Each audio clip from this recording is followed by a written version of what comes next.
I knew there was something I forgot to do. There's a bunch of something I forgot to do. There's a bunch of something. Like, what I forget to do? Just some things? That's okay.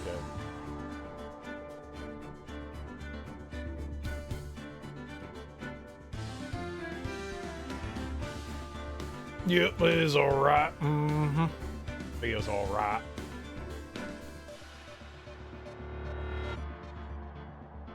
Hmm?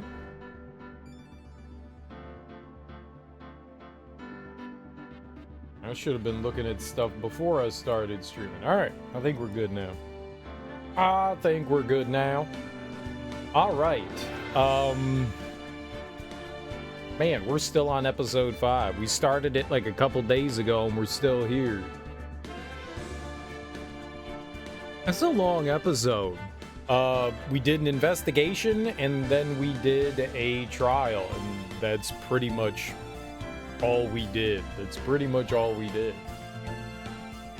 We got through a day. We investigated, we talked to people, and then we got through a trial. It took us 8 hours. I did talk a lot in that 8 hours, don't get me wrong. We had lots of conversation yesterday. Lots of conversation. Just, this is super long. So what we did yesterday was we're trying to get Lana Skye. We're trying to defend her. And, apparently this police officer had been killed in 2 places at once. There was a murder in the garage of the prosecutor's department, and then there was a murder. There's no body. There was a crime that was committed at a similar time at the police station. This is so stupid. So the crime at the police station supposedly happened to Detective Goodman, who's the guy whose body is at the police station. They said that he was also murdered at the police station, but that's fucking stupid. There was no body. So couldn't have been murdered at the exact same time. That was just a dumb claim that the game made for whatever reason. Eye rolling. But then we had to investigate the crime that happened at the police station because it concerned Officer Goodman, who's the body that was found at prosecutor's office. All they did was have to connect the two. They didn't have to try to play it like 2 murders happened at the same time. They could have just been like, criming happened and it's connected to this other criming that happened over here, and we could have been like, yo, word, all right, cool, let's investigate that, you know. So we investigated the police station, and we found some evidence. So we went to trial again, and we talked to people. We got one of the detectives to admit that they went and broke into the evidence room, broke into somebody's locker, assaulted another fellow officer, all to try to tamper with evidence. But yet somehow that guy was not under arrest for anything. He was fine. And somehow that dude was alright. I don't understand that. Fucking police. He's just walking around like nothing happened. He was just like, yeah, I probably shouldn't have done that. Okay. But now we're on the 3rd day. Well, I guess right before the 3rd day of the trial. We're on the 3rd day investigating, then going into what I'm assuming is the final day of the trial. Trials in this game can only last for the maximum of 3 days according to in-game lore for whatever reason. So we are currently investigating on day 3 for the final day of the trial. I'm guessing it's the final day of the trial. Right now we are trying to get into the chief of police office, which happened to be a crime scene from a case that all these people participated in 2 years ago.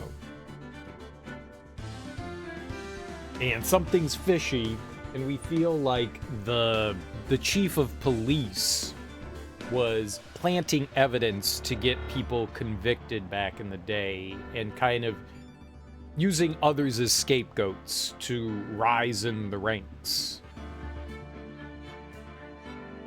I think that about sums it up. So we were currently talking to what was her name? The Cough Up Queen. What's up, Darby? How you doing? Hi. Very early today. We just started. We literally just started gaming. Just started. We about to jump in. Do some reading.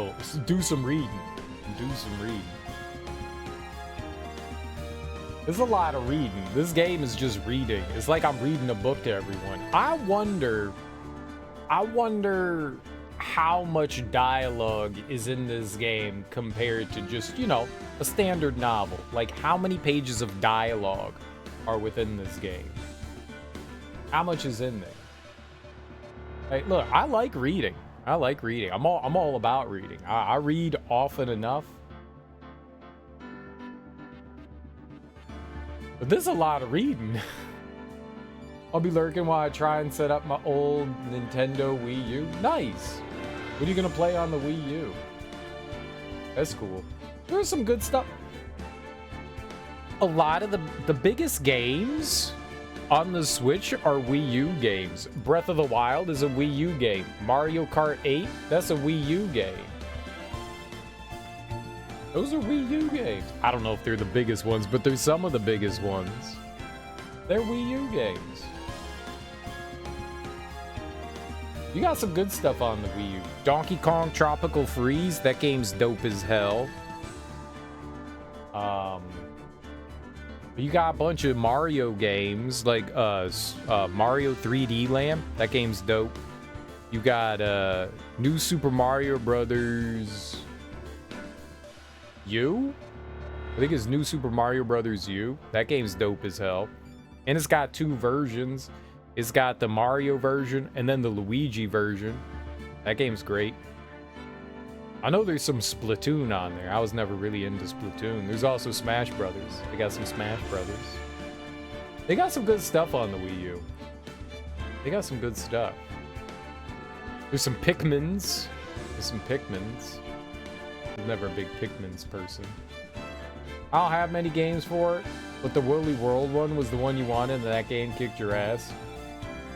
Oh shit. Me and my ex played through. We never finished it, but we got close to the end of Woolly World. That was a fun one to play co-op. That was definitely a fun one to play co-op. That was a good time. Woolly World is very cute. I always wanted, I never got into the amiibo things. The only amiibo I ever wanted was the Woolly World Yoshi. And they came in like a bunch of different forms. You could get like a ton of different costumes for Yoshi in that one. And I always wanted to get one of the Woolly World Yoshis because those things were freaking adorable. They were crocheted. They were crocheted. They were crocheted. My ex, she crocheted me Jake from Adventure Time, and I got that just like sitting in my car, but she said she was gonna do one of the Yoshis. She never got around to it, but I always wanted one of those. I thought they were super adorable. I got the little pink one. Nice. They're all adorable. I think I wanted the little cow one, the black and white one, with the patch one. That one, I like that one.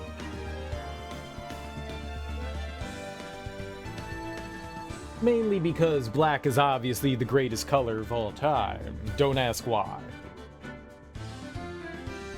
They were all really cute.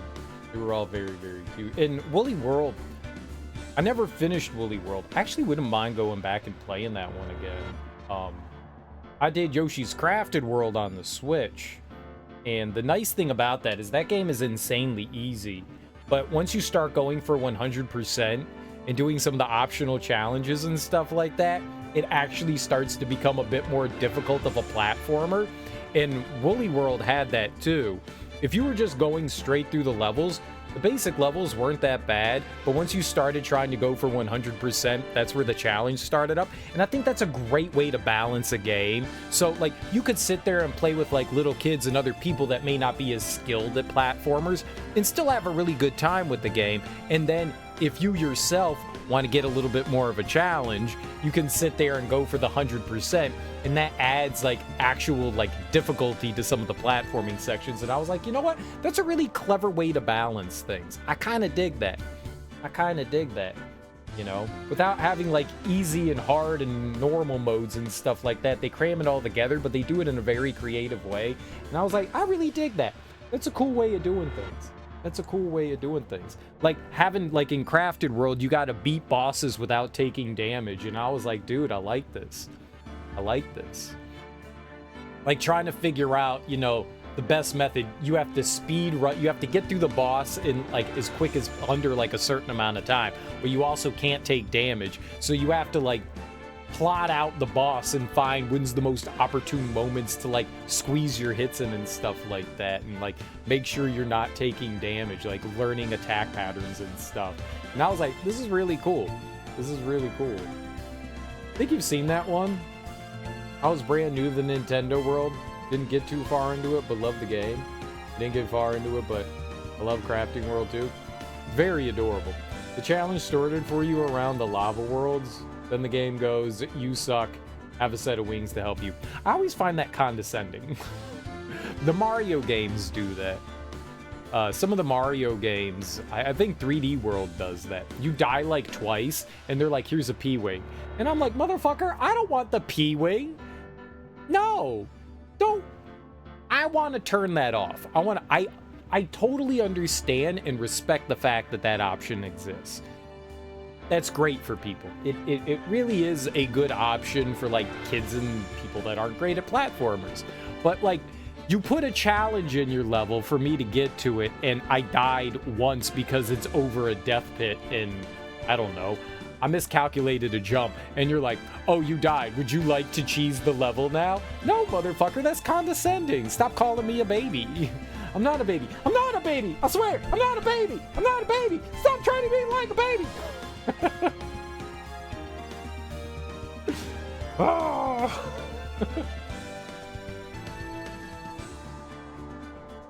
I think it's good that they have it in there, though. Accessibility in video games is fantastic, you know. And if you're struggling with a section and you just want to see more of the game, it's like, okay, here, you can get through the level now.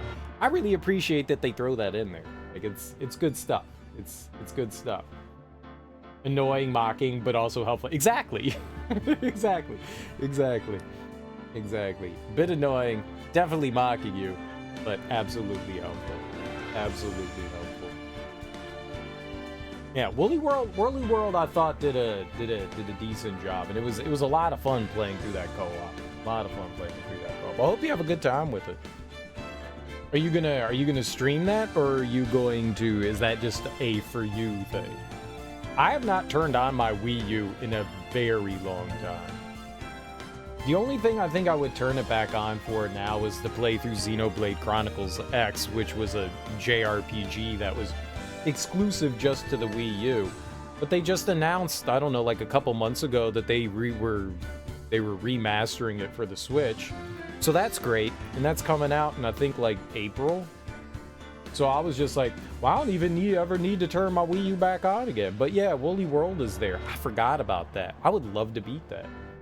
Setting it up for Options, the event next week. I don't even know if I know where it is. I think it's in a box. We'll find out. Well, I hope it's in a box. I hope it still works. I hope you got all the parts to it.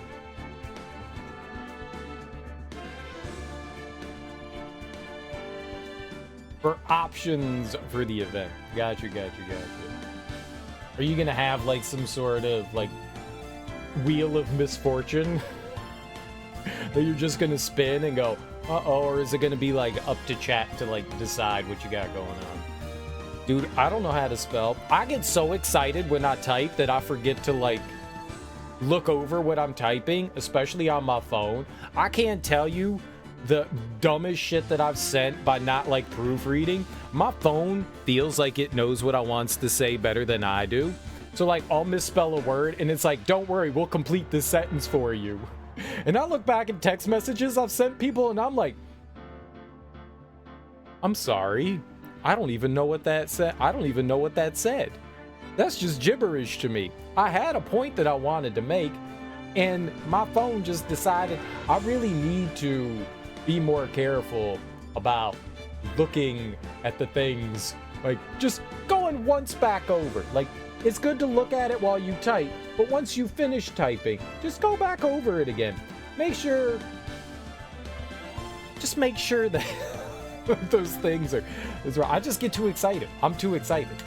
I'm like, yeah, hit the enter button. Yeah, send it. Just do it. Yeah, my typing is littered with grammatical errors, spelling errors, sentences that run on too long or just straight up don't make sense. Sometimes I'm like in the middle of a sentence and then I have another thought and I start typing that thought and I'm like, I hit enter and I'm like, that was like 3 thoughts in one sentence, but none of those are complete sentences. So that's just a mishmash of nonsense. I usually just play what I feel like, as if it was requested to play something I didn't feel into. I'd feel bad for declining. I got you.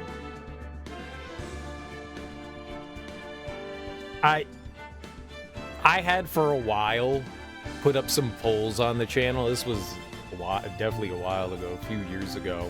I would put up polls on the channel and ask people what they wanted me to play, and they all fucking ended up making me play Pokemon. And I was like, I hate this, and I hate all of you. I'm never doing this again.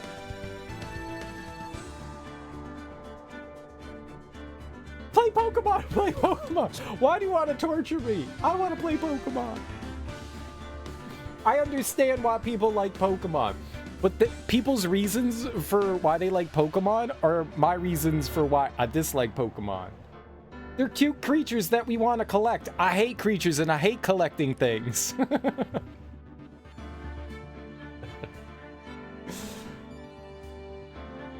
I like JRPGs. I love them. But I want you to give me a party and then I want to like talk to that party. If I sit down and I try to talk to Charmander, I'm not going to have a conversation. I'm going to just get my face melted.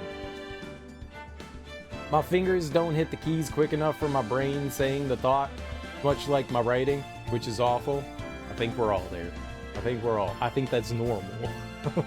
I believe what you are describing is normal. What's up, Axeman? How you doing? I don't like the turn-by-turn gameplay and the roaming through the grass and you can't walk 3 steps without being annoyed. Yeah, that's old school JRPGs for sure. That is definitely old school JRPGs. I grew up playing that kind of stuff, so I kind of have a soft spot for it. One of the first games I ever got was a game called Dragon Warrior for the Nintendo. It's Dragon Quest now, but back in the US days, it was just called Dragon Warrior. My mom bought it for me for the NES.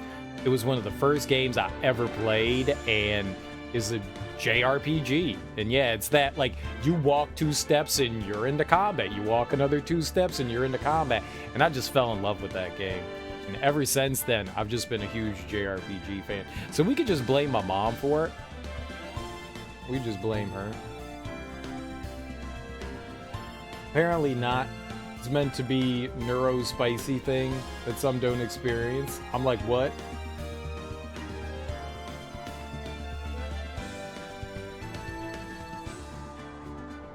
Nah, it's normal. Nah, it's normal. It is normal. Totally normal. I don't type especially fast. I've been typing for my entire life, and I still don't know where the keys are. I'm like, Q. How often do you hit the Q button? Who put that up there? That's probably why they put that up there. That's no man's land. Now, where is the U? Oh, right there. Okay. Now the X, oh, is down here. Okay. What word is QUX? I don't know. Autocorrect will fix it. I don't hunt and peck, but for as long as I've been typing, I have not gotten any better. Which is weird, because that's basically all that I do. I know I don't have to look at my fingers when I look at a controller, but for some reason, my eyes are drawn down to my fingers on the keyboard. I don't know why. I can look up and type fine, like I know where they are, but I definitely type faster if I'm looking at the keyboard. I know where all the keys are, but I still type faster if I look down. That probably also plays a part into why... It also probably plays a part into why I make so many mistakes with my writing, my typing. There's a whole slew with it. Thanks for the follow. Thanks for the follow. Yeah, we're on day 3, and we've been on day 3 for 3 days. Like, it's literal 3 days. This game's too much. Trying to have an argument with someone, I can type without looking. Oh no, see, if I'm angry, now I'm angry staring at the keyboard.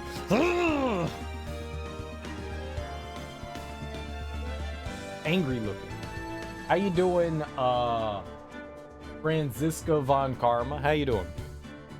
Franziska.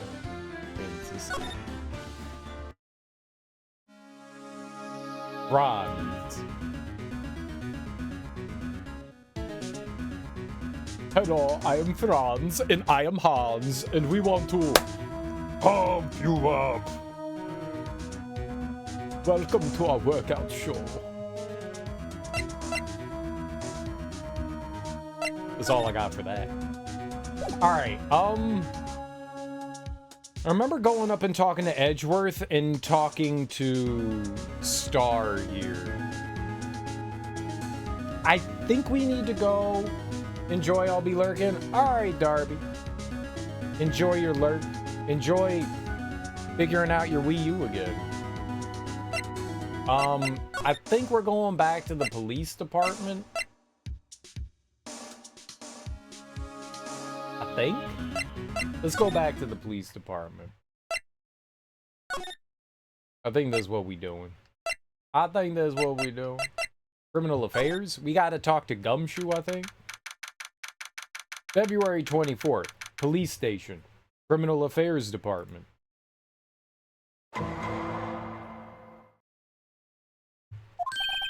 Oh, you're back. You still here? I gotta make 150 copies of these files. Brewing coffee, copying files. Turn it into a regular DJ. A DJ?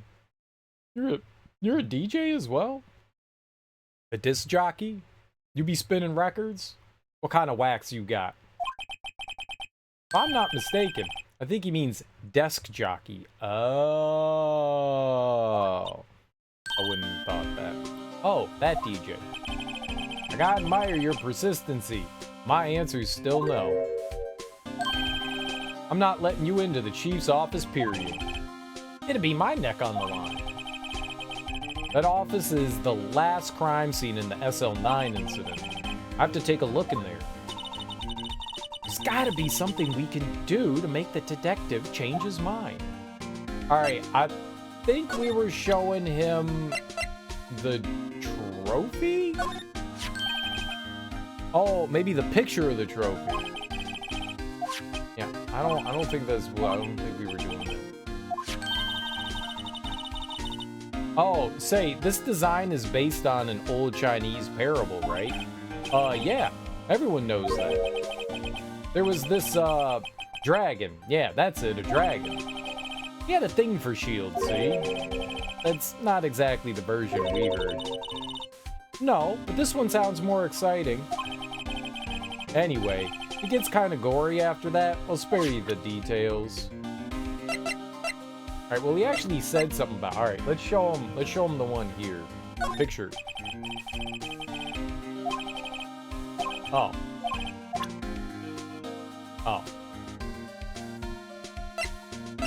What if I give him this letter of resignation? What's this crumpled up piece of paper? No way! Mr. Edgeworth can't be serious. Is he ever not serious? I can't believe they pushed him this far. Mr. Edgeworth really feels responsible. When I first met him, I thought he was as cold as ice, too. But I know different now. He trusted us detectives to provide him with sound evidence. But we betrayed him. Detective. That's it. I've made up my mind. But... Here, take my ID card. We can't do that. If someone found out, they wouldn't let you off the hook with another lost item report. Look at me. It's no secret I'm already out of the loop. After all, I'm friends with Mr. Edgeworth. Depending on how this case turns out, it may already be as good as terminated. What? So, at least let me do this. For Mr. Edgeworth's sake. Alright, Detective. Thank you. Gumshoe's ID. A police department ID allows access to areas of the PD open to detectives. Dude, let's run amok. Let's run amok with his ID. What kind of nefarious deeds can we do? I'ma go around and I'm gonna be like, I'm a police officer, here's my ID. They'd be like, that's not your picture. That's not the point. This is my ID. My name is Gumshoe. What's our first name? Is it Richard? Richard Gumshoe? I'm Richard, where is it? I'm Richard Gumshoe.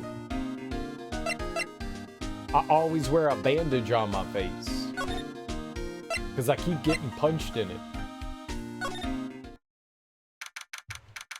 February 24th, Police Department, Chief's Office. Oh.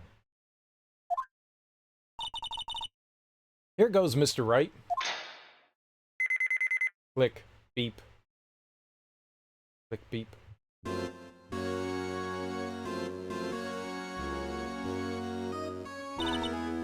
We're in. If anyone finds us now, Detective Gumshoe's a goner. If that happens, I'm counting on you to bail me out. Eek! Ah!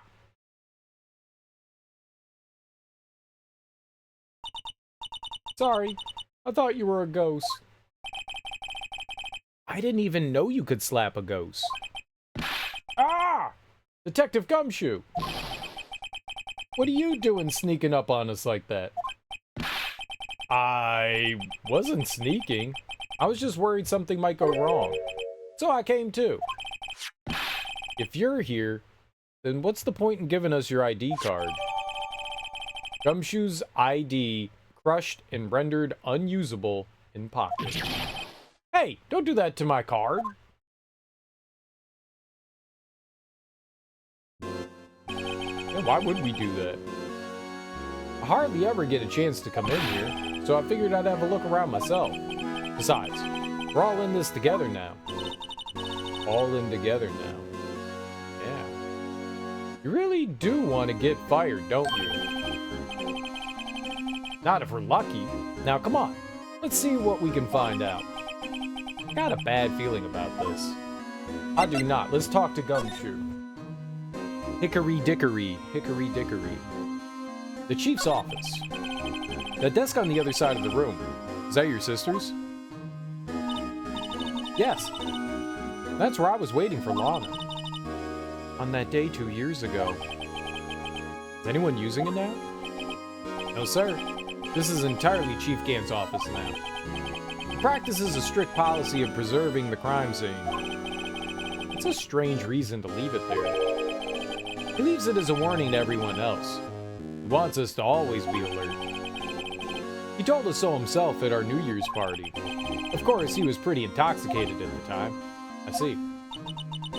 So, ever since Lana left, no one ever touches that desk? No one except Chief Gant. And the cleaning lady who's in here each morning. Still, 2 years have passed since that incident. Can't possibly be any clues remaining. We gonna spray and we gonna fingerprint? Can I ask you something? Sure. You only came here to look around, right? Because it's one of the SL9 crime scenes. I mean, that's your only reason for coming here, isn't it? Why do you ask? You don't think... Nah, you wouldn't be... No. No, there's no way. Never mind, don't worry about it. Okay. Now then, let's look around a bit more. Hey, hold on, not so fast, buddy. Huh? What is it? When someone tells you don't worry about it, it's supposed to start bothering you, pal. You don't just let it go at that. Sorry, this guy's starting to get on my nerves. Okay, so what's bothering you? You two don't think. Chief Gant. Might be a suspect, do you? Yes, no, I absolutely do. Since they introduced him with that organ music, I was like, this dude did it. Absolutely, that was my first thought. He's a police officer. Of course he did it. He's corrupt. I don't know about you, Dick. I mean, you might be corrupt too. You are a police officer. Every other police officer has been corrupt that we've met on the force. So... Dick do be a little naive. What? He's right, Mr. Wright. What do we think of him? Chief Gant. So it's finally come to this. Look at him! That's a mastermind criminal. If this was a JRPG, he'd be trying to turn into God and destroy the world to restart it anew in his own image because there's too much sin.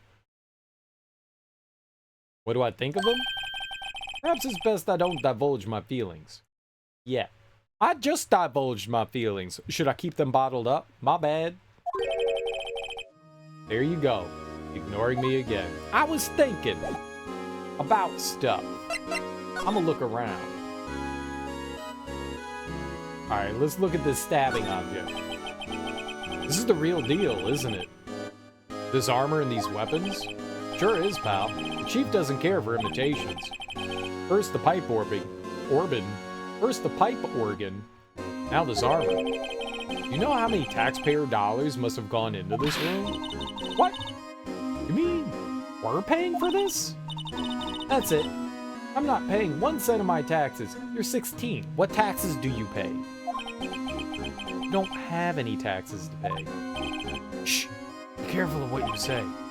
Who knows? The chief may be hiding in this armor as we speak. I don't think he'd fit in there. Even if he did, he'd never be able to get back out. Cut it out. You guys don't know how scary that guy can be. Oh no, he looks very intimidating, don't get me wrong. He looks like a bruiser for sure. You can see pretty far from 15 stories up. If you were to drop that suit of armor from here... At first, the chief wanted to use stained glass for this window. Really? Why didn't he? They say he changed his mind because he wouldn't be able to see the view. Oh. Stained glass or not, it's a huge window. It is a huge window. We're in like this vaulted ceiling room. Ooh, a safe. This is a safe, isn't it? Safe. That word is ripe with intrigue. Okay, if you say so. It looks like a code needs to be entered in this panel to open it. 7-digit number. I think I might just know what it is. Input number. It's a lot of sevens. Do you know what it is? I have a hunch. Oh, I know. You want to try my birthday? It's... No. I have a better idea. Here goes nothing. What's up, Mara? How you doing? How you doing? How you doing? Did you tell me that you did not like the lighthouse? Did you say that you did not like the lighthouse? His birthday is Sunday. I'll go telling people it's my birthday on Sunday. It is my birthday on Sunday. I'm gonna be old. I'm gonna be old. I'm gonna be so old. I'm gonna die soon. I think we know the code here. Yeah, but did you say? Not every day you turn 25. I'm gonna be able to rent a car. Yes, dreams can come true. I'ma rent the coolest car. I hope they have a Mazda Miata. That's the car that I want to rent. Mazda Miata. I'm totally a car person. Totally a car person. I hope it has 3 exhaust pipes and a spoiler and what's another car word? A roof.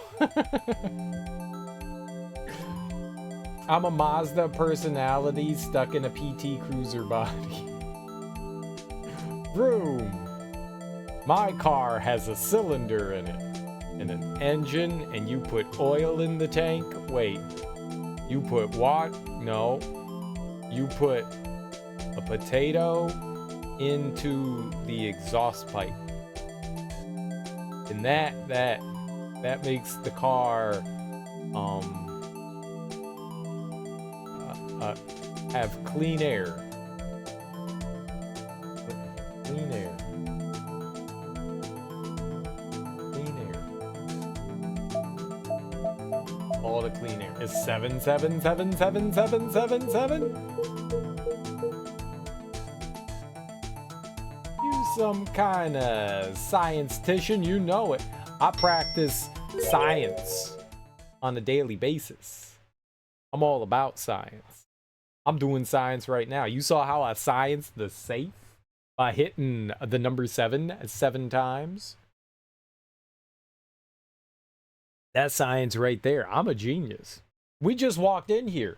I did not actually know that there was a safe in here when we got in here, so I could have not prepared for cracking the safe, but yet somehow I knew the combination. And that, my friends, is why people call me cereal. Figure it out. I got some bad news from some professors. What does that mean, dude? They told me my ideas were too applicable and quantitative. Call me crazy. I think that's what science is supposed to be. Are you being serious, or is this a joke? Because that, to me, would, if someone was like, this is very applicable and quantitative, I would take that as a compliment. I'd be like, okay, good. And how do we move forward? They said that was a bad thing? Mara, what the hell's wrong with those people? You want me to go shake someone for you? I'll go shake them. What's up, Ari? How you doing? I'll go shake someone. I'll shake them real good. I'm good at shaking. Yeah, by their ankle. How tall are they? I could probably hold someone up by their ankles. I could probably do it. Like, if they were, like, the size of a small human being, you know, preferably under 100 pounds, and, like, maybe about, like, 3 to 4 feet tall, I could totally shake them upside down. I have done that to children multiple times. Till the coins fall out. People still carry coins in their pocket. I guess if they're old, they still gotta use their rotary phone at the gas station. It doesn't matter if you're 6'9".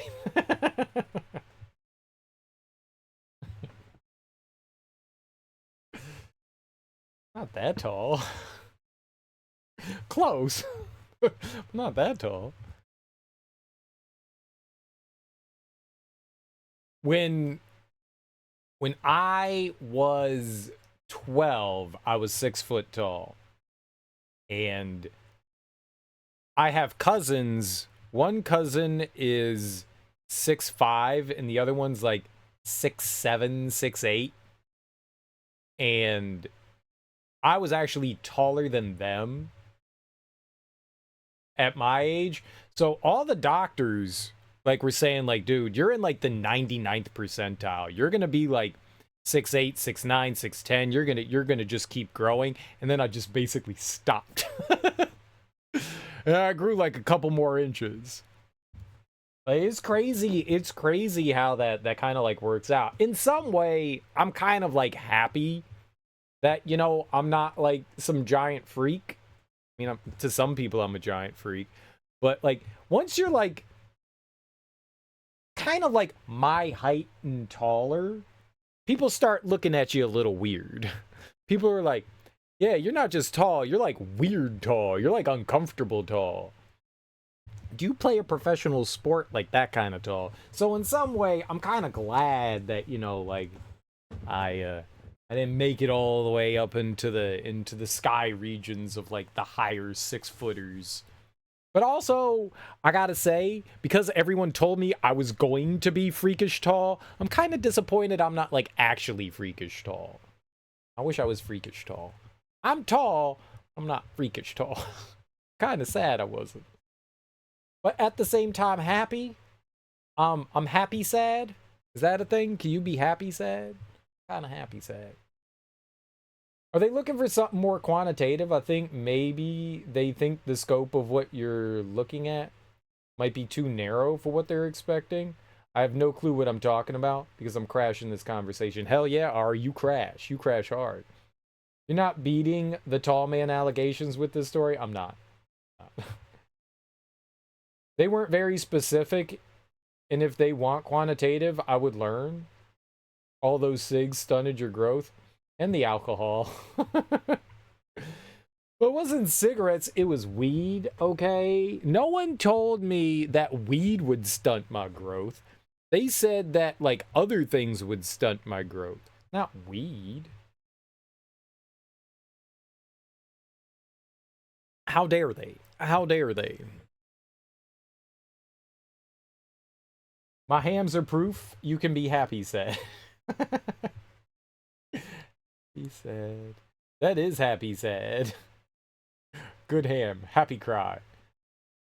I remember this very this you guys want some cereal lore? I've been doling out the cereal lore. You want some more cereal lore?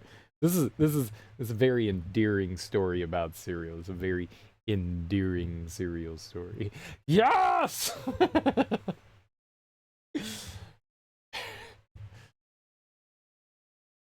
I was probably in like kindergarten, maybe first grade. Let's just say I was in kindergarten because I don't want to be too old because then it's embarrassing.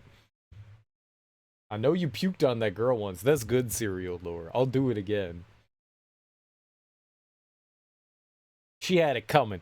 Flirting with me, being all nice and kind. She had it coming. How dare you? So I was in like kindergarten. My mom one day, I don't know why. I don't think that I had like any sort of appointment or something like that.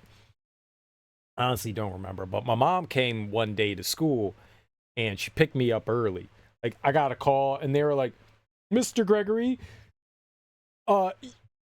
you need to come down to the principal's office. And everyone was just like, oh. And then they were like, your mom is here to pick you up. And then I was like, oh. And I got down and was walking out the building with my mom. And I was like super happy. And I just started crying. And I was just like,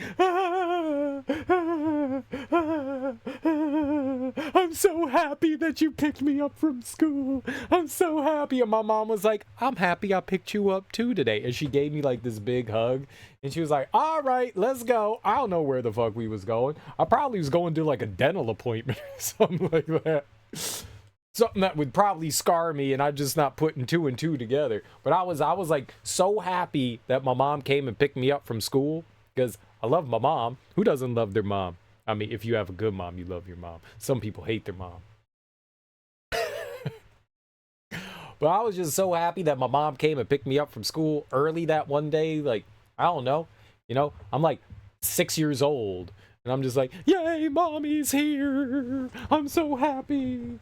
She got me out of school. Fuck school. Y'all was trying to teach me the alphabet in sign language. And I got all the way up to D. And I said, get out of here. I don't want to know what F is. Euphoria can make us cry. It's bizarre. It is. It is. Like, it's just, your emotions are just so overwhelming that, you know, they take you over. They take you over. Just so happy that you burst out crying. Just overwhelm is like double rainbows. Oh my god, there's a double rainbow. Ah! It's just one of those things. It's just one of those things. Are you going to get Best in Show? I hope you win Best in Show. When I watch dog agility competitions, I cry. I feel bad for those dogs. I feel bad for all those dogs. I want to go to a dog show and I want to release all the dogs. Can I do that? Can I go there and just open up all their cages and just be like, go free, roam in your natural habitat of California. Be free. I feel so bad for him. I feel like dog shows and stuff like that, that's like abusing the animal, right? Is it not? Because it feels like abuse. Like, you take care of your dog and you go, hey man, you want to go outside and like chase some shit? And your dog's like, yeah man, I want to chase some shit. And you're like, okay, let's go chase some shit. Then you go, how man, you want to go outside and you want to jump over that stick over there and then crawl under that thing and then climb up on that thing and then jump over that thing and then jump through this hoop, and if you don't do it, I'm gonna beat the fuck out of you. But if you do it, I'll give you a biscuit that's made out of corn. I feel like that's abuse.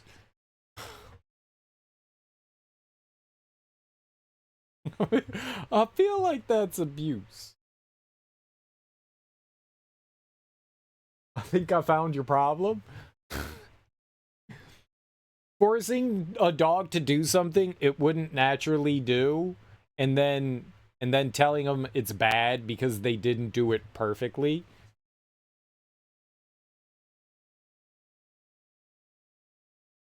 I got a problem. I got a big problem with using animals and like ranking them.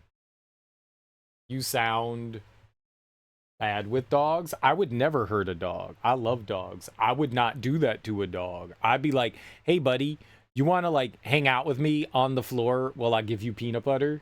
That's what I do with dogs. That's what I do with dogs. I'm just like, here's some peanut butter. Or if you're a lush, here's a bottle cap full of beer. My friends had a husky and she was a lush. She was like mad lush.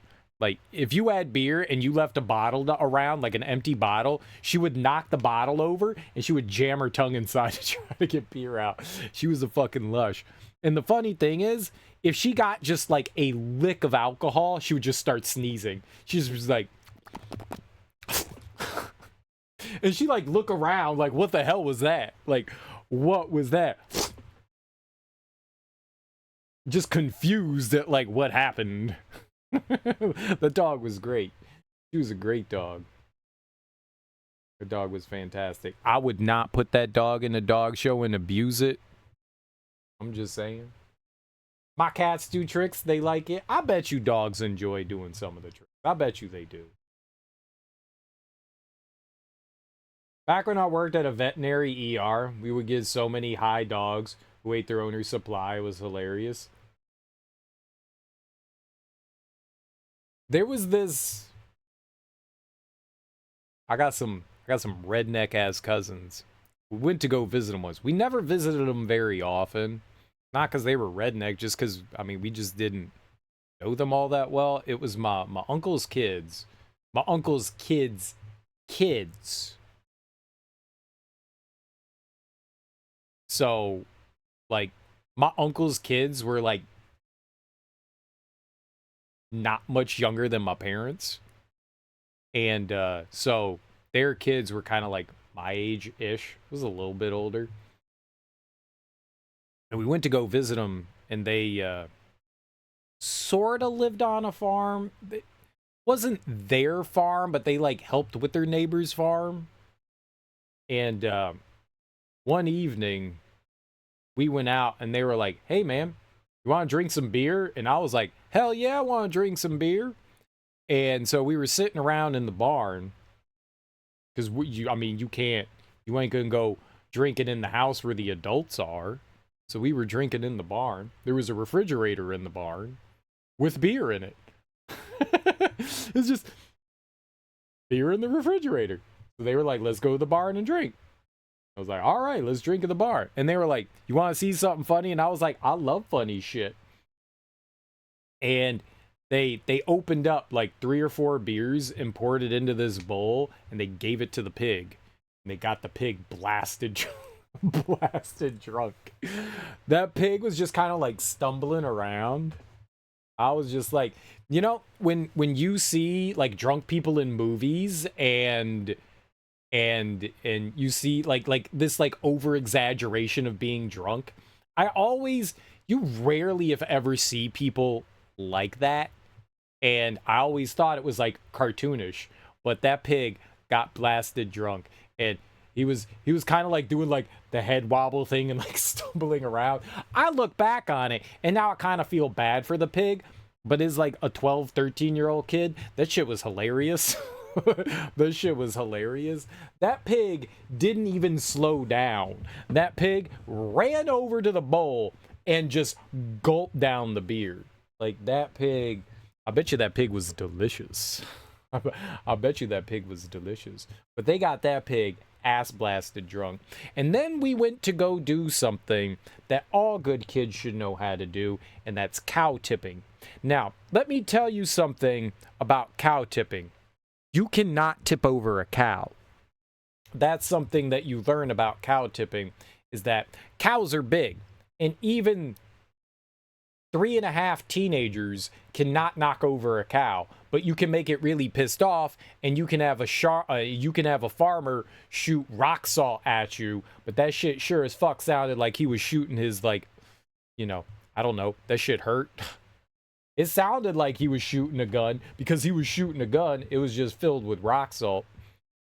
But we tried it. They were like, let's go cow tipping. And I was like, yeah, I've heard of this. All right, let's be reckless. Let's be little hoodlums. So we were drunk, and we tried to knock over a cow, and you cannot knock over a cow. You can piss off a cow, though. You can piss off a cow. Cows also don't sleep standing up.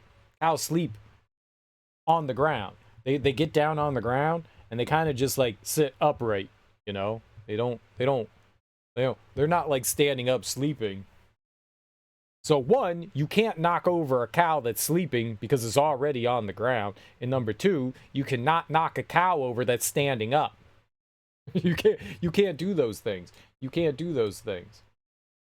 Yeah, apparently we were just bullying a cow. Apparently that's what we were doing. Apparently we were just harassing a cow. And then we got shot at by a farmer. Then we got shot at by the farmer. Hey, what are you kids doing? Get on out of here! Stop bothering my cows! Kaboom, kaboom. I thought we was gonna die. One, I thought the cow was gonna kill us because the cow did not like it when we ran into it. It did not like it. It did not like that. And secondly, yeah, the cow tried to kill us, and then the farmer tried to kill us. We almost got murdered twice. I think I was more afraid of the cow. The cow was really angry. You should not try to knock a cow over. You are not going to succeed. You are not going to succeed. You will not do that. Cow tipping is not a real thing. I think if you actually managed to knock the cow over, you would probably do some real harm to it, to be honest. I bet you would. I bet you really fucked that thing up. Cows are big. Cows are fucking big. And they're so nice, too. They're so nice. They're all docile and cute looking and stupid. Cows are adorable. I'm glad we didn't knock over that cow. I'm glad we didn't knock over that cow. Stupid, adorable cow. Yeah, that was a cow bully. Cow bully. But we got a pig drunk. I bullied that pig. We peer pressured that pig into getting drunk. And then we bullied a cow. I was a horrible teenager. Good times. Good times. Good times. I don't think I've ever seen a dog get high, though. I don't think I've ever seen a dog get high. Seen a dog drunk. Never seen a dog high. I've seen cats get high. I've seen cats get high. Is there an equivalent of catnip for dogs? Because I've seen what catnip does to cats. I seen it. I seen it. I don't know of anything that like is the equivalent of catnip. Not even to get spayed? Not even to get spayed. Why are we spaying? Why are we spaying?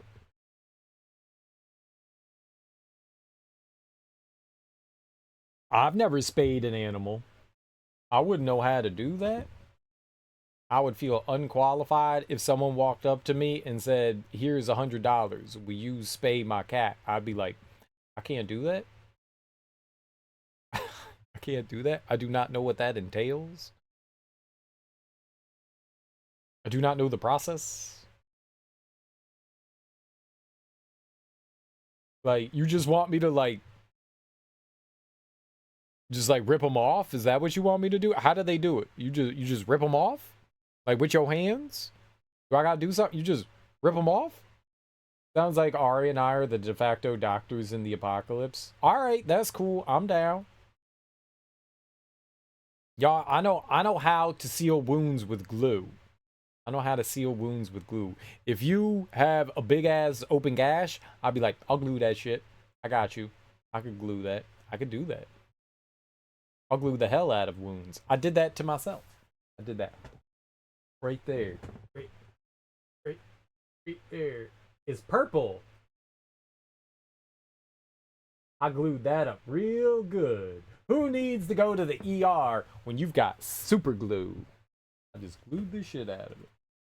I flushed it out and then I glued it. It's a wonderful scar. Beautiful scar. I was like, shit, man, that's what super glue was invented for. And everyone was like, Sir Gregory, you really should go to the ER for that. And I was like, no, I'm gonna just glue that shit. I got some super glue in my locker. I'm gonna just rub that on there and we'll be golden. Guess what I did? I rubbed some super glue on there. I got 0 infections. I can seal up any wound you want. I got you. You guys can cut off all the testicles and rip out all the uteruses, and I can be like, I got glue. Is that something you should do in the apocalypse? Is spay and neuter? Is that something we should be concerned about? It's the apocalypse. Spay and neuter everything immediately. It sounds like a plan. It sounds, it sounds like a plan. I'm in. I'm in. I don't know why we're doing it. It sounds like a plan. Now, does this go for just animals, or are we doing humans too? And since I got all this extra glue, can I just like glue people together?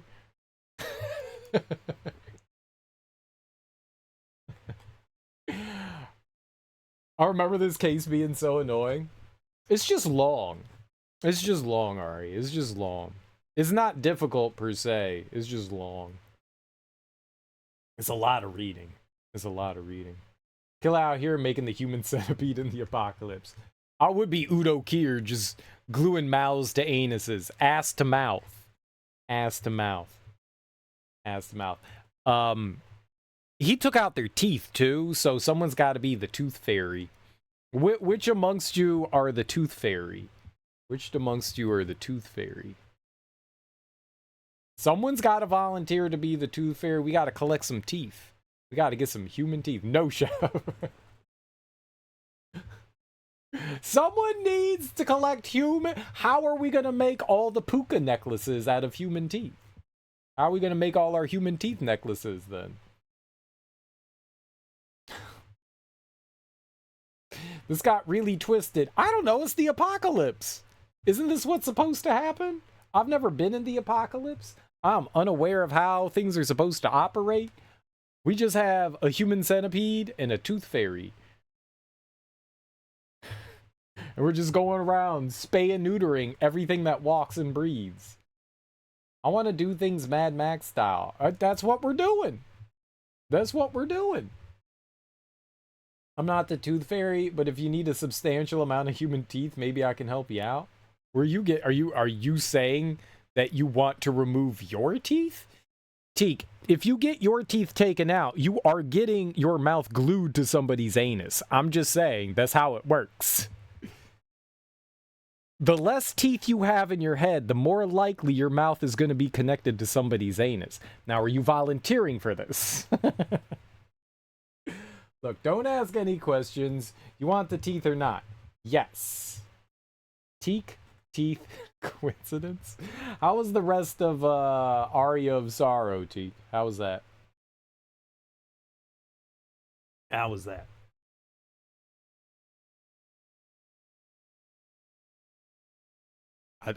We do want the teeth, apparently. I don't know what we're going to do with them, but I think we do.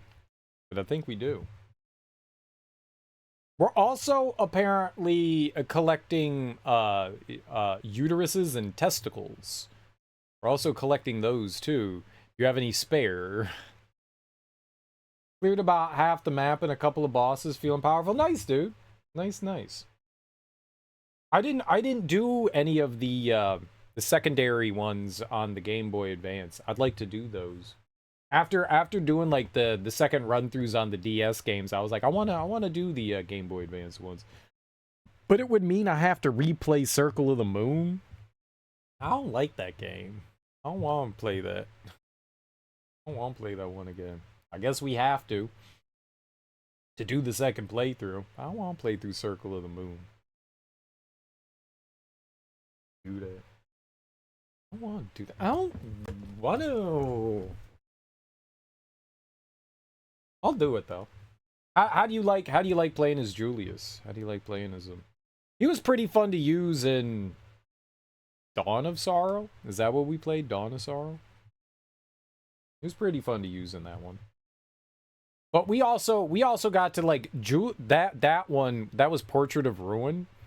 You also got to play as Alucard and oh, I forgot the lady's name. But you kind of get to like it's like Castlevania 3 all over again, which was kind of cool. Which was kind of cool. I bet you'll like that one. I bet you'll like doing the second playthrough of Dawn of Sorrow. Yoko? Yeah, maybe. Once you get a couple bosses under your belt and a network of save points and teleporters is pretty good. Nice. Yeah. And then you're gonna get into the end game and it's gonna become insanely difficult. It's just gonna you're gonna you're gonna get your mouth glued to somebody's anus. That's what's gonna happen. Like that's what it was in all the other ones. Like it was smooth sailing, and then like the last couple of bosses were like fucking insane.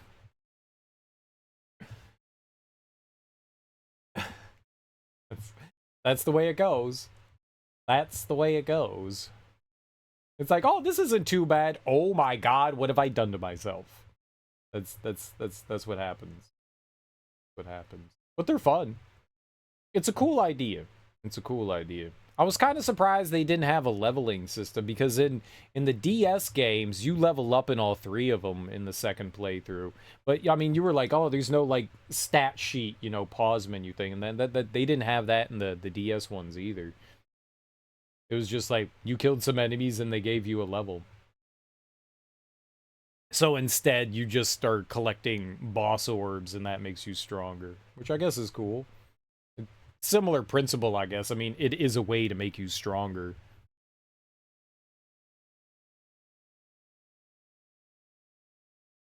You don't mind that? No, I think that's fine. I think that's fine. I think the boss orb thing is fine. But also means that like they can cater the experience a little bit easier. But that also means that if you're struggling, this is like the max that you're going to be at. In the DS games, I guess they give you the option. You could go back and like try to grind to get some more levels so you can get a little bit more powerful. I don't think I ever did that, but you could. So maybe they felt that like balanced it out a little bit better. I don't mind the idea of that like yeah, sure, all right, we'll make you slightly stronger after you beat a boss. Cool. That's a good decision. That's a good decision. More health, more power. This is good. This is good. I'm down. All right, so now, hey, Mara, I hope you enjoy your dog show.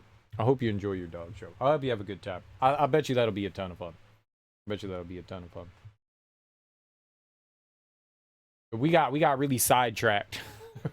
we got sidetracked instantly. Thanks, it'll be wholesome. I bet you it will be.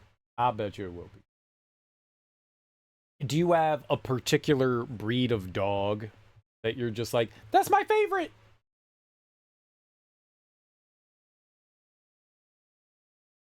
What's a Cane Corso? That's my favorite. I don't know what that is, but that's the first dog breed that popped into my brain. Cane Corso. I don't know what that is. Is that an adorable dog or is that an ugly dog? Cane Corsos are huge meat lords. Nice. That's my favorite dog now. I want to see a picture of it now. It's funny that I know the breed of a dog, but I do not know what it looks like.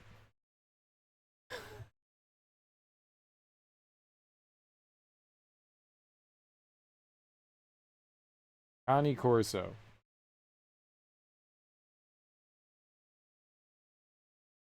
Ooh, it's Italian.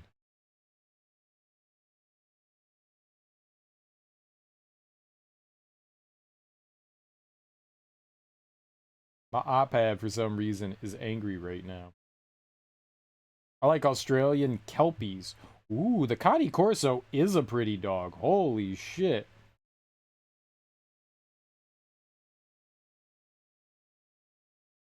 Look at this nerd. Look at that nerd. Look at how pretty that dude is. Or her. Look at that guy. That's adorable. Oh, man. Looks like my dog, a mutt. That's a good dog. I know, man. His fur is so shiny. I want to pet it so good. All right, though, for real. If I was out, like, walking around and I saw this shit, dookies would come out. Dookies. Lots of dookies. If I saw this walking around, look at how muscular that fucker is. Jesus Christ, that's a scary-ass dog. That thing, that's like a blue bull. You guys ever seen the blue bull and how muscular that thing is? This is like the blue bull of the dog world. Jesus Christ, man. That thing is freaking huge. I think I was also showing you dog balls. My bad. Don't report me on the internet. Oh, but the puppy. But the puppy. But the puppy. Oh, there we go. But the puppy. Oh, it's a blue Cane Corso. It's a blue. Oh, man. That's an adorable fucking puppy. That's an adorable puppy right there. It does not get cuter than that. That's adorable. That's love. I would snuggle that dog and give it so many things like pets and beer. I had an awful coworker at Maryland who bred his Cane Corso backyard breeding, and the puppies died. Fucking people, man.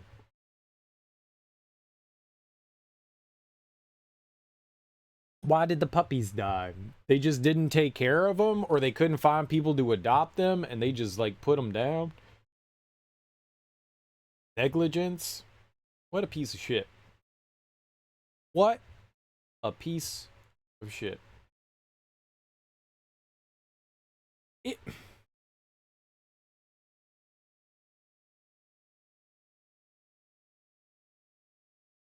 It makes you sad and angry. Sad and angry. Sangry. Makes you sad. Some people just shouldn't be allowed to have things like other people or animals. Some people just shouldn't. Some people should be neutered. I agree with this statement. That's a great statement. Some people should be neutered. They should be. It makes you sad, but it also makes you angry. I hate hearing stories about like animals being abused and shit like that. Makes me sad and angry. I don't like that. My ex, she was a very, I guess you would call her an empath, but like especially with animals. She worked at a veterinary clinic as well. She just loved animals, loved animals. And like the story she would tell me would just like make you want to blow your lid, man. I don't like them like helping out like dogs and stuff like that. Sometimes like people would bring in like rescue places would like bring in dogs to their office so that they could get, you know, health and care, and you're just sitting there like, "Oh my fucking god." Like, you know, like we had to rescue this dog and pull him out of these conditions, and you're just like, "What the fuck, man?" Like, "Oh yeah, yeah, yeah, yeah." The dog was like literally chained up to a fence in the backyard. It couldn't more than like move more than like 2 inches, you know. And you're just like, yeah, I was there for like months, you know. You're like, good lord, man. Like, why would somebody do this? Like, what the fuck is wrong with people? I definitely feel like some people should not be allowed to have animals or procreate. It's so sad. Look up the great American dog breed Chinook.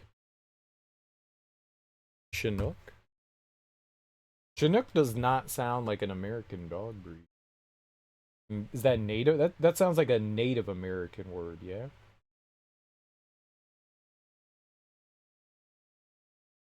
A Chinook helicopter. Is that what you want? It's a native word, yeah. The first thing that popped up was helicopter. I'm gonna look up dog. Chinook dog. It was like, did you mean helicopter? No, I want fucking helicopter. I want dog. Ooh, yeah, I've seen these before. I've definitely seen these before. Those are pretty too. They have a bit of like golden retriever and German shepherd. It's a it's a pretty dog. Hold up. It's a pretty dog. It's a nice looking dog. They got a nice golden fleece. Big good mutts. They do. They do. They do. Kind of looks like a medium-sized dog, yeah? On the bigger to medium size.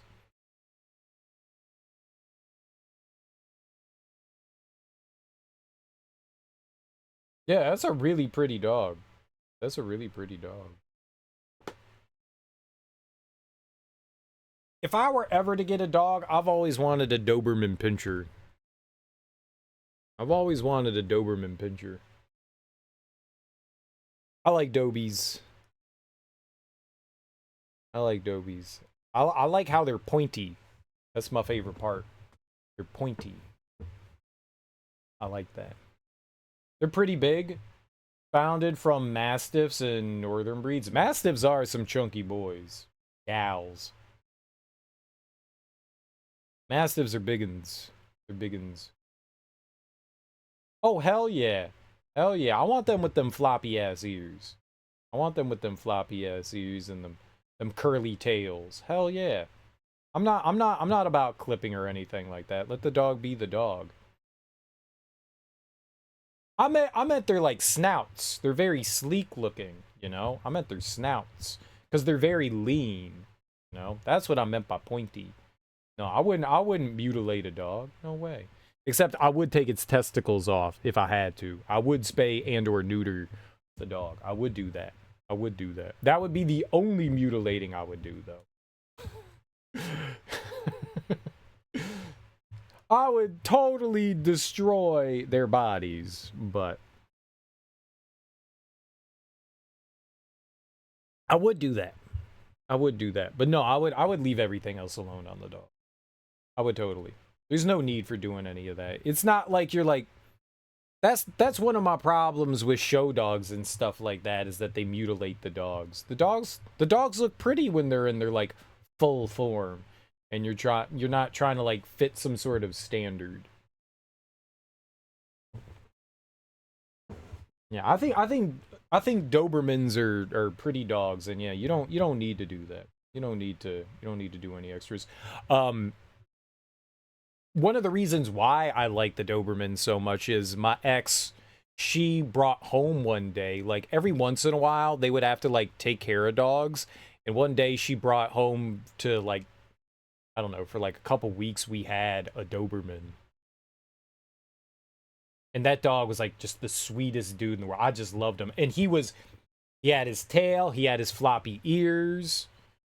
She was like, I was like, what dog is that? And she was like, it's a Doberman. And I was like, I thought they had pointy ears. And she was like, they cropped them. And I went, oh, that makes sense. He had the floppiest ears, dude. He was such an adorable dude. I love that dude, man. He was a ton of fun to play with. I don't like it when they bob their feet. What's bob their feet? Are you like bobbing for apples?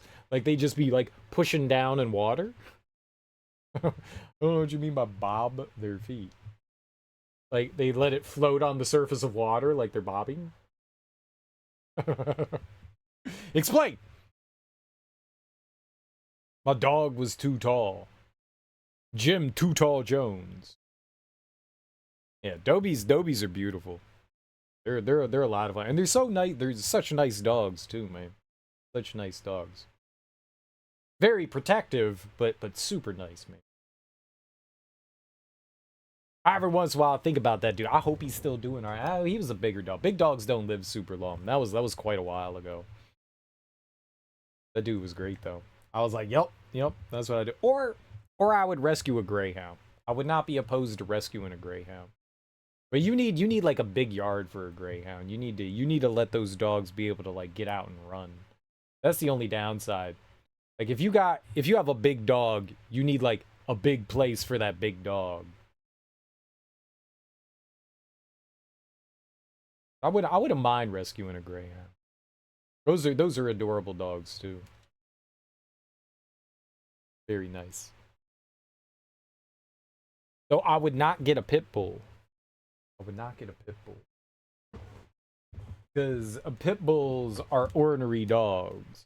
He was the nicest dog and he never showed anyone any anger and he killed his owner. Yeah, I'm good.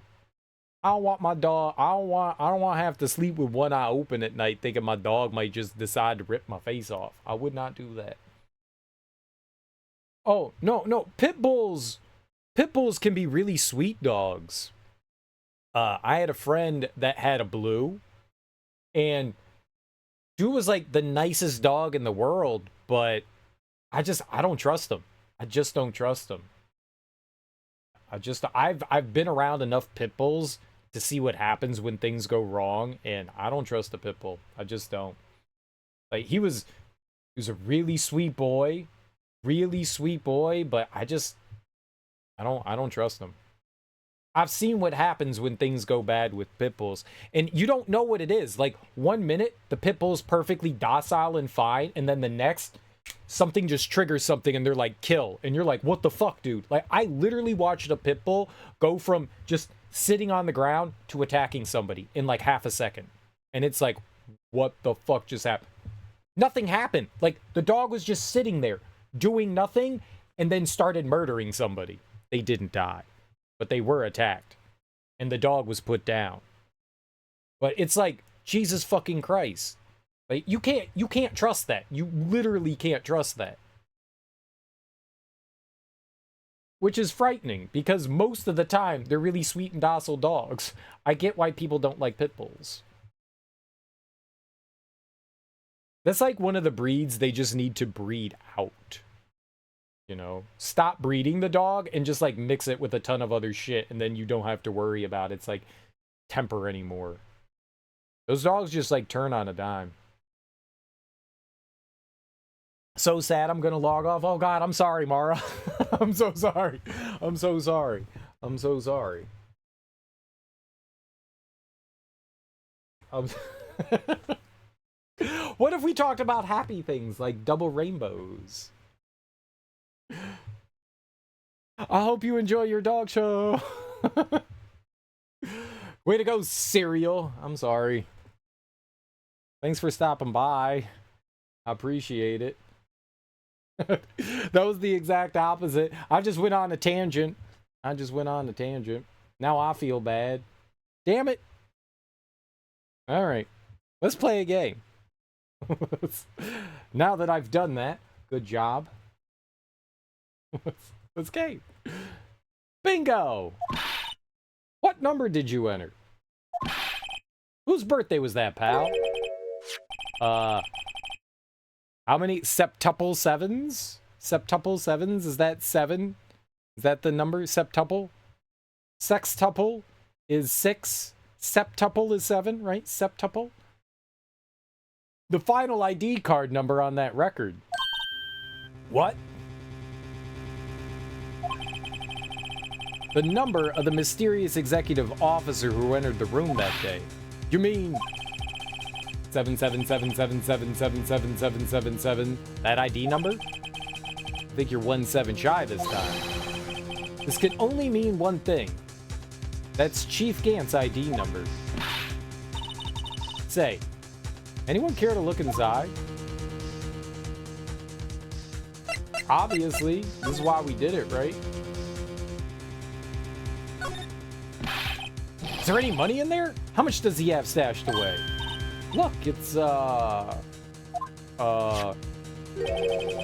shard from a broken cup. It somehow looks familiar. Where have I seen this before? There's something else in here too. What's this? It looks like a piece of leather cloth.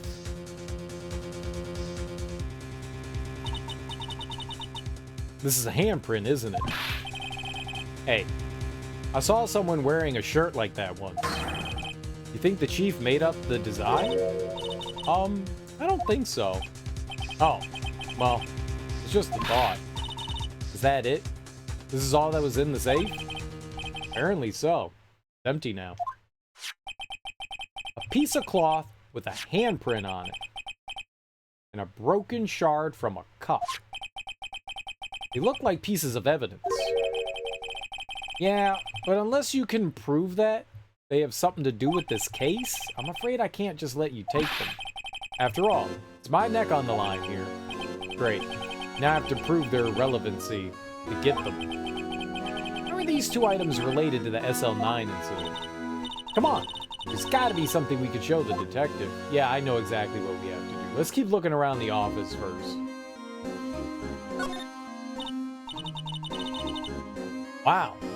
Look at the size of Chief Gant's desk. Speaking of that, when we were here earlier... Oh, it's you two. Chief Gant. He put that paper he was reading in his desk. That's what I wanted. I wonder what he was reading. This looks like a list of evidence. A list of evidence? In most cases, the list runs twice as long as this, though. Hey, look at the case name.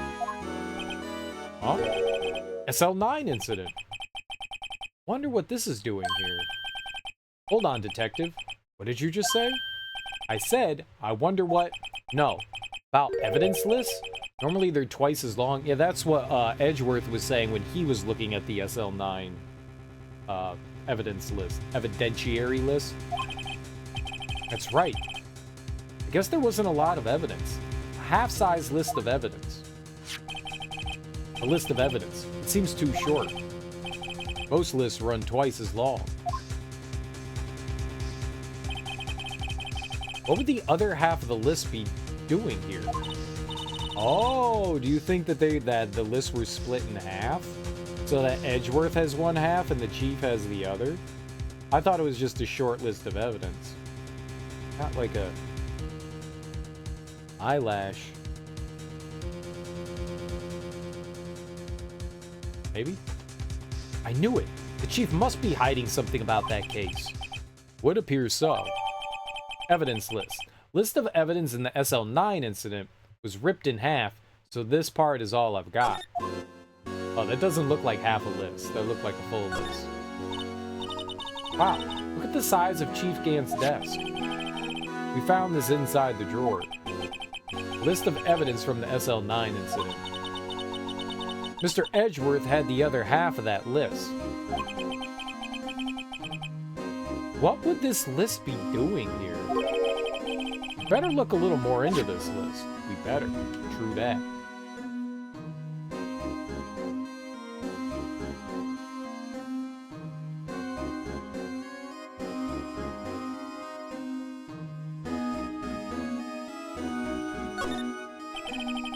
The Chief's organ sure is a sight to behold. Occasionally, we hear him playing it from the Criminal Affairs Department. It's on the second floor, and this is the 15th floor of an entirely different building. When a detective screws up, the Chief calls them to his office and makes them listen to the organ for hours. What's so bad about that? Music soothes the soul. After that, the detective can't hear anything for days except for the ringing in their ears, so it's an instrument of punishment, literally. But aren't the Chief's ears affected? He never listens to anyone anyway. That's besides the point. Is there anything else with the organ we need to check out? Let's look at the photo.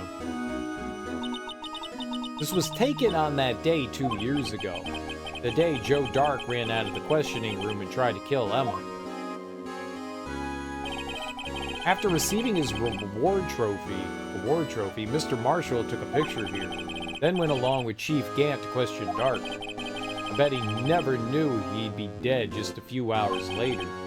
Gee, you think? This was Lana's desk. It sure is tidy. Lana's always been a meticulous cleaner. There's not even any dust on it. Looks like someone's still keeping it clean.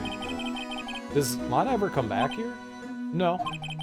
Chief Gant must still keep it clean in memory of their partnership.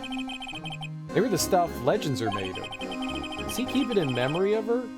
Or in memory of the crime? These shelves are mostly empty. Lana must have cleaned them out when she transferred over to the prosecutor's office. There's a small picture frame on the left shelf. Hey! This is when Lana and I went to that theme park. Why is that sad?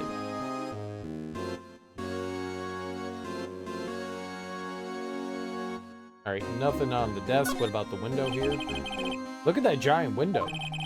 Makes you want to crash through it and jump outside.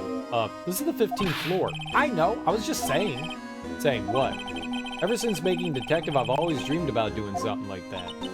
Note to self, Detective Gumshoe has a lot of dreams. So long as he doesn't go crashing through that window when he gets fired. Don't say that. Alright, so it appears that we got 2 things in here. I guess technically 3. Do I have to go into the record to look at those things? No, he didn't give me... Maybe we have to talk? Maybe we have to talk to, No. Okay, maybe we have to present.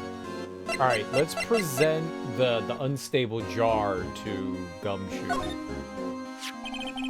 Detective Gumshoe, did you have another look at this jar? I remember when the 3 of us put that back together. Ah, those were the days. It's kind of early to be nostalgic. Wasn't this jar a piece of evidence from that case? That's right.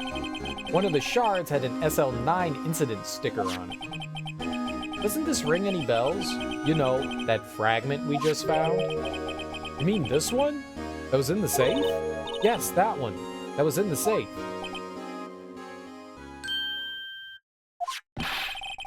Now that you mention it, it's ringing a lot of bells.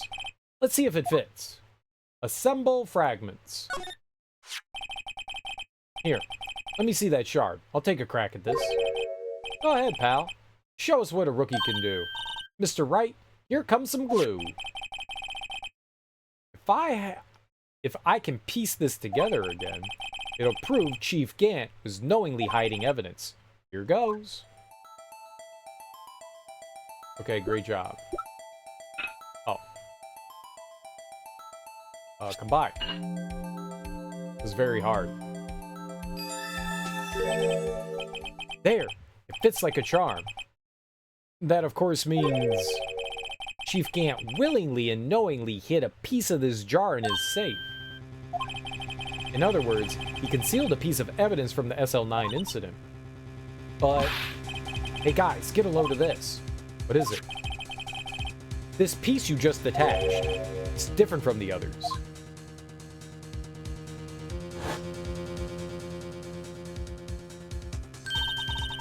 There's a reddish line on it. A reddish line. That's blood. I don't get it. Why would Chief Gant hide this in his safe? Unstable jar. Evidence from the SL9 incident. Final fragment found in Chief Gant's safe. Blood traces. Can we look at the blood traces? And is there anything that we need to figure out from the blood traces? Hey, look here. It's hard to make out, but there's a dark red stain here.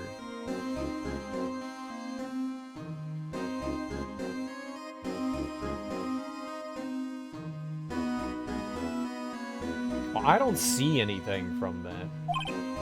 Unless that's like a Japanese character or something.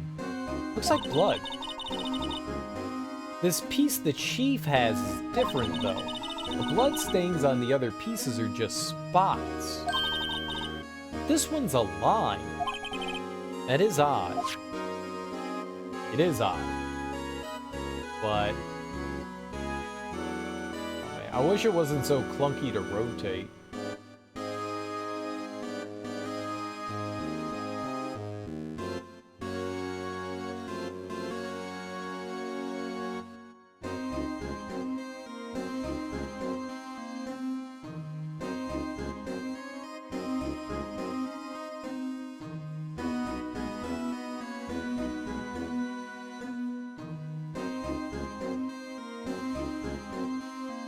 I'm not really seeing anything. It could be like an arrow, but I don't...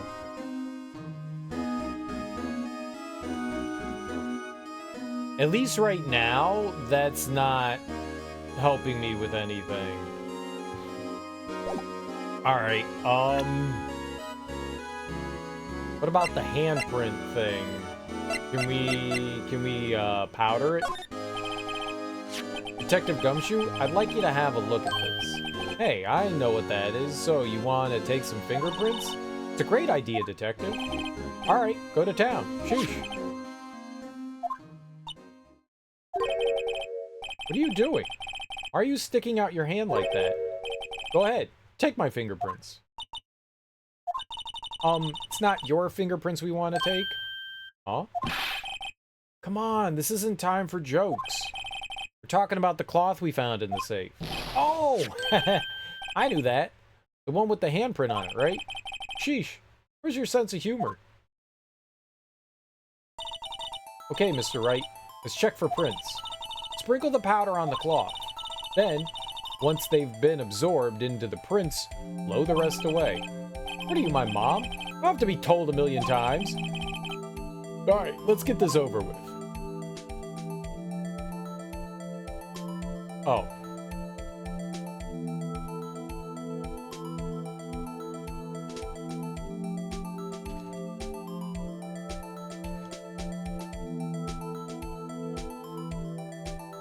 Dusty, Dusty!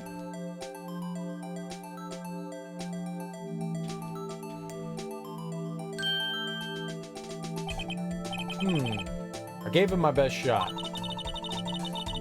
That kind of result won't be any good for matching prints, will it? But, doesn't look like we'll get a cleaner result from this print. Okay, let's try a different finger then. Try the thumb. I love a good thumb.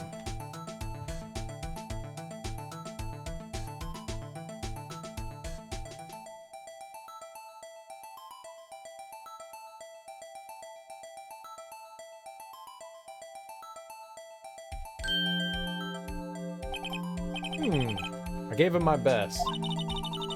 That kind of result won't be any good for matching prints, will it? But it doesn't look like we'll get a clear result from this print. Okay, let's try a different finger. Alright. Oh, let's go pinky. Let's go pinky. Big fan of the pinky.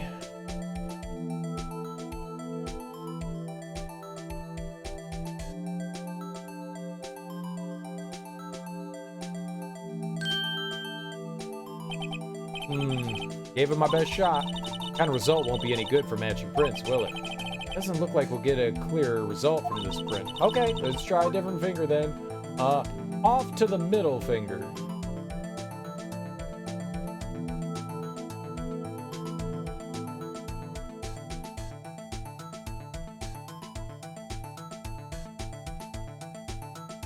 That was a big one. We got a clear one.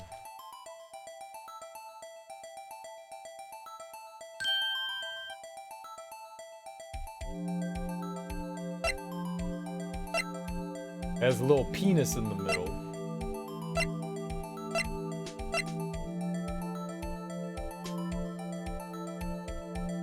Is Emma's.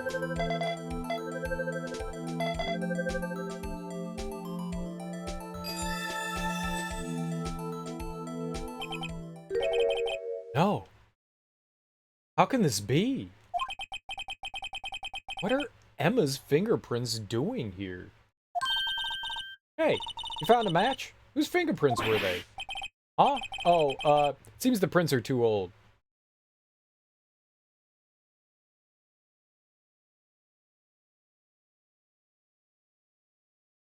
I have to go in the bathroom and look at, like, what's happening with my eyelash. Something goofy's going on.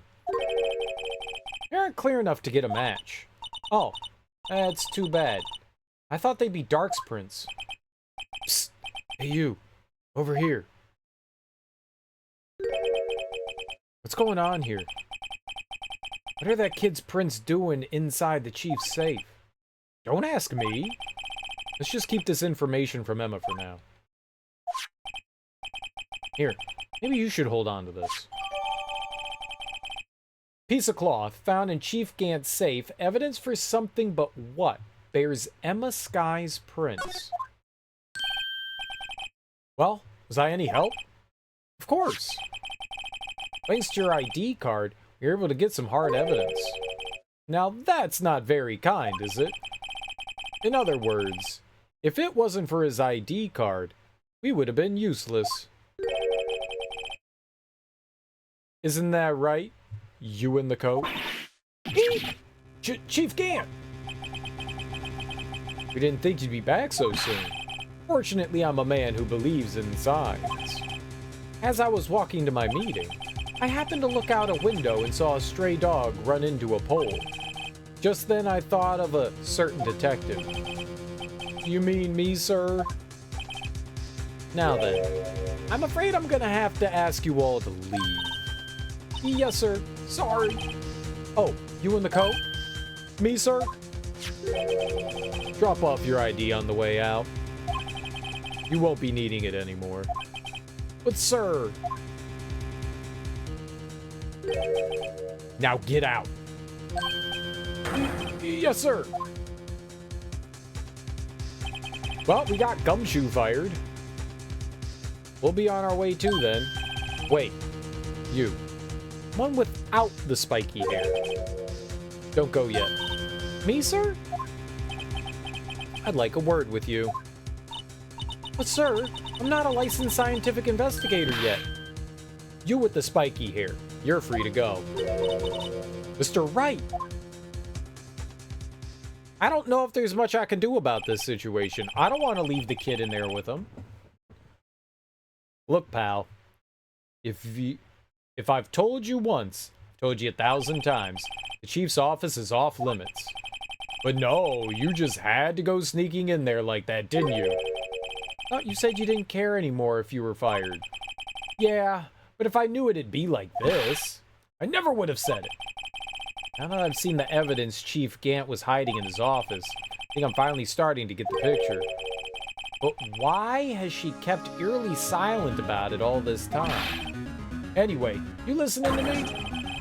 I'm gonna try to smooth things over with the chief again. Later, pal. After that, I heard from Emma. She said the police wanted to ask her some questions. So, she'll be busy for the rest of the day. I was gonna say, yeah, let's go talk to Lana. February 24th. Detention Center. Visitor's room.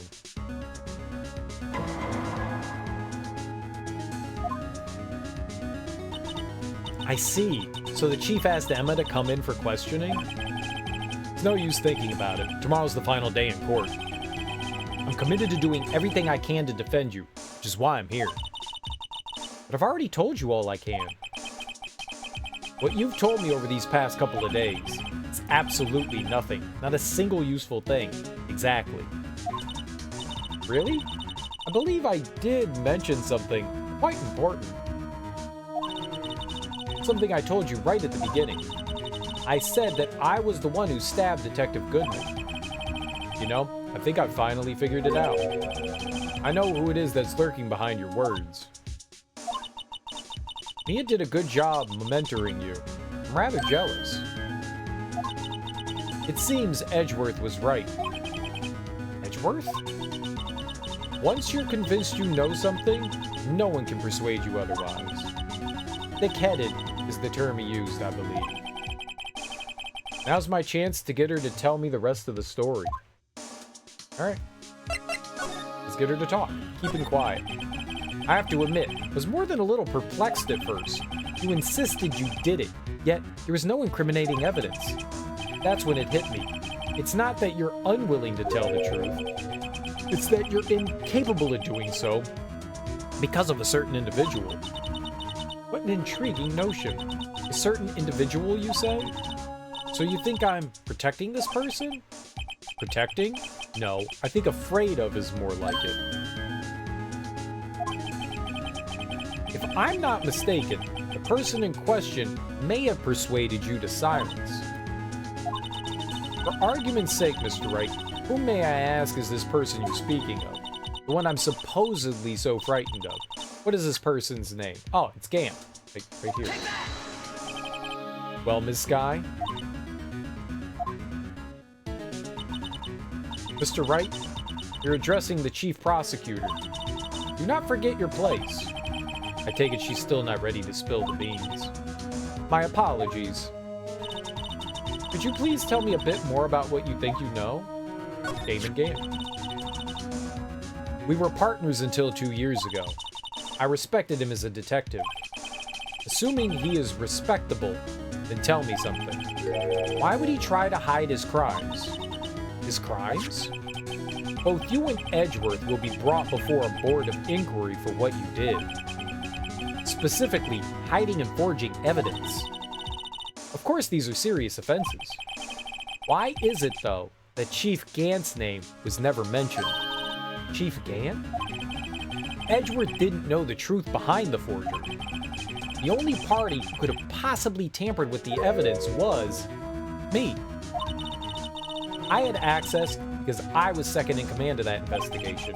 Yes, you, but also one other, Damon Gant.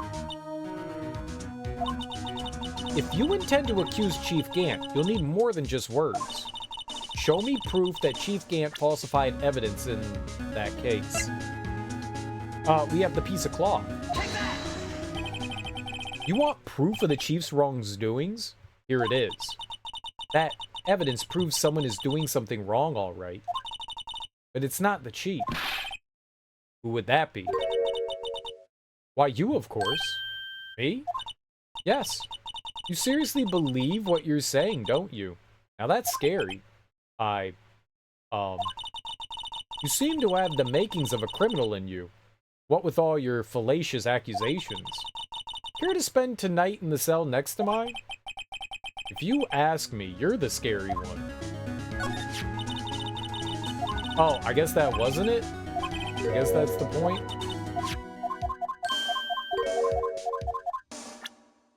Okay.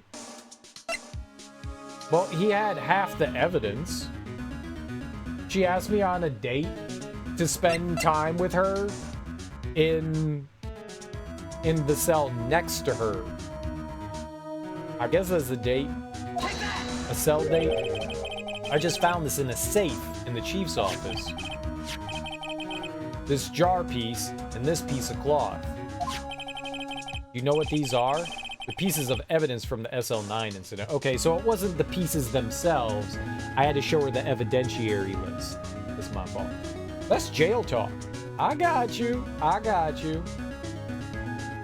And what should we smuggle in our prison purse? Should we bring in some candles, some wine, some cheese, a charcuterie platter?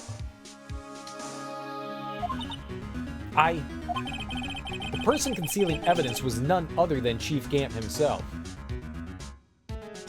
I need it empty? Because I'm smuggling something out? Now tell me, why are you taking all the blame for him? Touché, Mr. Wright. It's as you surmised. I cannot disobey the Chief's orders. Even if it means being found guilty for murder. Why not? Come now, Mr. Wright. You can't possibly expect me to be able to tell you that. 3 days ago, I had no choice but to cooperate in the murder of Detective Goodman. Or perhaps I should say, follow orders. Yes, that's more accurate than cooperate. Orders. Although I can't tell you the details, I can say that I was given an order that day. I need you to dispose of Bruce Goodman's body. Right. That was in the trunk of Woodworth's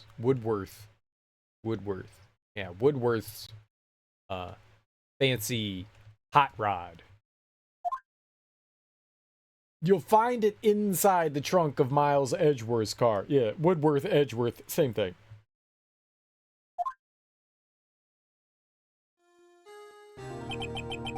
Just as I suspected.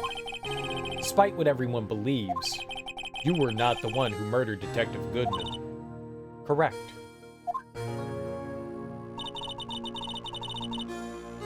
So she intentionally let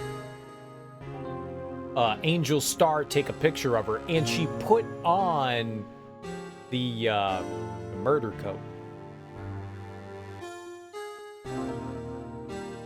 I need cash now. I do need cash now. It's my money, and I want it now. I was trying to take the body out of Edgeworth's car. The trunk's lock was broken, and I discovered that murder weapon while inspecting the body. Murder weapon? You mean Edgeworth's knife? No. When I found the body, this was the knife stuck in it. The knife from the SL9 incident? Serial killer Joe Dark's knife. I couldn't just leave that knife in him. So I took it out and stabbed him with another knife. The old double knife in the same wound stab. But they should be able to tell the difference between a fresh stab wound and a post-mortem stab wound. Apparently they don't do enough forensics. That would be Edgeworth's knife. That's right. Even though he was already dead, my hands were shaking at the thought of stabbing him. That's why I ended up cutting my hand. And that's the reason for the bandage on your right hand? Yes, it seems that I got blood on the victim's shoes as well. And then she saw me just as I plunged the knife in. Why were you angry, though? Ms. Starr, huh?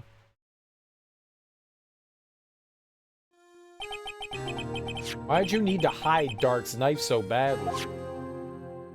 Dark's knife. It took a lot of work to finally close the Dark case 2 years ago. It was over with. I didn't ever want it to be opened again. My intent was to prevent that by whatever means possible. So, you hid Dark's knife. The weapon used to stab the detective was evidence in the Joe Dark case. If word got out, which it would, the reporters would have a field day with that. So you wrapped the knife in your scarf and hid it. In Edgeworth's exhaust pipe. Right. Then I called my sister. To tell her what happened, and to ask her to hide the knife that was inside my muffler. You asked Emma? I didn't want anyone on the force to know about this. That would explain why Emma's so confident about Lana's innocence. Speaking of phone calls, I had a bad feeling about one of them that day. Bad feeling? The truth is, after I received those orders from Chief Gant, the first thing I did was make a phone call. A phone call to Patrolman Jake Marshall. To Marshall? Why on earth would you call him? The lead investigator for the SL9 incident had been murdered. I wanted that fact to be kept hidden, and I needed help. He was the only other person I could trust. Or at least I thought I could trust him at the time. However, it seems that after I spoke to him, he went off on an escapade of his own. Oh, you mean, not wanting the case to die, he decided to take things into his own hands. He disguised himself as Detective Goodman and tried to steal the evidence. He had already stolen the ID card, but it seems he still hadn't made up his mind to break into the evidence room. After my phone call, any remaining doubts he had must have disappeared. So your phone call caused the incident in the evidence room?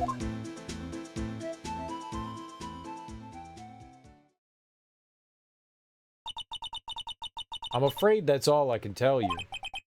But Lana, you've earned my respect, Mr. Wright, both as a defense attorney and an investigator.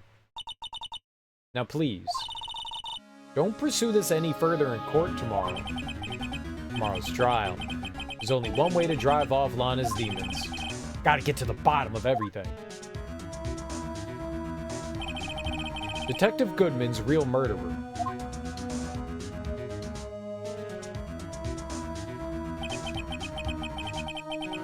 And what went down in the chief's office 2 years ago?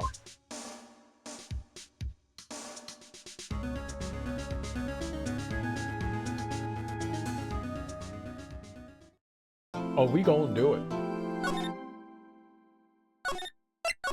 And we gonna get it real good.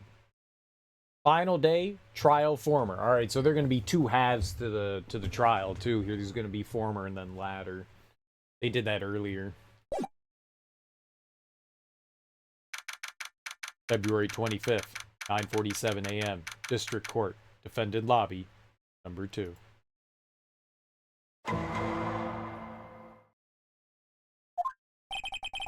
This is the defendant lobby, all right, but there's no defendant. I've been trying to reach Lana all morning. Where could she be? Where's Emma, for that matter? It almost seems as if something's been happening behind the scenes. Edgeworth. Knowing you, you've already figured it out. Who the owner of the Septuple 7 ID number is, that is? Well, I have a pretty strong hunch. Looks like I'm not the only one who's figured it out. You know, the only reason this trial didn't reach a verdict yesterday is because there was still room for doubt regarding this ID record.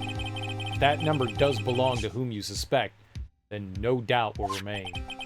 After all, he hasn't been officially charged with anything. True. Not yet. In any event, once all doubt's been removed from that list, I can call for a ruling. 5 minutes, Wright, and Chief Prosecutor Skye will be found guilty. But she didn't do it! I figured you'd say as much. That's why I came here, to hear what you have to say. This is the first time he's ever done something like this. Lana's hiding something. The only way we'll ever know the truth is to draw it out of her. The truth? Everything goes back to the SL9 incident. Don't be stupid. Today's the last day of the trial. You don't have time to reminisce about the past. That depends on you. It's all intertwined, man. It's all wound up in like a giant ball of yarn, and we gotta slowly unwind the yarn ball, man, to get to its creamy nougaty middle. That's what's in yarn balls, right? That's why they're so soft. That depends on you. If she's found guilty, you'll lose your only chance to find out what really happened. Well, think about it. See you in court, right?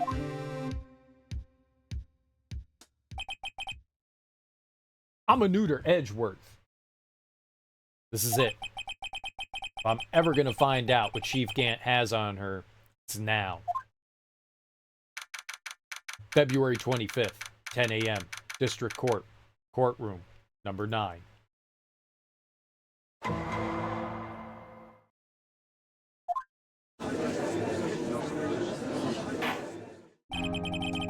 Court is now in session for the trial of Ms. Lana Sky. The defense is ready, Your Honor. The prosecution is ready, Your Honor. Normally, this is when the prosecution puts forth its opening statement. But before that, the police chief has a proposal to make. Chief Gant? Are we just gonna go at him?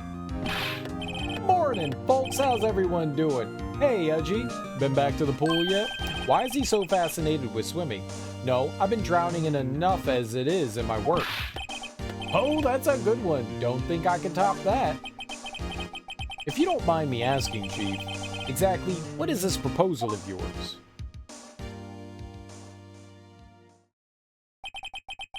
Lana, that is to say, the defendant, has asked me if she could speak directly to the court. She wants to do what? Having heard what she intends to say, I feel she should be granted her request. In the end, it should save everyone a lot of time and trouble.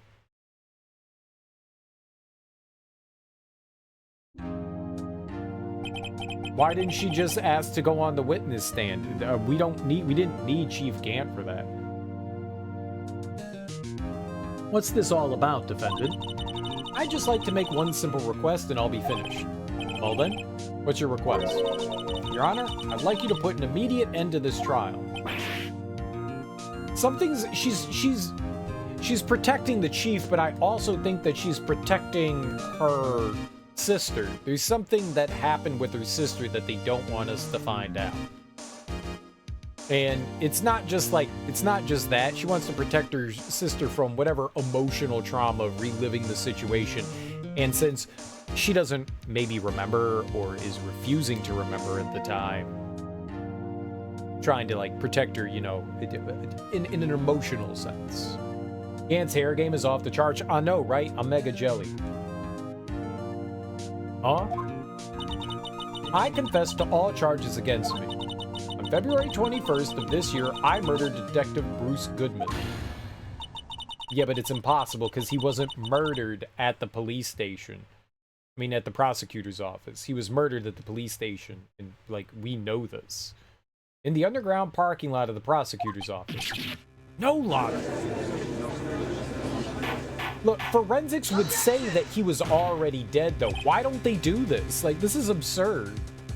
An autopsy would reveal that he was stabbed multiple times, and then there was a stab wound that was made after he was already dead.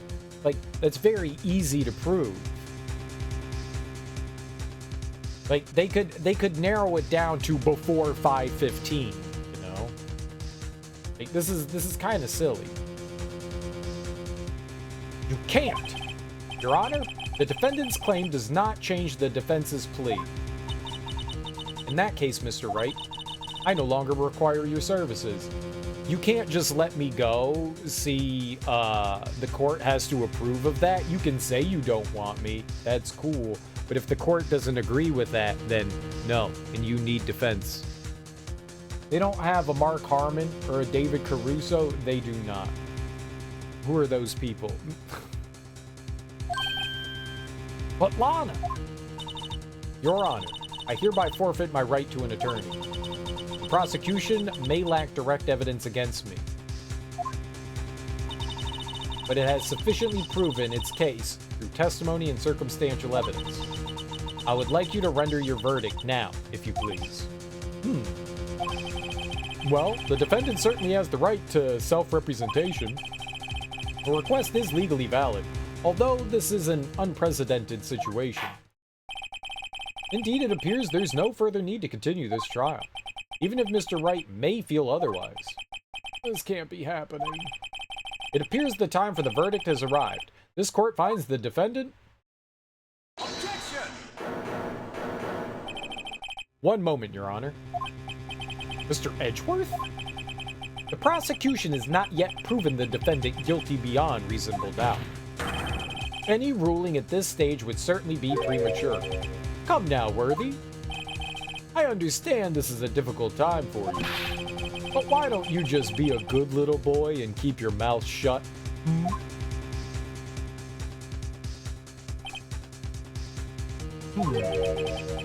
I don't think I care for your tone, Chief Gant. What? Creating another fabrication to cover up your past mistakes? Sorry, but I'm no longer the naive little boy you would have me be. Oh, does little Edgy have a spiny whiny?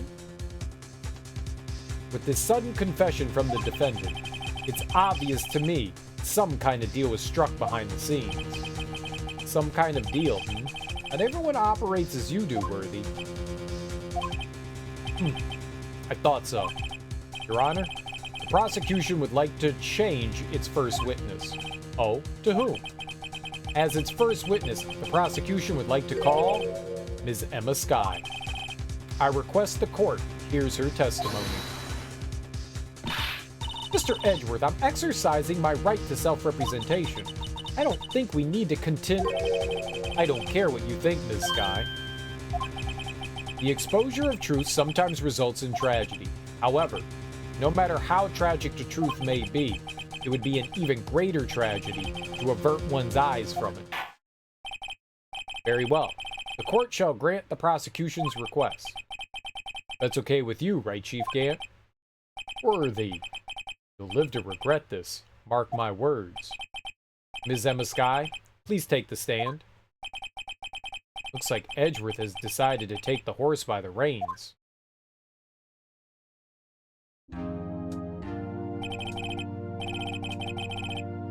Now then, witness, please state your name and occupation. My name is Emma Skye. My occupation, I'm Lana's little sister, and I want to be a scientific investigator. Oh, you're a high school student. High school student. 2 years ago, you encountered the serial killer Joe Dart of the Joe Dart killings. Is this correct? Yes.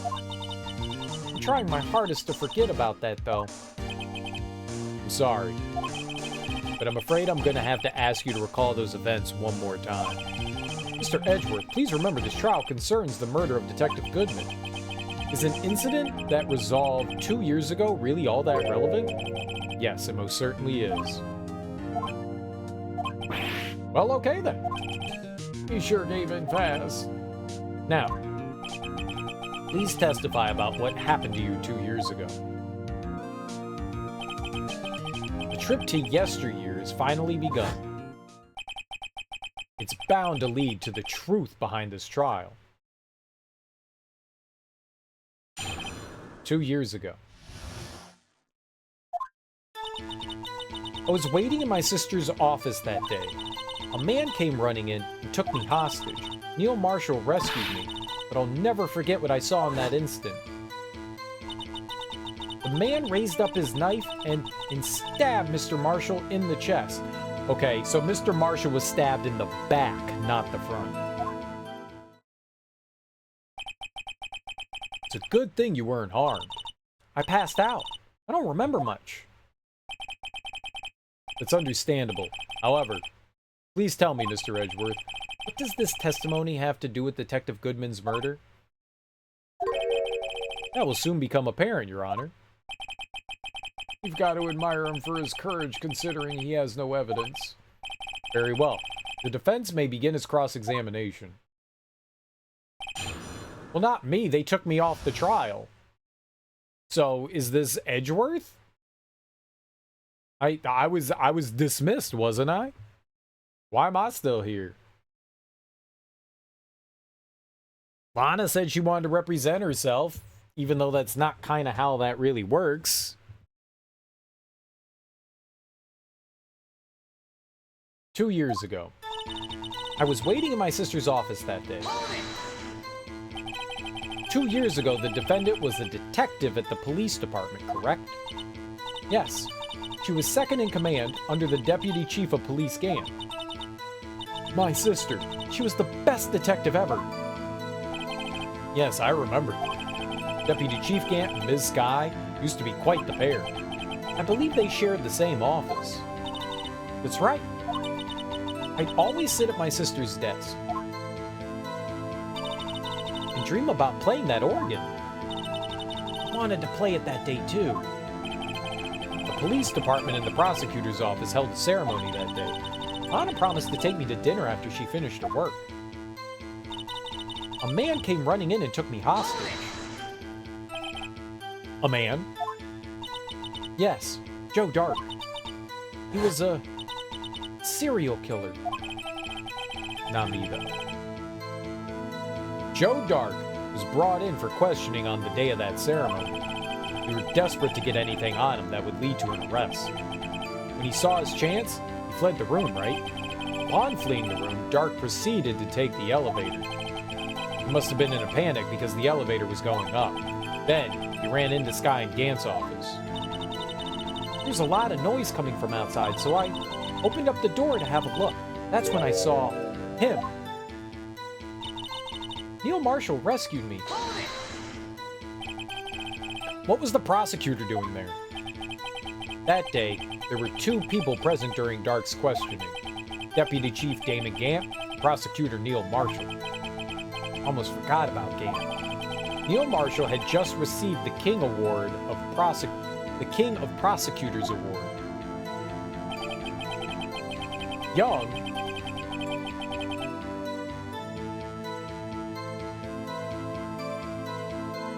and dedicated. I don't know why that hurt my brain. I was like, Young is a name because it's capitalized. No, it's not. It's just the start of a sentence, you idiot. Young and dedicated, he went straight to the questioning room after the ceremony. I assume that would also be why he was the first to run after Dark. When Dark grabbed me, I thought I was as good as dead. And that's when Prosecutor Marshall came running in. I don't clearly remember what happened then, but I'll never forget what I saw in that instant. You tell us about that. Mr. Marshall jumped on Dark. Just then, lights went out. The lights? It's just about this time of year. There's a terrible storm going on and lightning struck nearby. So the electricity went out. Wait a minute.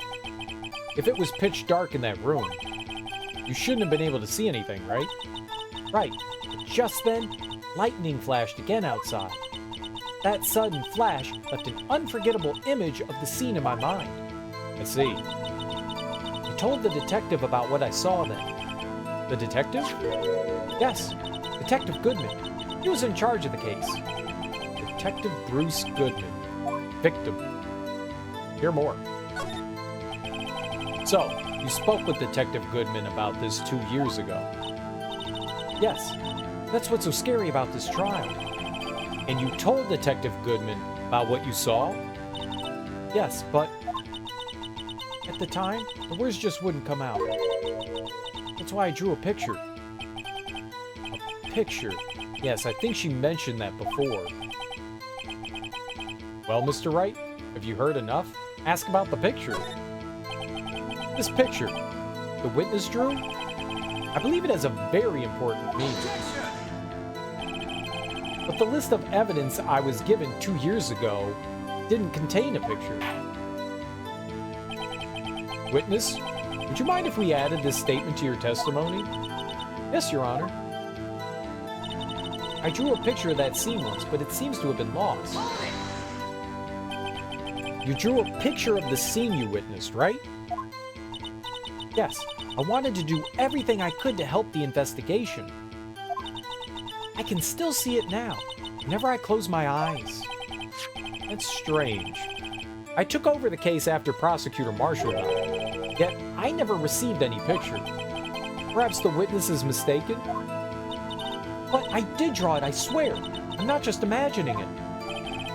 This picture that Emma drew, that reminds me. I guess I should check the evidence again. We have the other half of the evidence. I guess we have to show that. Well, anyway, let's continue. Let's hear her out, and then we'll present that one. That's probably what we need to throw in there. This scene that imprinted an image in your mind. Can you please describe it to us? And I never looked at that list. I should look at that. The man. The man raised up his knife and stabbed Mr. Marshall in the chest. I want to look. And I can look at it, right? Here. Let's take a peek.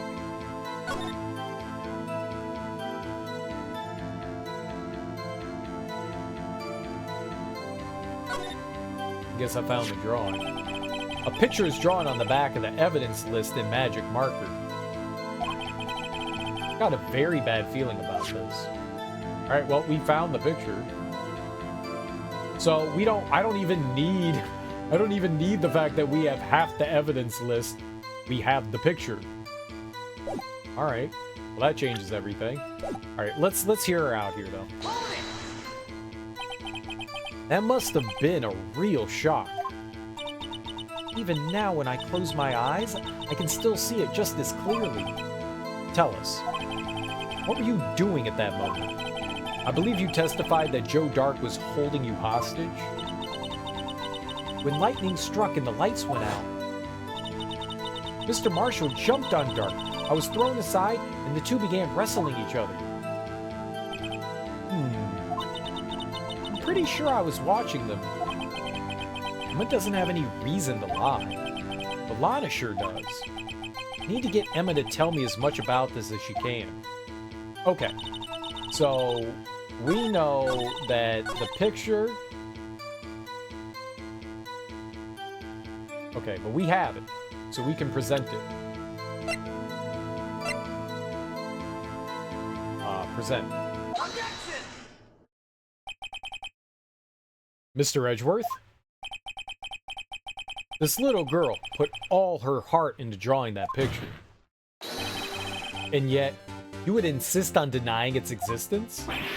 Huh? Why are we attacking him? I don't think that... Hey, I'm not the bad guy. All I'm saying is that, as the prosecutor for that case, I wasn't handed such a picture. That may well be. But it doesn't mean it doesn't exist. Behold! This is evidence list for the SL9 incident? Please turn it over, Your Honor. Reading about ninja games? Turn it over? Turn it? Ah! What is this? What's up, Smoke? How you doing? Yeah, all we doing is reading. This game is reading the video game, and we are doing the reading. We are the great and wonderful readers. Ah! What's this? It's sideways. I can't see that. Yes. What is that? Hey, that's it. That's the picture I drew. Indeed. Two men appear to be wrestling here. What's the meaning of this? What are you doing with that list? Me? Only the prosecutor in charge should have access to that list. Huh? These lists. They're different from each other. What? It would appear, Mr. Edgeworth, that the evidence list you were handed 2 years ago was incomplete. These two lists fit together to form one. You can see the marks here where they were torn apart from each other. So you see, Mr. Edgeworth, it's quite obvious what happened. 2 years ago, only half the evidence in that case ever reached you. What? What? I recommend reading Steins Gate, top-tier visual novel. I've never heard of Steins Gate. But Ms. Sky, why did you draw your picture on the back of such an important list? Because that's what Detective Goodman handed me in the questioning room, Your Honor. Wait a minute.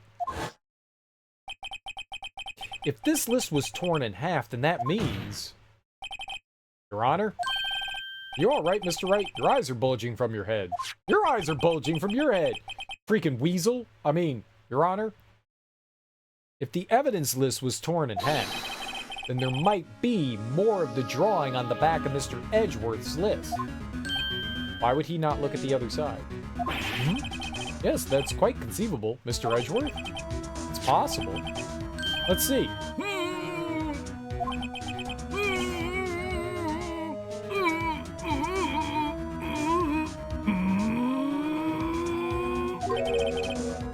Is something wrong? Do we even have to ask? Sorry, Your Honor. There is indeed something drawn on the back of my list. It's that thing.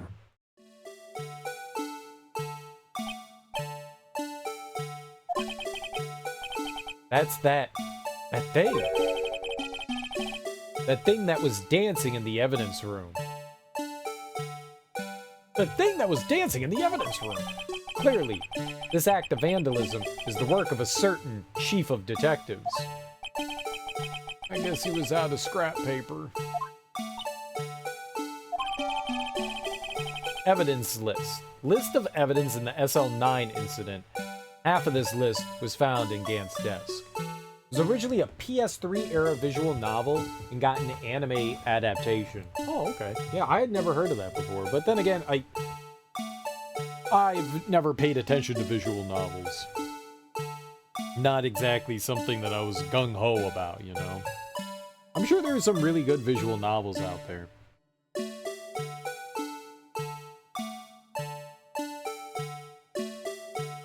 Now, I have played games with visual novel-esque components to them, like the Neptunia games, which are abysmal, and like Persona.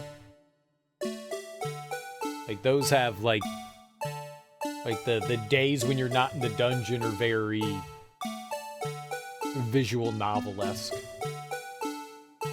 But yeah, I think I've only ever played 2 of them. This and Doki Doki Literature Club. List of evidence in the SL9 incident. Half of this list was found at Gant's desk. Maybe we should look at that again? Very well, witness? No, I want to look at that list again. Can we? Oh, let's check it.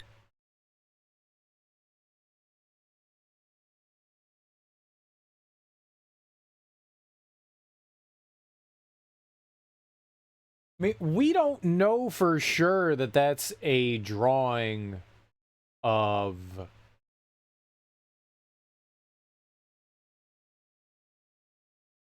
whatever, the blue badger. That could be something else. It's just a shape. And it's like completely filled in, you know? And what's with the little like pieces at the top?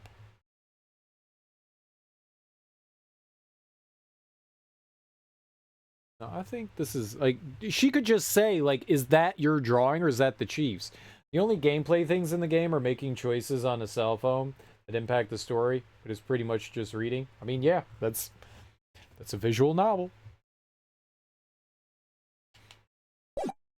I'm not quite sure what to make of that. I think it might be the jar, right? Can we check it? Well, maybe not. Could be, though. Like a certain angle.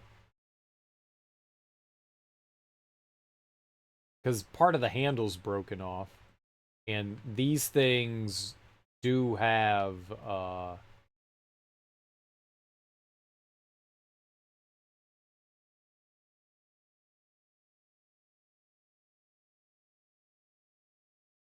little balls at the end. It's probably the jar, right? Just at a very specific angle. Okay, very well. Witness, will you please testify about this picture you drew 2 years ago? Huh? Oh, yes, sir, Your Honor. What's wrong with Emma? She seemed to be thinking about something when she was looking at the picture. Emma's picture. This is the picture I drew 2 years ago. The flash of lightning was so bright, all I could see were shadows. After that, I must have fainted. This picture shows exactly what I saw in that instant. To think of a flash of lightning could burn such an image in your mind. Thanks to that, though, she was able to show us exactly what she saw. I mean, it doesn't help. It doesn't say who's who. Well, I don't see any contradictions here. This clearly shows Joe Dark about to murder prosecutor Neil Marshall. No, it doesn't. It just shows 2 blobs, one with a knife and one on the ground. That's an assumption. This isn't a photograph. This is a picture. The defense may now begin its cross-examination. Emma's picture. This is the picture I drew 2 years ago. Did you draw this picture right after the incident? I think I drew it 2 or 3 days later. At first, I was in such a state of shock that I couldn't do anything. During that time, the investigation team was reorganized. Detective Goodman was placed in charge, under the direction of Damon Gant and Lana Scott. 2 or 3 days later, memories should still have been fresh in her mind. Excuse me, witness. But can you please tell us why this picture is painted all black? The flash of lightning was so bright, all I could see were shadows. So at the time, you didn't even know it was Mr. Marshall who had come to your rescue. No, I couldn't see him clearly. The lightning was so bright, and I was knocked to the floor. You were knocked to the floor? Dark had a tight grip on me, but when Mr. Marshall jumped on him, I was knocked away. I turned around, and that's when the lightning flashed. Poor Emma. I'm just glad she wasn't hurt. What happened after the lightning flash? After that, I must have fainted. You mean you didn't see the actual murder take place? No, I'm sorry. The flash of lightning only drove off the darkness for a split second. Not only that, but the trauma of the situation understandably caused the witness to faint. You really need to torture this girl any further? What? Hey, I'm not the bad guy here. Anyway, this picture. This picture shows exactly what I saw in that instant.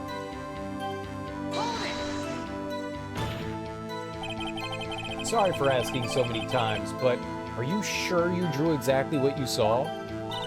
Of course, this is the exact scene.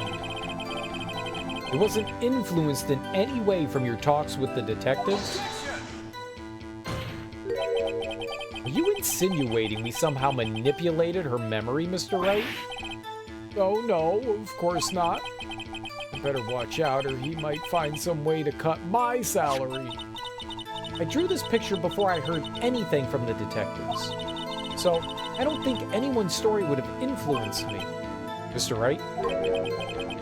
If there's something that's bothering you about this picture... Huh? Oh, well... That's strange.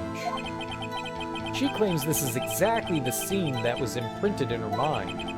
And yet, there's clearly a contradiction here.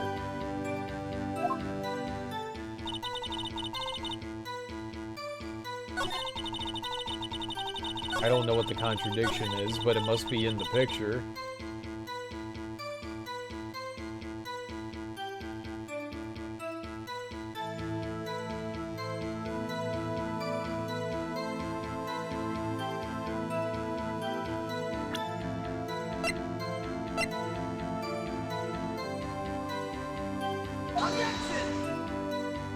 That's not it. Your Honor, that statement contradicts the evidence. It does. Yeah.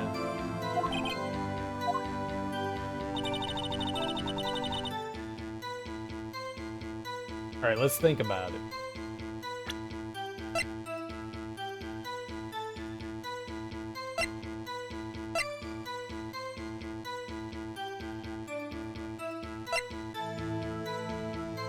Stabbed in the back, died from a punctured heart and lung, a knife tip, right. He was stabbed in the back. This isn't like looking like someone's getting stabbed in the back, right? I said that before. I hate to be the bearer of bad news, but this picture the witness drew contains a blatant contradiction. What? But I still remember it just like it was yesterday. Mr. Wright? Perhaps it would be faster if you simply pointed out this contradiction for us. What part of this picture contradicts the autopsy report? Like the whole thing? Take that! Is it the knife? No. It's because the drawing stinks. Mr. Wright, how could you? The act of making an innocent girl cry should warrant the death penalty. My bad. Guess he means I shouldn't shift the blame to others. Yes, well, so long as the defense has learned his lesson, better take another look. Now, it's in the back, Mr. Wright. Perhaps it would be faster if you simply pointed out the contradiction. The knife? Contradiction, of course, lies here. Take a look at the knife the man is holding. If you look closely, you can see its tip is broken. Even I don't have to look closely to see that, Mr. Wright. But Mr. Wright, look at the evidence. See the murder weapon? Its tip is broken too. If I recall, the tip of the knife was found broken off in the victim's body. It was the conclusive piece of evidence that proved Joe Dark was the murderer. I'm afraid it's not so simple, Emma. And where, pray tell, could you possibly see a problem? It's obvious, really. The victim suffered a single stab wound to the back.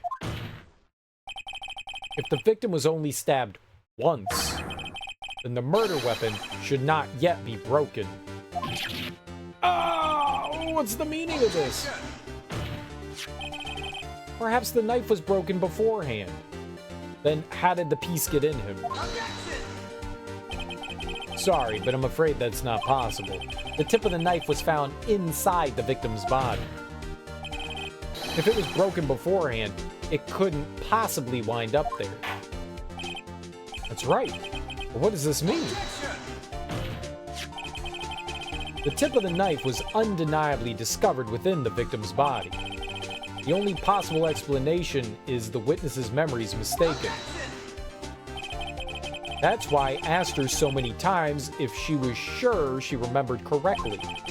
I believe you were annoyed at the time, but she was sure she remembered correctly. But there's no other way to explain this inconsistency. Not so fast, Mr. Edgeworth. There is another explanation. Have you forgotten already about a little something called falsified evidence? You're treading on thin ice, Wright.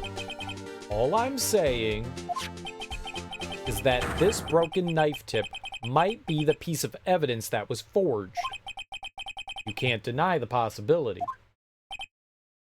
No. Ah! Order! Order! Order! Are you saying the investigation really was corrupted? Your Honor, please allow me to once again go over the events that took place the day of the murder. The police department and the prosecutor's office were holding a ceremony that day. After receiving the King of Prosecutors Award at the ceremony, Neil Marshall questioned Joe Dark along with Damon Gant. During his questioning, Joe Dark fled the room. Prosecutor Marshall chased after him and was killed by Dark. It is my belief that somewhere in this story there is a lie. I'm not lying. The man really was holding up a broken knife. If that's true, then there's no other way around it. This could not have been the actual murder weapon. There must have been another broken knife. What are the chances of there being two broken knives? Another broken knife besides Joe Dark's?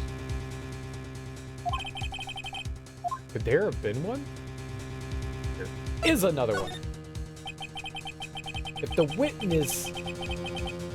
witness is this adamant about the accuracy of what she saw, it can't be explained away by a simple observational error.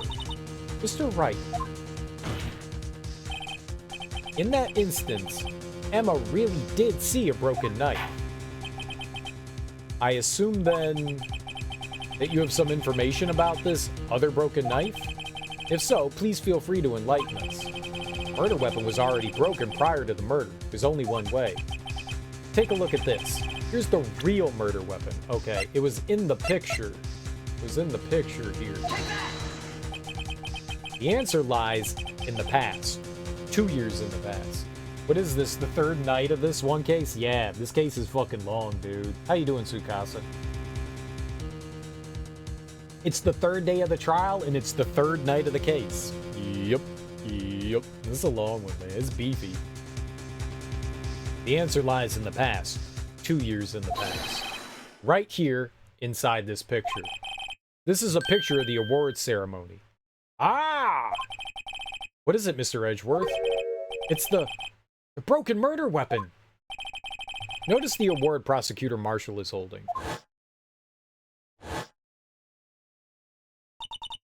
That's a broken knife. Here's a live look at the jury. Oh, who's the jury? I don't know what that is. Am I looking at like an armpit? Am I looking at a butthole? I don't know what that is. I can't tell. Is a sleeping cat? Oh, that looks perverted. I'm reporting that emote. It's perverted. Does not look like a sleeping cat to me. I literally cannot tell what that is from just looking at the image. I can't. I had to hover over it, and even then I had a hard time telling what it was.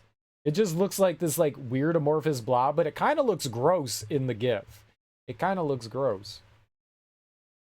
But then again, I'm kind of gross, so, you know. I think if you know cats and you know what a cat is, you might be able to see it, but I don't, and that's the problem.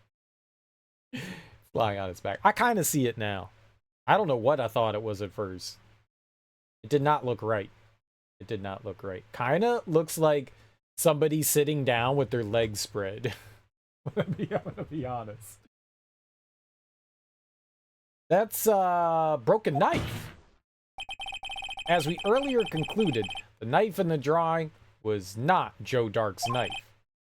That being the case, the knife the witness saw was in all likelihood from this award.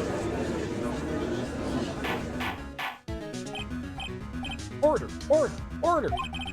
Neil Marshall was awarded King of Prosecutors that day. As an award, he was given this broken shield and knife. When he chased after Joe Dark, he pulled out his knife. Being a prosecutor, he did not carry a pistol. This broken knife was the only weapon he had in this dangerous situation. But that can't be. Oh, and why not, Mr. Edgeworth? Because if the King of Prosecutors award knife was the murder weapon, then the murderer and the victim would be reversed. What do you mean? I mean, this man raising a knife would have been Prosecutor Neil Marshall. Oh.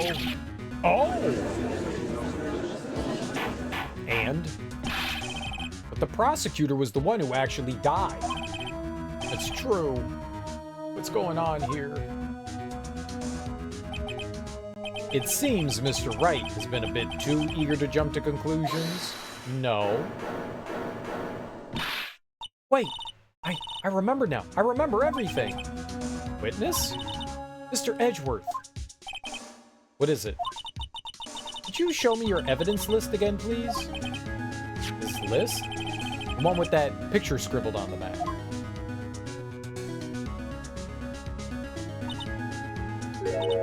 I knew it! This picture. I'm the one who drew it. Of course she is. What? You drew that? That's right. The list wasn't torn in half at the time I drew this picture.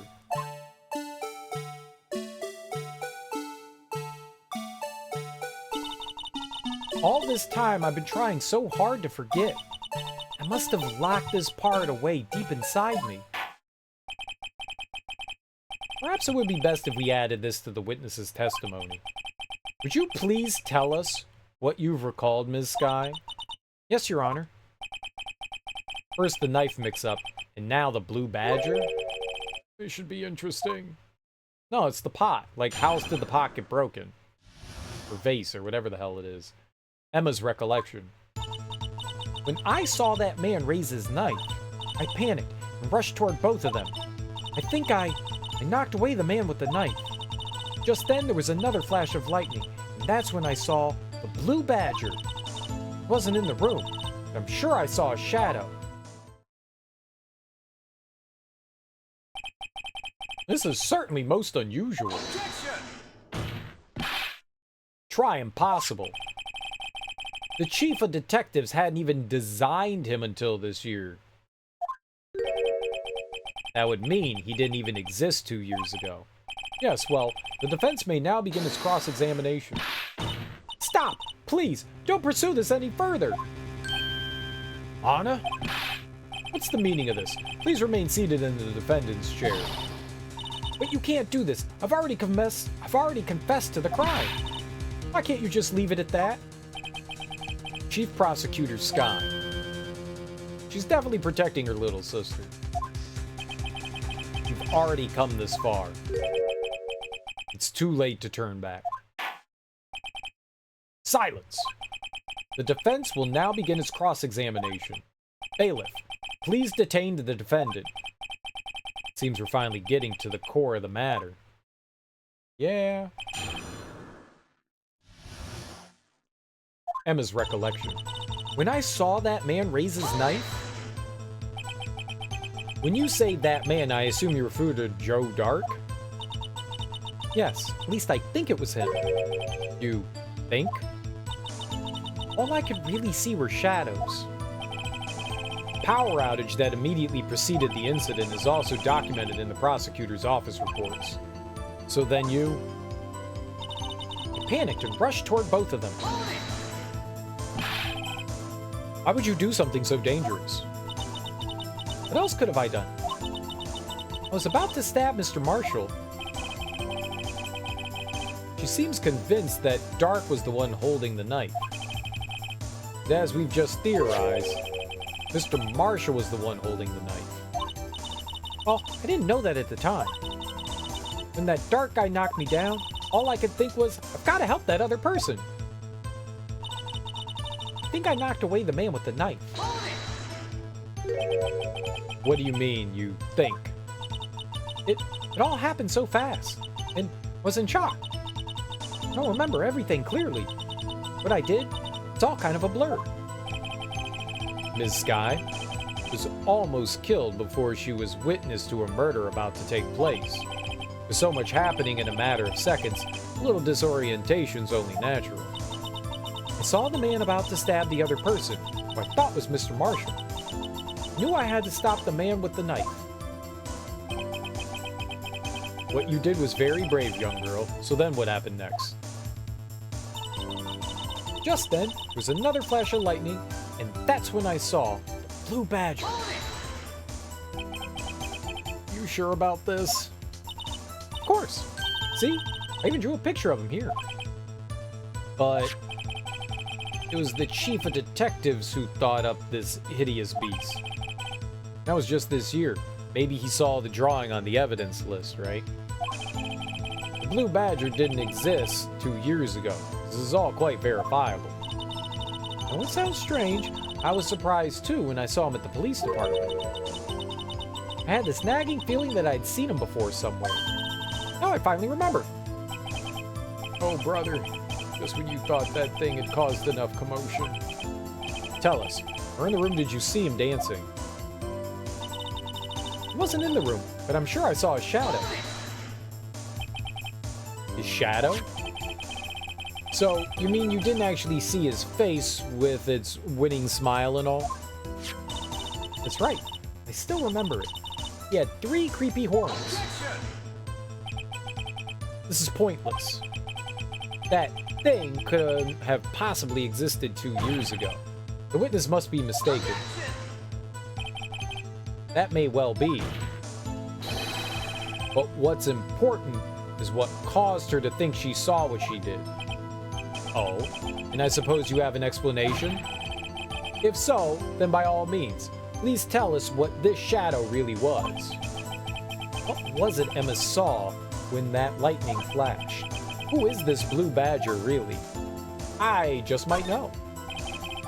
The blue badger hadn't even been dreamt up when Emma drew this picture. Yet she's certain she saw its shadow. Ladies and gentlemen, it is the defense's belief that on that fateful day 2 years ago, there indeed was something that looked similar to the blue badger. Something that is now sitting in this very room. Mr. Wright! It's the only other thing that we have from the room in our, evidence bag. In this room? Very well, Mr. Wright. What is it that the witness saw in that instant? Please show us this mysterious blue badger lookalike. It was the vase. The mysterious blue badger was in fact this. But that's, what exactly is that? I believe it's some sort of jar. But Mr. Wright, it doesn't look anything like the blue badger. Indeed it doesn't. As it stands now, it's just a plain jar. However, what if we're to change our viewpoint? Change our viewpoint? I've got to show them the correct angle to look at this from. Oh, God.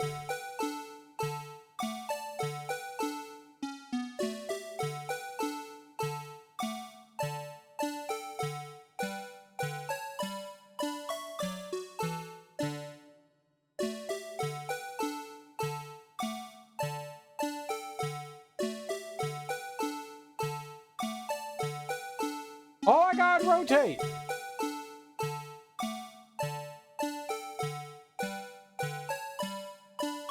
Are we good? I'm doing this. Take that! This isn't right. I've got to make it look more like the badger. How? Allow me to remind the defense. Its case hinges on the witness's drawing. If Mr. Wright can't match the shape the witness drew, we can't accept his claim. I had it! Gotta find just the right angle. Yeah, I should rotate it vertically a bit more, or horizontally. Come on, Mr. Wright, you could do it. Gotta show them the correct angle to look at this from. I thought I did. How?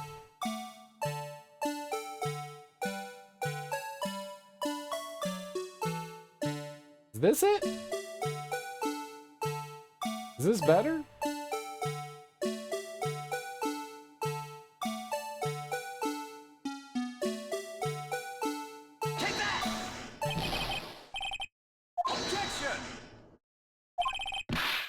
It's clearly it. I can't match it. It won't let me, move it up to the fucking badger. So how do you want me to do it?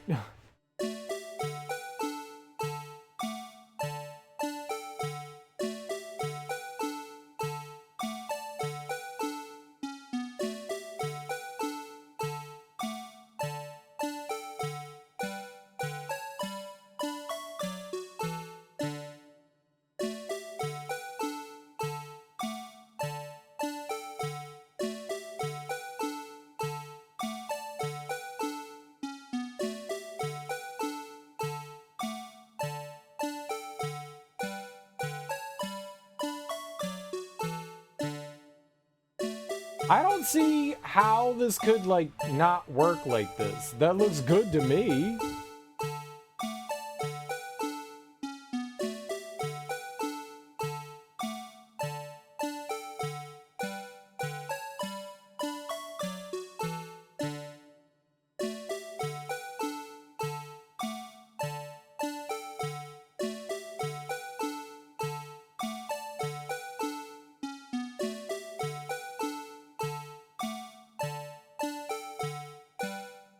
The judge's ball. I know! Don't be rude!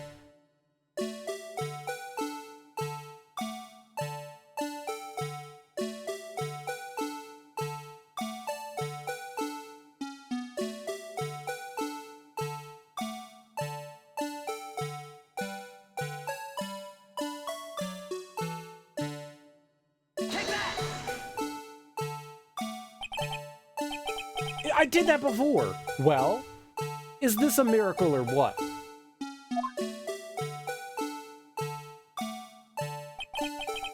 No one can possibly deny this jar's resemblance to the blue badger. No, it can't be! Order! Order! The defense has proven its claim. The mysterious blue badger witnessed on the day of the crime was actually this. Although we all enjoyed Mr. Wright's dramatic performance, one question remains. What's your point? What do you mean? So, that badger thing was actually just a jar. It doesn't change anything. I'm afraid that's where you're wrong, Mr. Edgeworth. You see, this changes everything. Indeed. Very well then, please tell us. What's different now that we know the witness saw this jar? The murderer. It was not the murder weapon. That was used to knock out. It was used to knock out Dark, but we know the murderer, right? Allow me to take these in turn. At the moment of the murder, the witness saw this jar. At a very specific angle, I might add, Mr. Wright. Yes, well, knowing this, where could she have seen this jar? Where? The location of the jar is shown in a picture taken on the day of the crime. It's on a shelf in the office of Damon Gant. But the body was found lying near Lana Sky's desk. The witness testified so herself. Yes, and it is these two facts that reveal what actually transpired. You see, the struggle between Dark and Marshall did not take place in Lana Sky's office. It happened on the other side of the room, in Chief Gant's office. You implying the murderer moved the victim's body? From Damon Gant's office to Lana Sky's office? Yes. Why would he do that? There's no reason. Exactly. If there wasn't a reason, he wouldn't have gone through the trouble. The only logical conclusion is that there was a reason. Do you know what that reason was, Mr. Wright? Finally figured it out. So this is why Lana tried to stop the trial. It's too late to quit now, though. Please recall the witness's testimony. She said she knocked away the man who was holding up the knife. In the next instant, the jar was hit and flew through the air. Now tell me, what could have sent the jar flying? That would have to have been the impact the man made when he was knocked into the wall. Ladies and gentlemen, if I may draw your attention to this picture once more. If the man was knocked in the direction of the shelf the jar was sitting on, what would he have hit? Ah! The suit of armor, holding a very sharp and dangerous-looking sword. Yes. And since the man who was knocked into the armor was carrying a broken knife, it would have had to have been Neil Marshall, wielding the King of Prosecutors trophy. No, Mr. Wright, you can't be thinking... Yes. There is another possibility of actually what transpired in that room. Other possibility? Of course, the perpetrator would have had no idea, but nevertheless...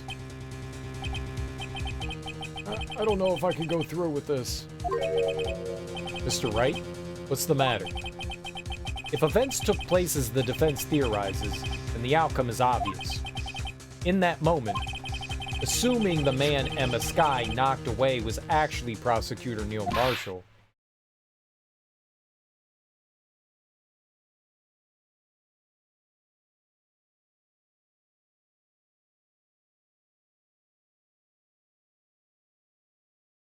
Yeah, I figured this out like 2 days ago. You mean Mr. Marshall died because of me? No! Thud. Thud.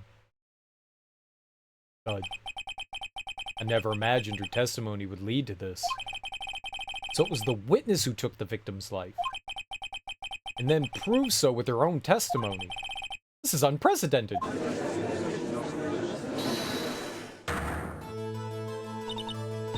What? What are you saying? I'm sorry, Ms. Skye, but given the circumstances, Joe Dark murdered Prosecutor Marshall. How can you think it was Emma? How dare you try to pin the crime on her? Imagine that, coming from you. If you recall, it was you who admitted to forging evidence 2 years ago. The reason you moved Prosecutor Marshall's body was to keep anyone else from finding out about what Emma did, wasn't it? I assure you, Mr. Edgeworth, I have no idea what you're talking about. If you hope to have anyone believe your insane allegations, I'm afraid you're going to have proof. Tell me, do you have any conclusive evidence that proves my sister killed Neil Marshall? Evidence? I'm willing to bet you don't. Yes, certainly would be difficult to prove this with evidence. We don't have evidence, and we'll have to rely on testimony. I'm afraid that won't work in this case. Both parties involved in the incident are dead. We certainly can't get dead people to testify. This has all been a wild goose chase from the beginning.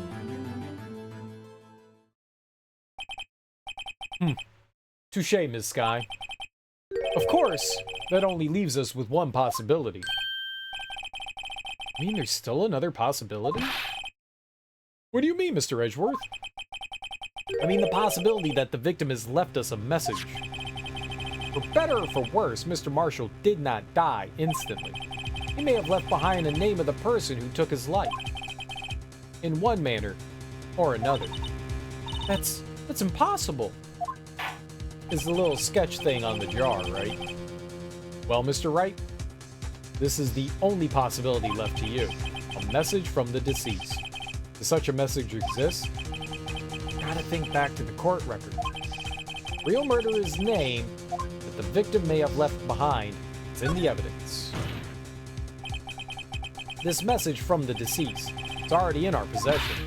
Mr. Wright, will you stop at nothing to prove my sister is a murderer? Do not be mistaken, Ms. Skye. Our purpose is not to accuse Emma of any crime. There is only one thing we seek.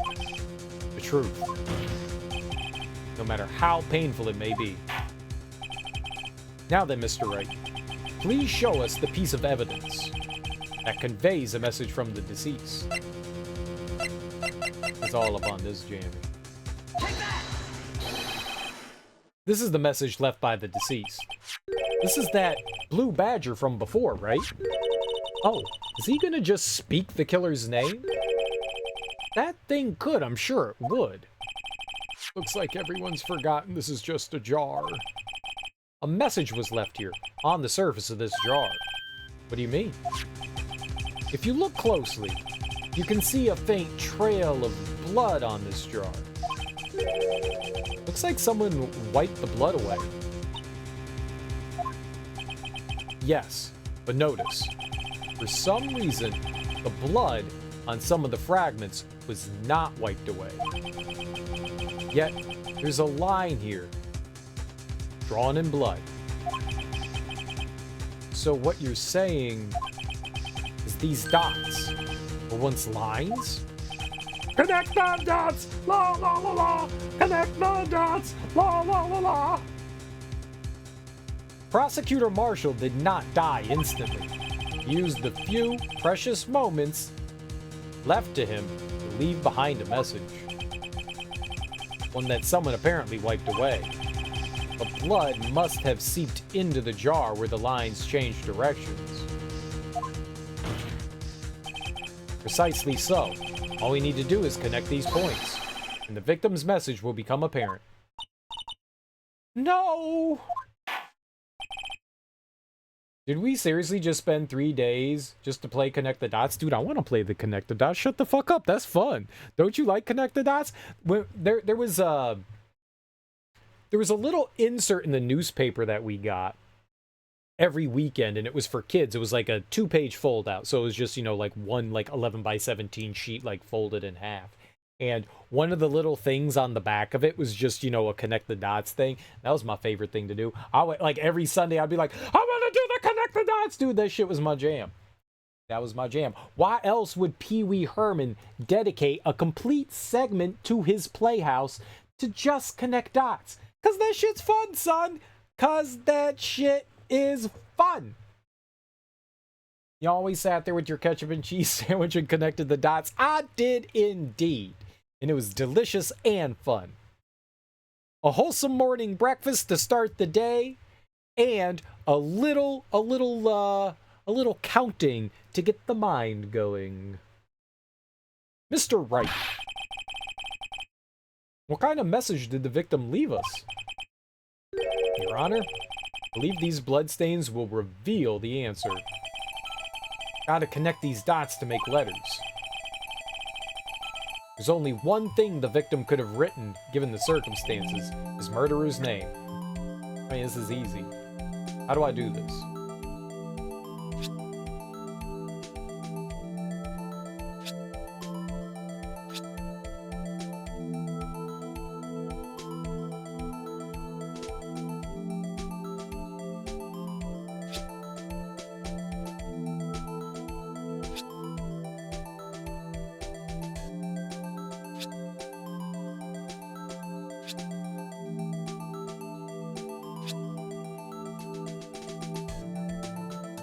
Okay, it won't let me do it. Alright, so.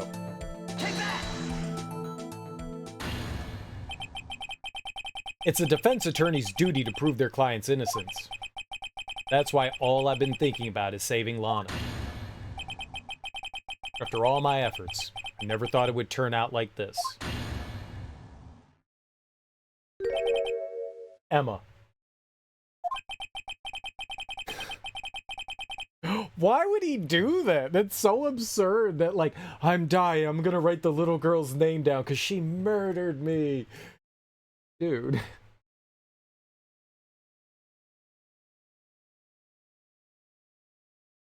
So this is the final message Prosecutor Marshall left behind. It's because he wanted everyone to know that the little girl murdered him. What? Of all people. She may not have meant it, but in the end, the one who took the victim's life was Emma Sky. I like how, like, they're like, yes, this is the evidence. Hey, I got to play Connect the Dots. That was dope. It was Emma Sky.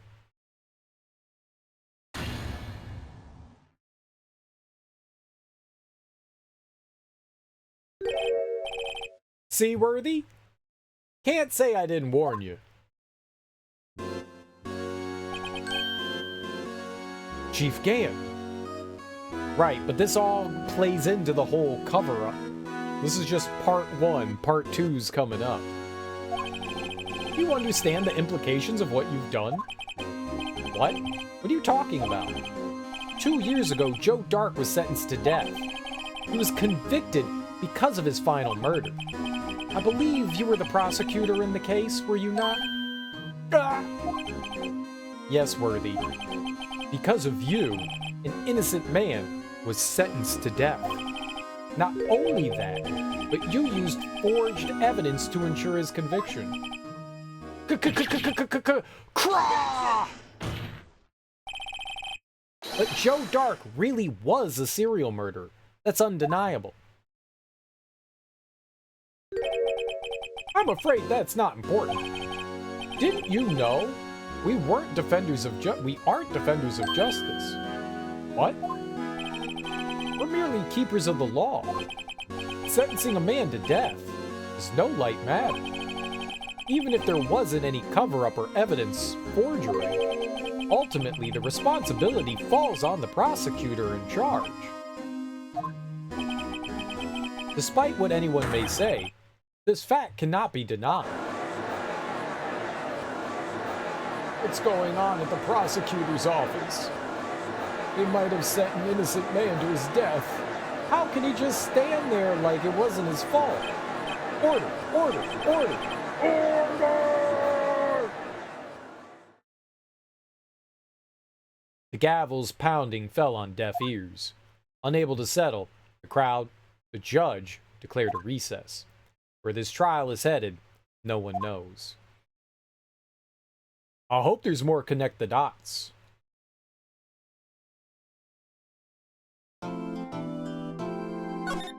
Alright, so that was all part 1. Now we get into part 2. Because we still, okay, all that is to talk about the case that happened in the past, but that brings us to the murder of Bruce Goodman. It's all kind of like a side distraction.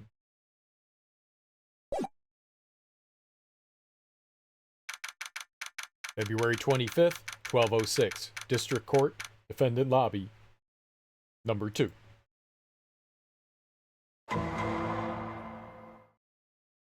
The single episode's literally the length of the main game. It really is, isn't it? It really is. It's super duper long.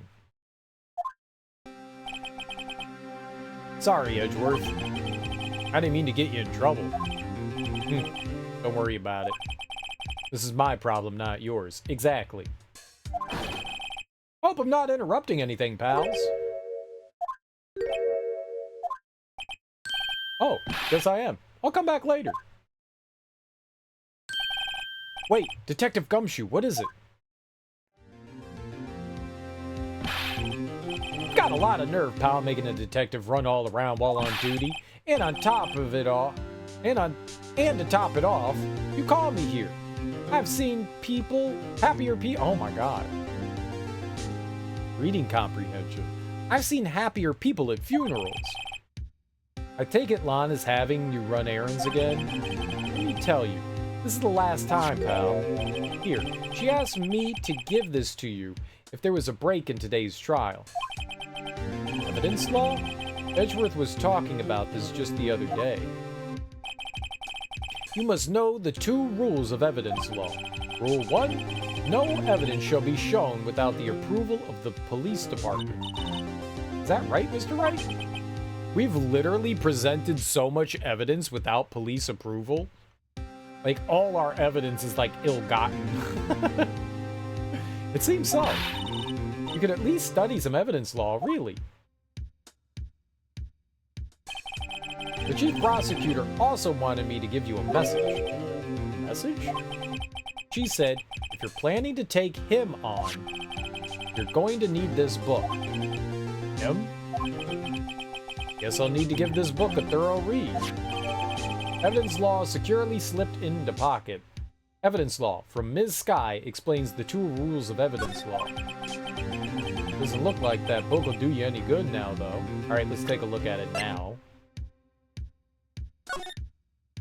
Rules for submitting evidence. Rule 1, no evidence shall be shown without the approval of the police department. Rule 2, unregistered evidence presented must be relevant to the case on trial.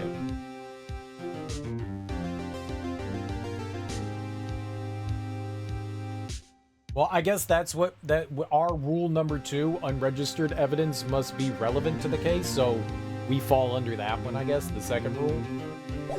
Okay. Well, I'm sure we're going to need that at some point. All that's left now is the chief prosecutor's sentence. That's where you're wrong, detective. Huh? Haven't you figured it out yet? Why I'm still sitting in that prosecutor's seat? Despite all these allegations being thrown at me? Mr. Edgeworth. The real trial today hasn't begun yet. What? What else is there left to do? Your credibility's been all but ruined with that forged evidence you were unaware of. Emma Sky found out she unwittingly caused the man's death, and now you're telling me you want to do more? You gotta be kidding me, pal. You're missing the point, Detective. Lana didn't murder Detective Goodman. She merely stuck a knife into his dead body. That means the real killer is still out there. Well, she's still guilty of something. She may not be guilty of murder, but she's guilty of conspiracy? Tampering? You know?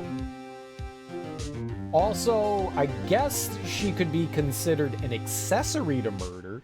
She was helping try to get rid of the body? So I don't know if that's a thing. Desecration of a body? Is that like an actual... I know you could desecrate bodies, but I don't know that that's a term for a crime. I would just feel as though it's like tampering, right? That's why I said tampering.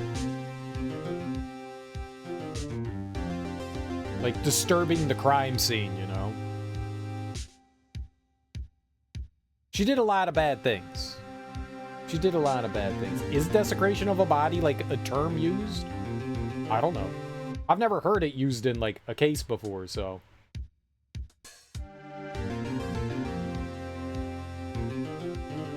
That means the real killer's still out there. What? And we're going to expose him, no matter what it takes. This case has hurt too many people. It's time to bring it to an end. They don't say fiddling with it. No, they say diddling with it. Oh, ew. February 25th, 1252. District Court, courtroom, number 9. But would that actually be like a legal term that they would use? I avoided that by deleting the D I had typed. But would desecration of a body be something that they would actually use to describe what she did? I agree that it is desecrating the body, but I would just assume that they would say something more, probably desecration. Okay. Well, let's go then. Let's go then.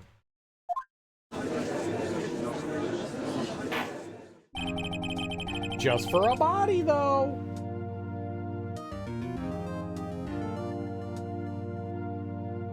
Yeah, it is. Let's desecrate. Assault otherwise.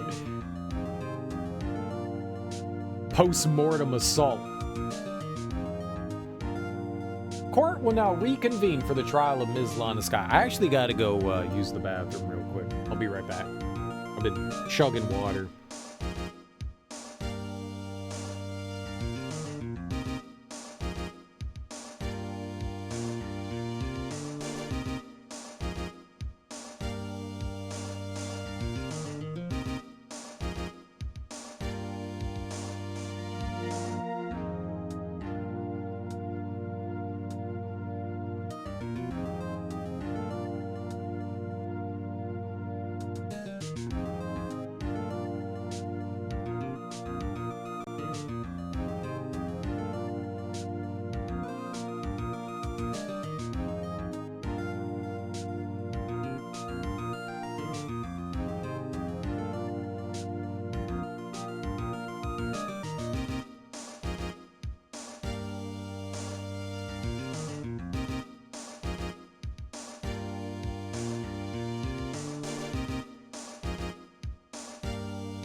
They really clean. The Game Boy Advance does not have a really good sound chip. They really cleaned up the music for this. Kind of like what they did, like it's uncompressed audio.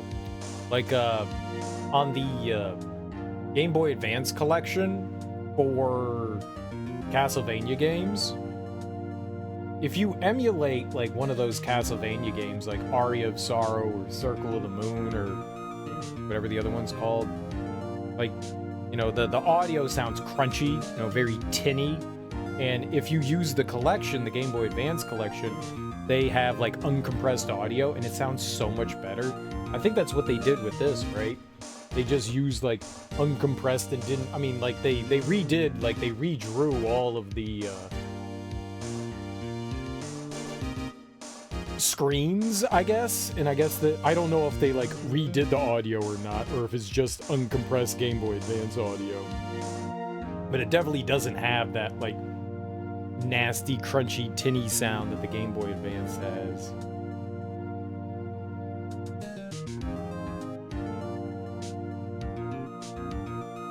Like, I hear this and I'm like, alright, this is alright. Court now reconvened for the trial of Ms. Lana Skye. Mr. Edgeworth? Yes, Your Honor. The Inquiry Committee is planning to impose harsh penalties on your action. Thank you for the news, Your Honor. Yes, well, normally this is where the prosecution calls forth a witness. But, this isn't easy to say. You see, there's some concern that you, Mr. Edgeworth, may have, struck a bargain. You think I may have manipulated the witnesses? I didn't say that. It's just that, you see, everyone's been talking and... Very well, Your Honor. If you have that much doubt in him, why is he still on the trial? He shouldn't be here. If you honestly think that he's tampered with evidence, that's enough reason to get him, like, knocked off the trial. Why the fuck is he here? Very well, Your Honor. I have a solution. A solution? That being the case, the prosecution will allow the defense to call forth all further witnesses. What? There's no precedent for what you're proposing. The defense is allowed to call witnesses. The hell are you talking about? Undeniably, this is an unusual arrangement, but a very effective one.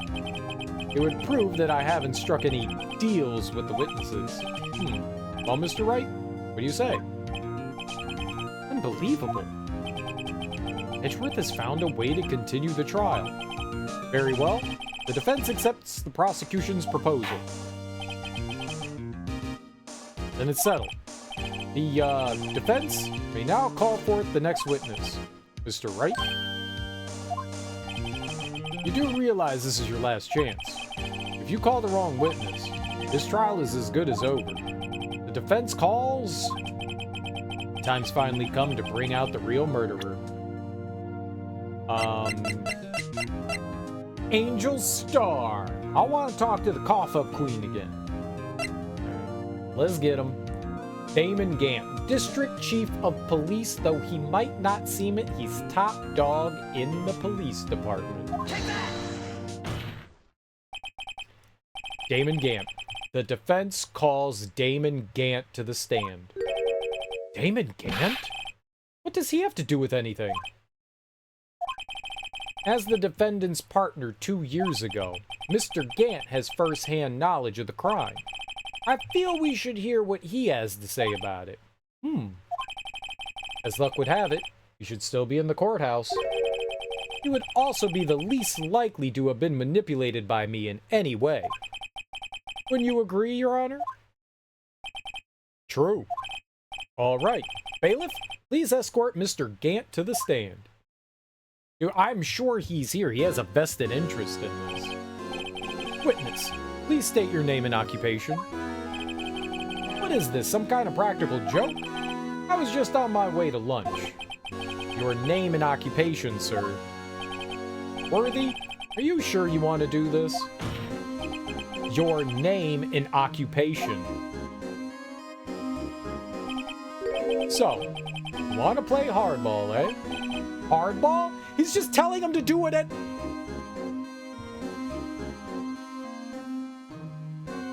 Everybody's dumb. Please, Mr. Gant. Fine. My name is Damon Gant. I'm the acting chief of police. Now then, Chief Gant, the court requests to hear your testimony. Oh, righto. What's with the grim face? First, let's clear up this SL9 incident. Oh, you mean that time when Lana's sister murdered that prosecutor? Personally, I think it's been made pretty clear already. There's still some things unaccounted for. Oh, like what? Well, we have that cloth with the fingerprint that is the little kid's hand. Maybe that's a piece of Marshall. Which Marshall was that? Neil Marshall? Maybe that's a piece of his clothing? Because her handprint was on that. It's just a piece of cloth. That could mean something? And we haven't gotten to that yet. And that would still be with the SL9 and not necessarily with Goodman quite yet. Oh, like what? Like the role you played in all of this. Son, either you're very brave or very foolish. Why? You are aware, of course, that a police chief has all kinds of weapons at his disposal. I'm a little dense. Is that a threat? Are you threatening me in a court of law? Well, you're on the stand?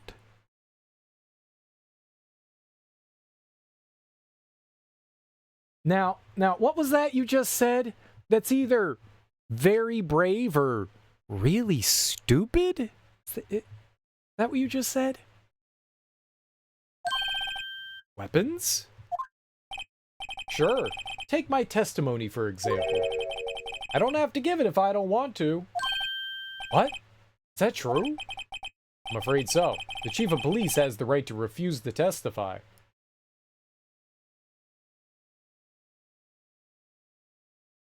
What? We just subpoenaed his ass. I mean, he could plead the fifth. Anyone can plead the fifth. 1, 2, 3, 4, fifth? You could do that. I guess.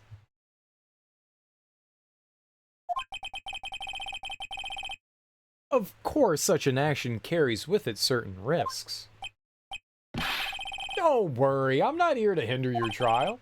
Just remember, if this turns out to be a big waste of time, don't say I didn't warn you. I don't think it's going to be a big waste of time, bucko. Very well. The witness may now begin his testimony. SL9 incident. I wonder what he's going to say. Where are we starting? As I recall, Neil and I were questioning him that day. Okay, just right to this one. Okay? To make a long story short, we slipped up. That power outage didn't help either. When I went to my office, I found Lana there. Apparently, she had already arranged the crime scene. As you can see, I had nothing to do with the forgery. Alright. Is that when Dark was arrested? Him? He was lying on the floor unconscious.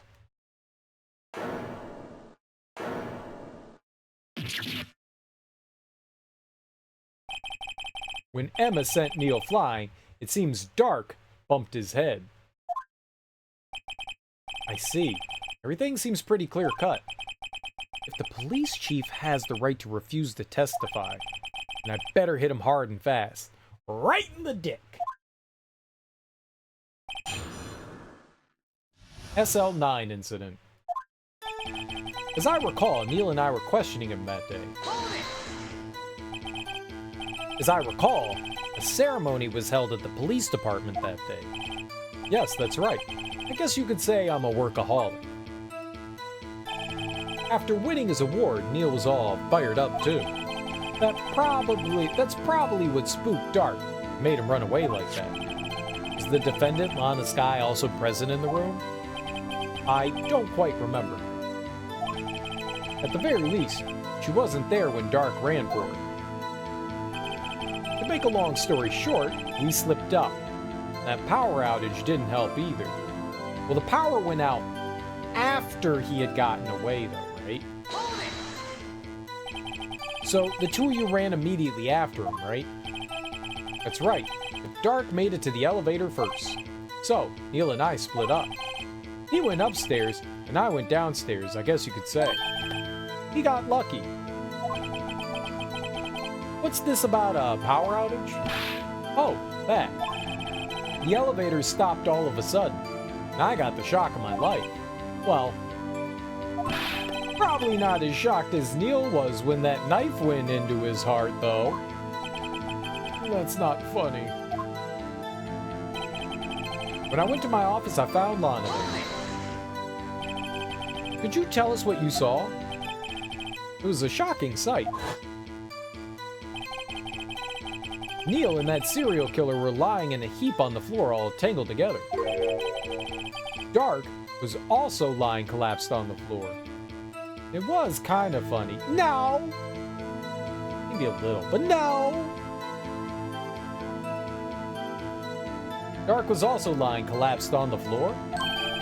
Yes, apparently he hit his head and was knocked out. Next to them were those two poor girls, Lana and Emma. Lana was cradling Emma in her arms. Looking back at it now, she must have already known what her sister had done. Apparently, she had already arranged the crime scene. How can you know that? Because of the victim's body, it had already been moved. So that means you found the body near Lana's desk? That's right. I think you said earlier. It was my suit of armor that really stabbed the prosecutor? Yes. Anyway. As you can see, I had nothing to do with the forgery. So you're saying that the forgery had already taken place by the time you had arrived at your office. It's exactly what I'm saying. I can understand how Lana must have felt, but moving a body and hiding evidence are inexcusable, no matter what the circumstances. Is that how it really went down? Staring at the witness won't do you any good, Mr. Wright. If you're gonna stare at anything, you'd be better off staring at the court record. Worthy, always the smooth talker. Which piece of evidence ties Gant to the forgery? Lana did admit to forging evidence, but it can't be the whole truth. Somehow I've got to link Gant to the incident. Alright, let's take a look at things.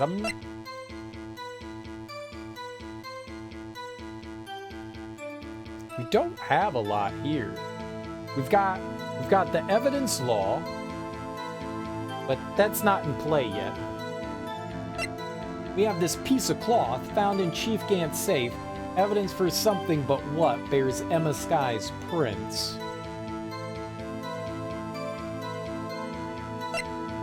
We got the evidence list that was in Gant's desk. We have a photo of the award. We got Neil's autopsy. Stabbed in the back, died from a punctured heart and lung. A knife tip was in the wound. Let's check it. Name of the deceased, Neil Marshall, 27, male. Date and time of death, February 19th, between 7 p.m. and 7:30. We haven't really gotten any times in this case, so I don't know. Cause of death, single stab wound, piercing heart, lung. Assessment, died from blood loss in under 10 minutes. Weapon found in wound was missing tip. I don't think that has anything to do with it. Moving two full-grown men's bodies, really hard work. Lana's a pretty strong lady. Files for the Joe Dart killing solved 2 years ago. Okay, let's check that out. These are the victims. Head prosecutors Mile, witnesses Lana and Emma Sky, and then the investigators. This is the only thing that has his name on it, Damon Gant. I don't think that really helps us. We got the unstable jar. Got some Marshall's fingerprints, the locker. Goodman's report. It's only half written. I don't think that's going to help. Evidence from the past case.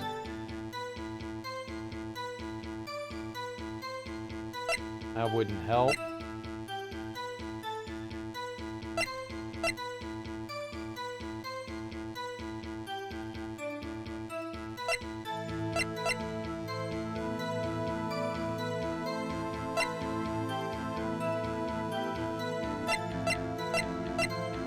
I honestly have no idea.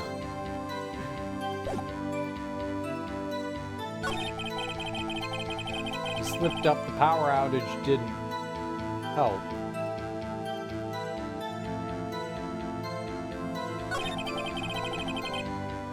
Found Lana there. Could already arranged the crime scene.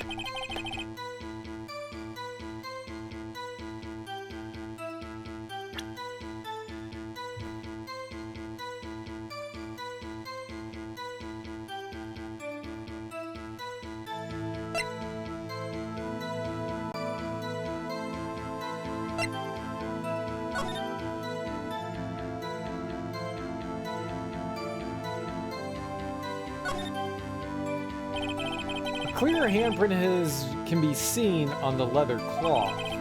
Print belongs to Emma. I'll keep this information myself.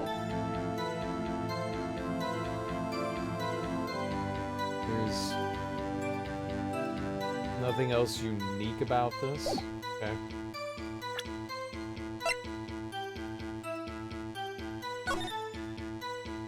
Yeah.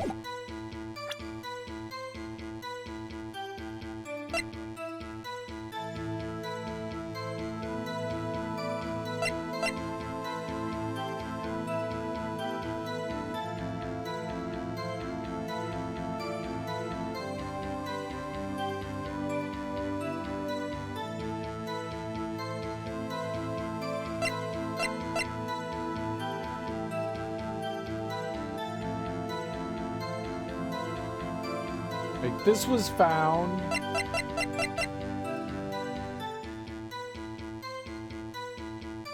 These were all found in his office. The cloth, part of the evidence list, and the unstable jar.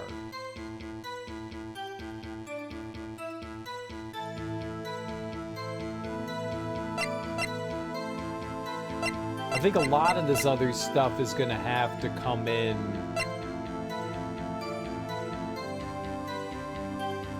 when we're doing like the other portion, when we're actually talking about Goodman.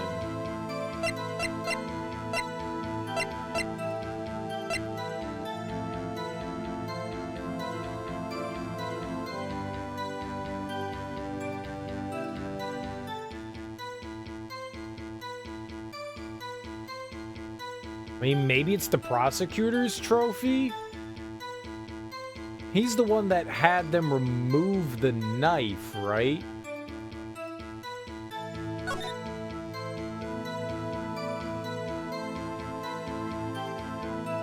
I don't think there's anything on here that could do anything for us, but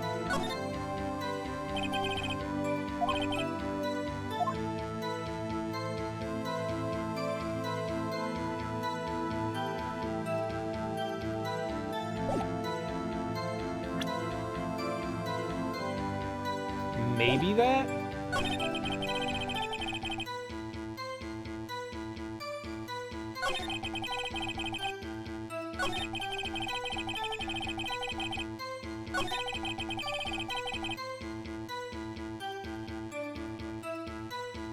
I don't see anything like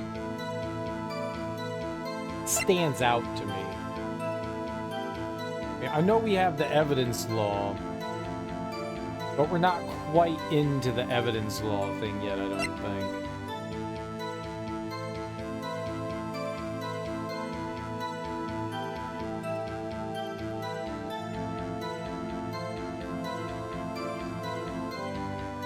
I think that it's gonna be the statue. He says we have nothing to do with the forgery, then why get rid of the knife there? I'm gonna present the statue here. We'll see what we could do here. What do you think about the witness's statement? Not sure I follow. It contradicts that. Nope, we got nothing.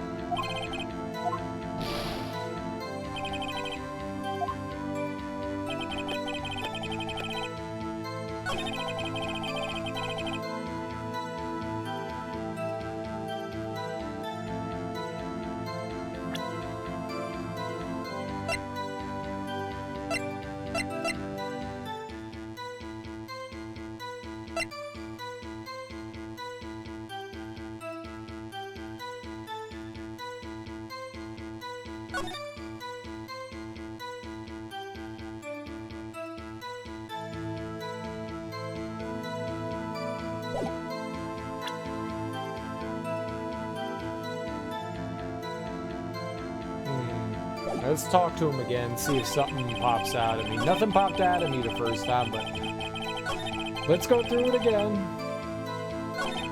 Oops. As I recall, a ceremony was held at the police department that day. Yes, that's right. I guess you could say I'm a workaholic. After winning his award, Neil was all fired up too. It's probably what spooked Dark made him run away like that.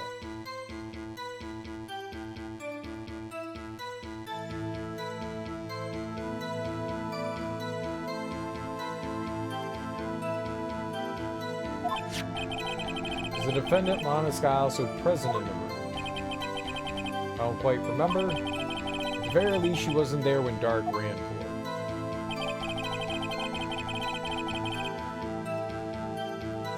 Slipped up. The power outage didn't help either. Who you ran after him? Right, but Dark made it to the elevator first, so Neil and I split up. He went upstairs and I went downstairs. I guess you could say he got lucky. What's this about a power outage? Oh, that. The elevator stopped all of a sudden. I got the shock of my life. Well, probably not as shocked as Neil was when that knife went through his heart. I found Lana in my office. Could you tell us what you saw? It was a shocking sight. You and that serial killer were lying in a heap on the floor, all tangled together. Dark was also lying collapsed on the floor. This apparently hit his head and was knocked out. Next to them were those two poor girls, Lana and Emma. Lana was cradling Emma in her arms, looking back at it now. She must have already known what her sister had done. Apparently she had already arranged the crime scene. How can you know that? Because of the victim's body. It had already been moved. So that means... found the body near Lana's desk. Right. Like you said earlier, my suit of armor that really stabbed the prosecutor. Yep. Anyway.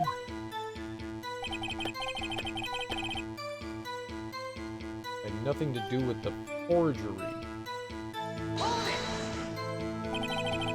So you're saying the forgery had already taken place by the time you had arrived at your office. Exactly what I'm saying. You understand how Lana must have felt. Removing a body and hiding evidence are inexcusable no matter what the circumstances. Is that how it really went down? Staring at the witness won't do you any good. If you're gonna stare at anything, better off staring at the court record. I was staring at the court record. Always a smooth talker. Which piece of evidence ties Gant to the forgery? Anna did admit to forging evidence. That can't be the whole truth. Somehow got a link Gant to the incident.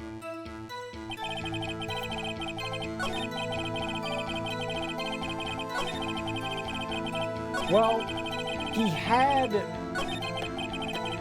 evidence that they never presented to the trial, right?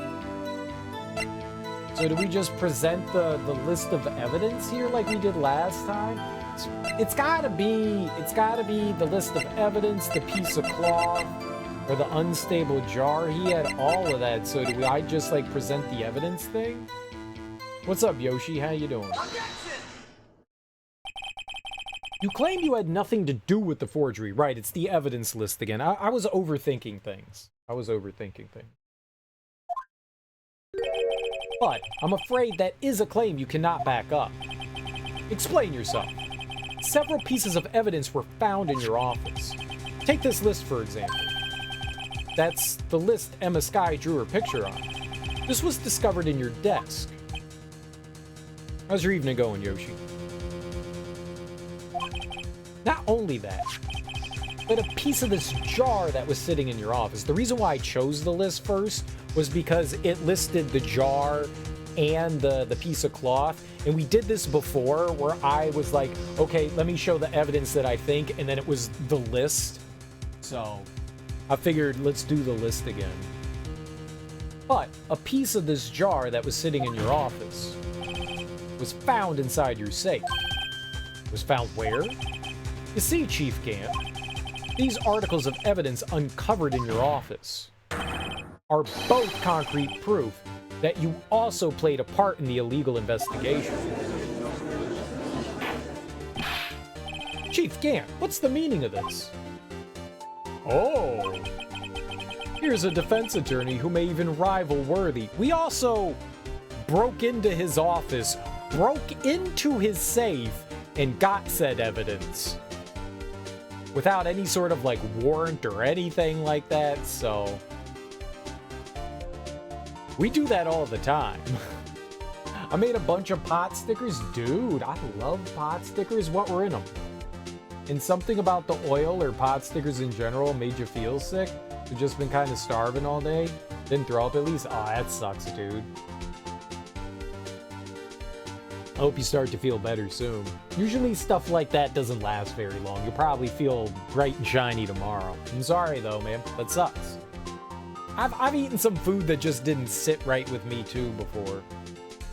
It never feels good. Like you want to throw up, your body is like gurgling and processing and you're like, oh shit, my stomach hurts. You feel like you maybe would feel better if you throw up, but your body's not like, yeah, I'm gonna expunge this yet. Don't worry, I can gain nutrients from this garbage.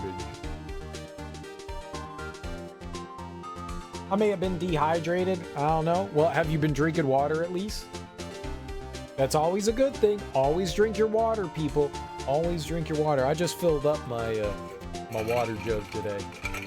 You can hear all the ice crangling in there. Every other day. Sometimes every day.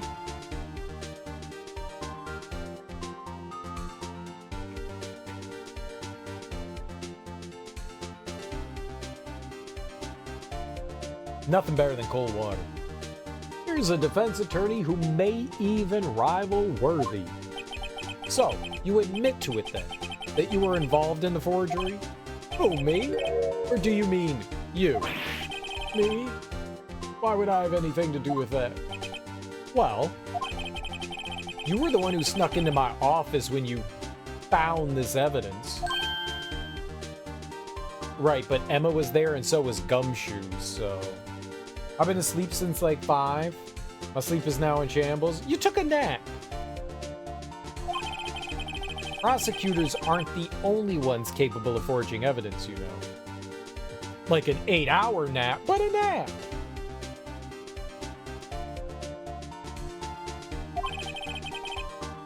Defense attorneys can do so too. Isn't that right, Righto?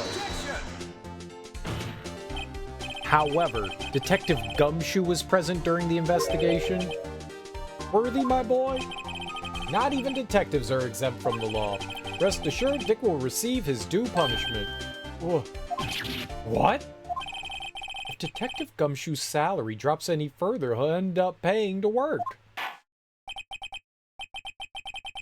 Yes, well, in light of the detective's presence, please give us your testimony regarding these pieces of evidence found in your office, and their relation to the forgery that took place at the crime scene.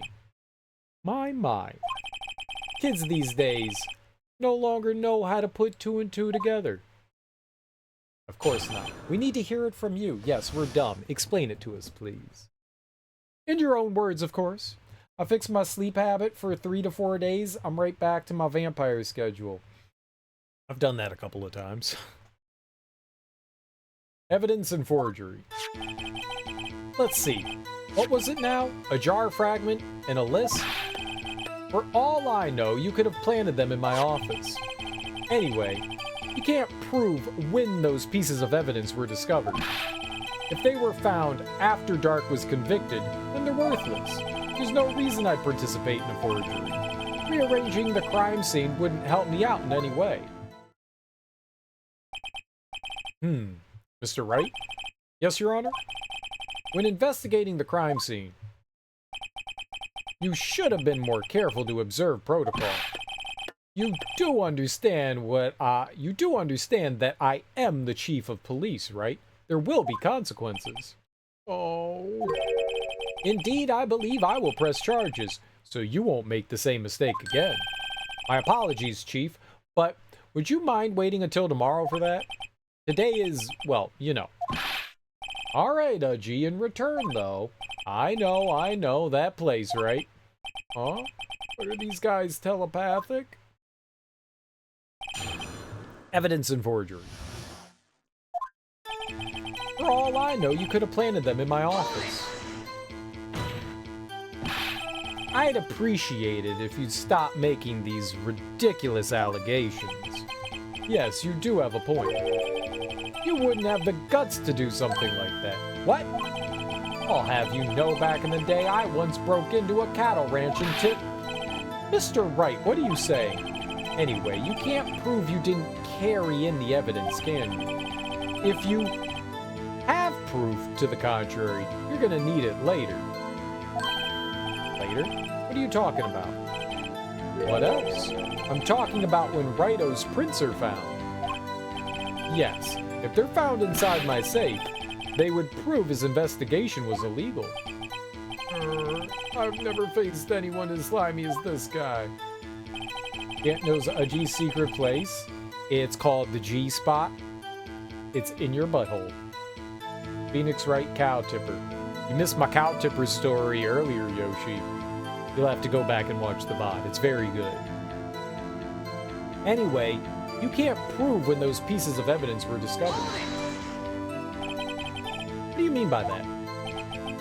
This is all purely hypothetical, of course, but suppose I did place those items in my safe. Is he pulling an O.J. Simpson where he was like, I'll write a book about what if I did kill Nicole Brown Simpson? I'm not saying that this is how I did it, but this is how I did it. Is that what you're doing? Such an act wouldn't necessarily constitute forgery. If concealing evidence found at a crime scene isn't forgery, I'm not through speaking yet, Righto. It all depends on when the evidence was discovered. What up, Liberator? Enjoy your lurk. If they were found after Dark was convicted, then you're worthless. Ant would make good money off the book deal even in prison? Yeah, probably.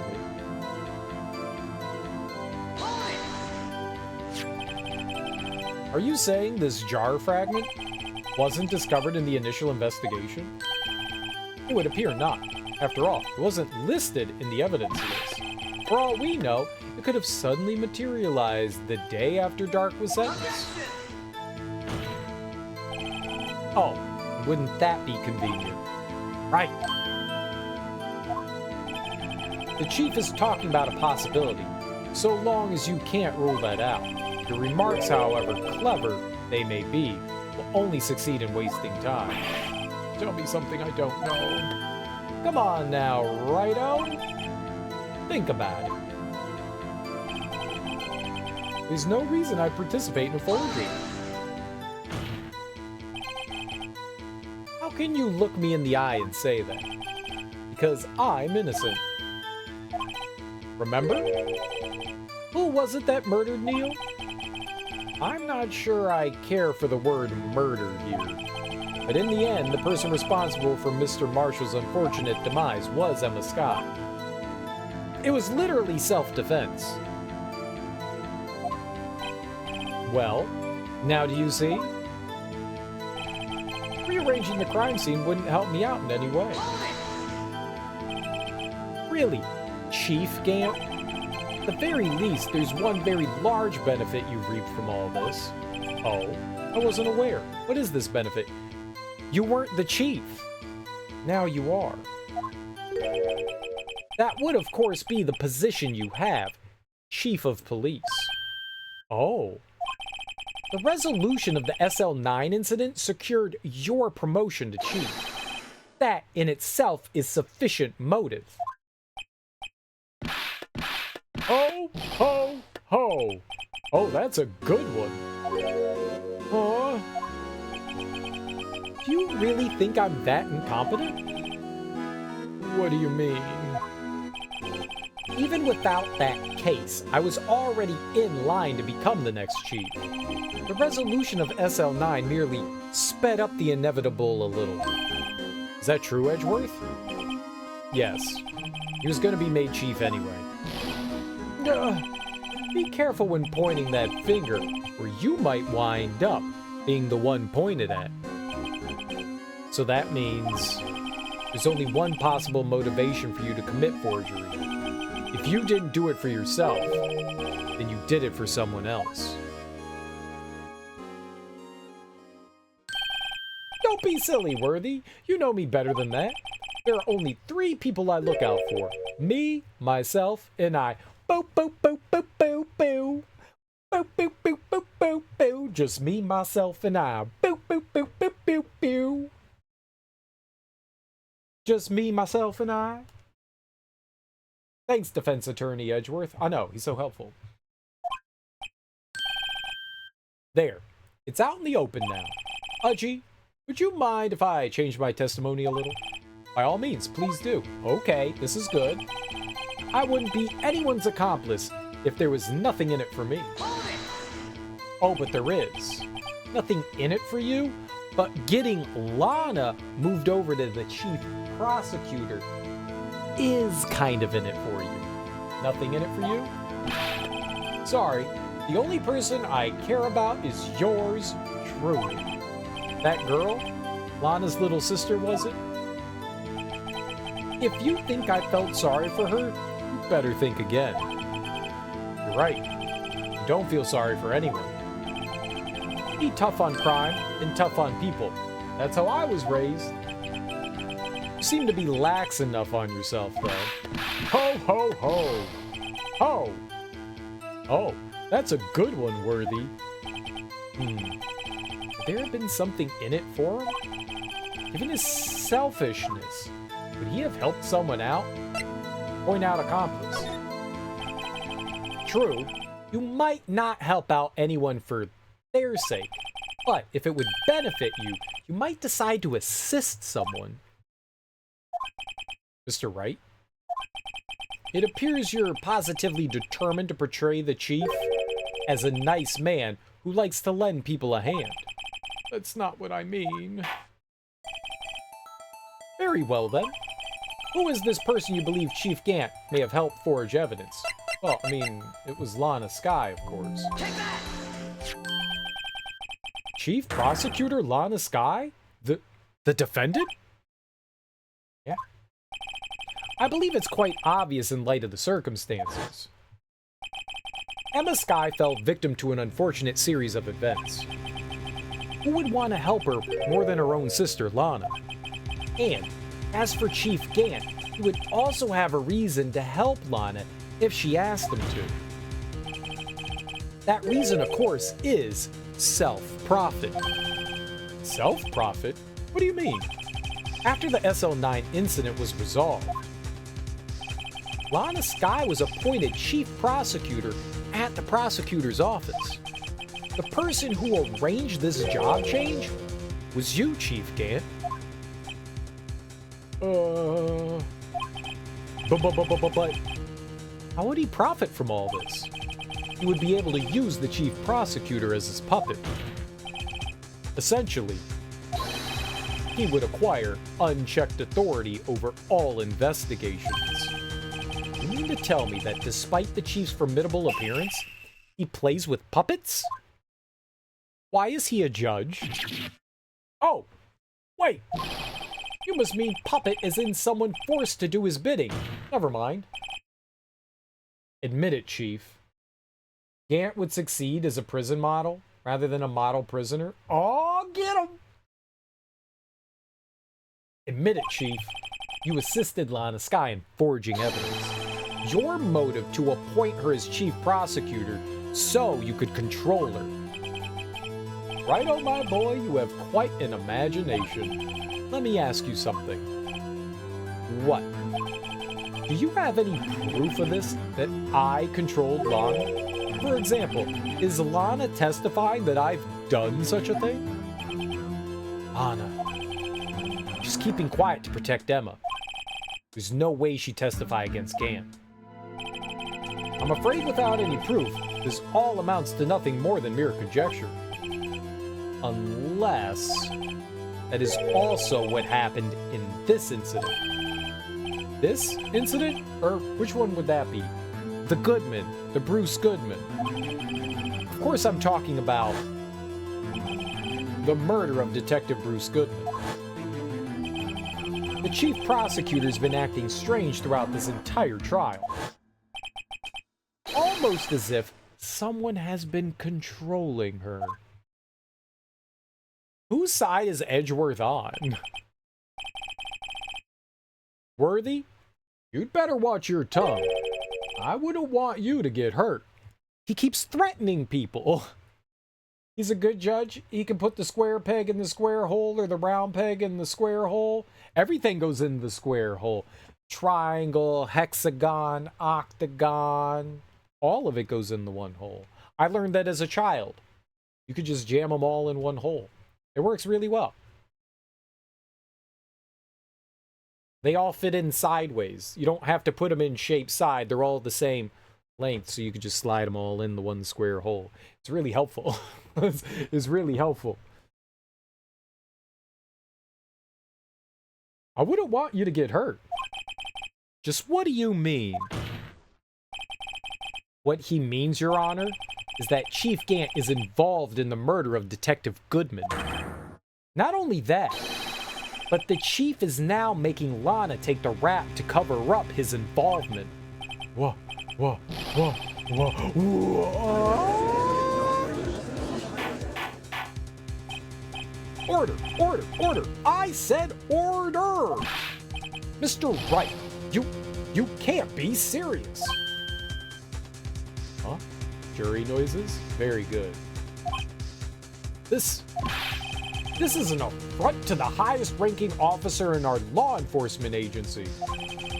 To accuse the chief of police of blackmail and murder? That's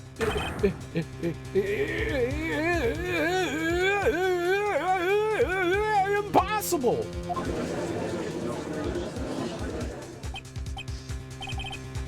Your Honor, I was merely reiterating what Mr. Edgeworth said in easier to understand language. It's too late, Mr. Wright. There's no turning back for us now. Looks like he's the one who's decided to go through with this. I don't understand what Edgeworth is doing right now. He's the prosecutor. Like, all he's doing is trying to convict Lana Skye, the woman we're defending. Why is he doing this? Like, no prosecutor would do this. This is absurd. This is kangaroo court. But Edgy knows Phoenix's secret place? Oh, like the judge knows the chief's secret place? Oh. What if they had a menage a trois cat? Ooh, menage a cat. 4 ways! This is how you do it with 4 people. That would be 8 people, but this is how you do it with 4 people. Did you prove this, Mr. Wright? That the chief, a high-ranking officer of the law, is involved in this murder? Good question. Regardless of his rank or title, Chief Gant is just a man. The question is he a criminal? I believe the evidence will tell. I see. Well, okay, so one of the big pieces of evidence is we have that he was the one to go in the evidence room at 420 Blazin'. Feel like Gant would be too picky? Judges down for anyone, anytime? Oh no. That Gant would be in charge. Gant would totally be in charge. He's the domineering one, for sure. The judge bends over. The judge absolutely bends over. Absolutely. But Gant just wants control. Gant just wants control. He's down. He is absolutely down. Totes my goats. I see. All right then. Let's see what Mr. Wright's got. It better be good. Show us this evidence that ties Chief Gant to the murder of Detective Goodman. All right, so it's the sign-in sheet. We got the sign-in sheet here. We don't have any evidence that says that the number is his, but I'm doing it anyways. Take that! This is the ID card list. Yes, the one that shows who entered the evidence room on the day of the crime. There was one ID on the list we couldn't determine the owner of yesterday. 7,770,777. Sorry, but there's no way you can prove that's my card number. It's your number. What? How do you know that? The safe in Chief Gant's office requires a code to open. A 7-digit code. 7 digits? You don't mean... I'm afraid so, Your Honor. The code was 7 sevens. The same as the remaining ID card number on that list. Chief Gant, you entered the evidence room on the day of the crime. I mean, technically that's not weird. He can go in the evidence room. It was an evidence transferal day. That doesn't really prove that he did it. It just proved that he went into the evidence room. Domineering, absolutely, but it just strikes me as someone who'd be way too picky with his femboys. Are you saying that Phoenix Wright and Miles Edgeworth are not femmy enough? I don't know. I don't know. They look a little smooth to me, if you catch my drift. Let's rule 34 of this shit. There's gotta be some domineering Gant taking over some Miles Edgeworth. You know Gant would bend over Edgeworth and Phoenix. Oh, Gant? Oh yeah. What's up, Moxie? How you doing? Order! Chief Gant, what do you have to say? Nothing. The defense's search of my office was in violation of regulation, and I will demand Mr. Wright be punished to the maximum extent of the law, which means that all of our evidence is pretty much inadmissible. Inadmissible?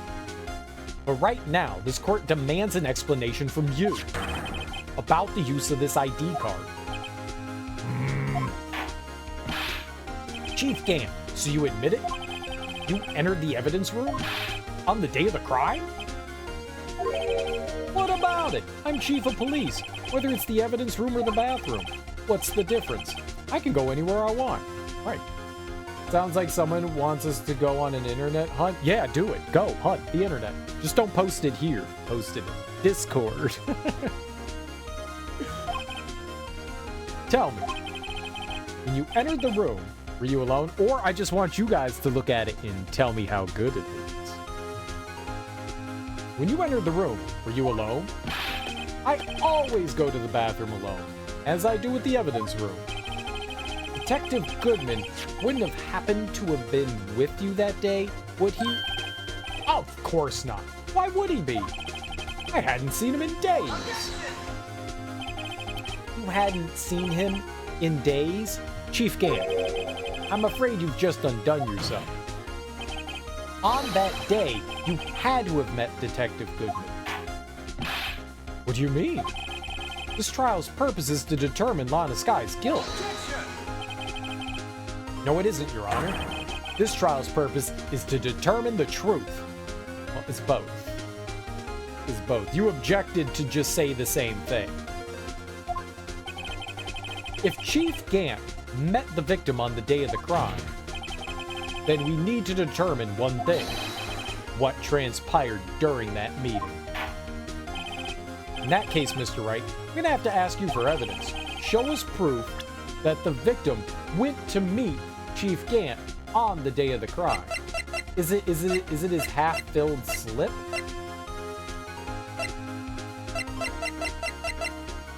A half-written document dated 2/21 that can only be submitted to the chief of police? Is it that?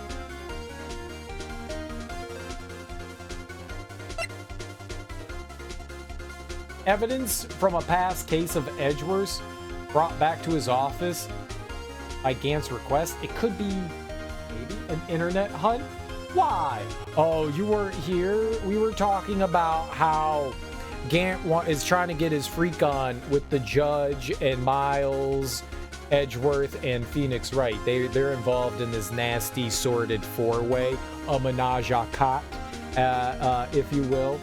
And the chat was asking for Rule 34 pictures. And I was like, I cannot provide that, for that would be against TOS, but you all are free to look that up. I was lurking, getting mom's stuff ready for tomorrow. Oh, then you know that chat was into that freaky shit. Then you know. Here. He's got 66 picks on Rule 34. That's not enough. He needs 3 more.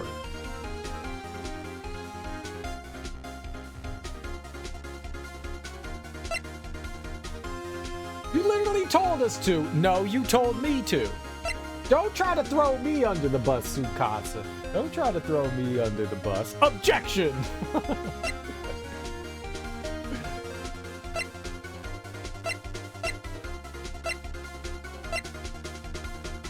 Tsukasa does that, though. I know, right?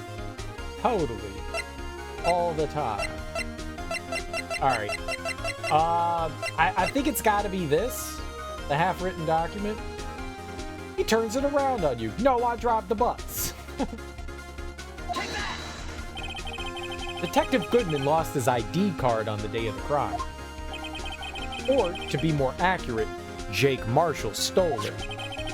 So Detective Goodman filled out a lost item report. He would have had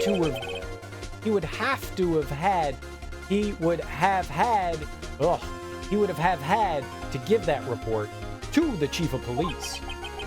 Yet you're in possession of the report, which means you can't be sure if he filed it. He filed it. How do I know, you ask? Because he needed to enter the evidence room that day. He needed to?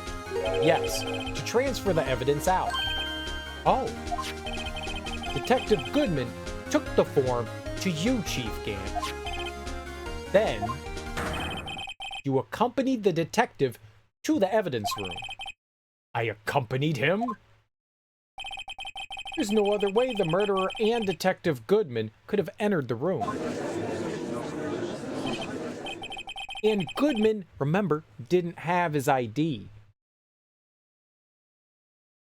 You have a VIP pass to the bus. It's a double-decker bus, so that way I know I get the job done. Why? Because you like double-deckers?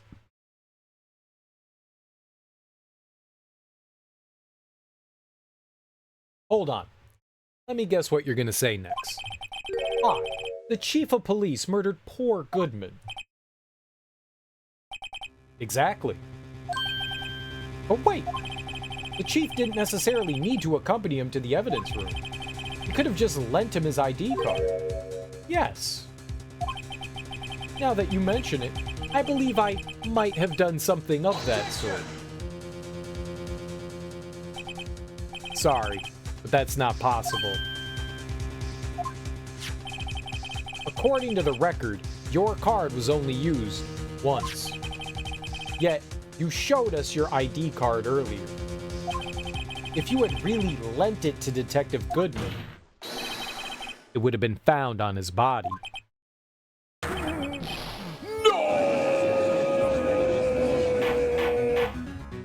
That's the way innocent people act. Chief Gant, you didn't! The murder was most likely a spur-of-the-moment crime, for no one in their right mind would choose the police department as a place to commit murder. See, he's nuts. And what kind of nuts? Pistachios? I like those. I eat those all the time.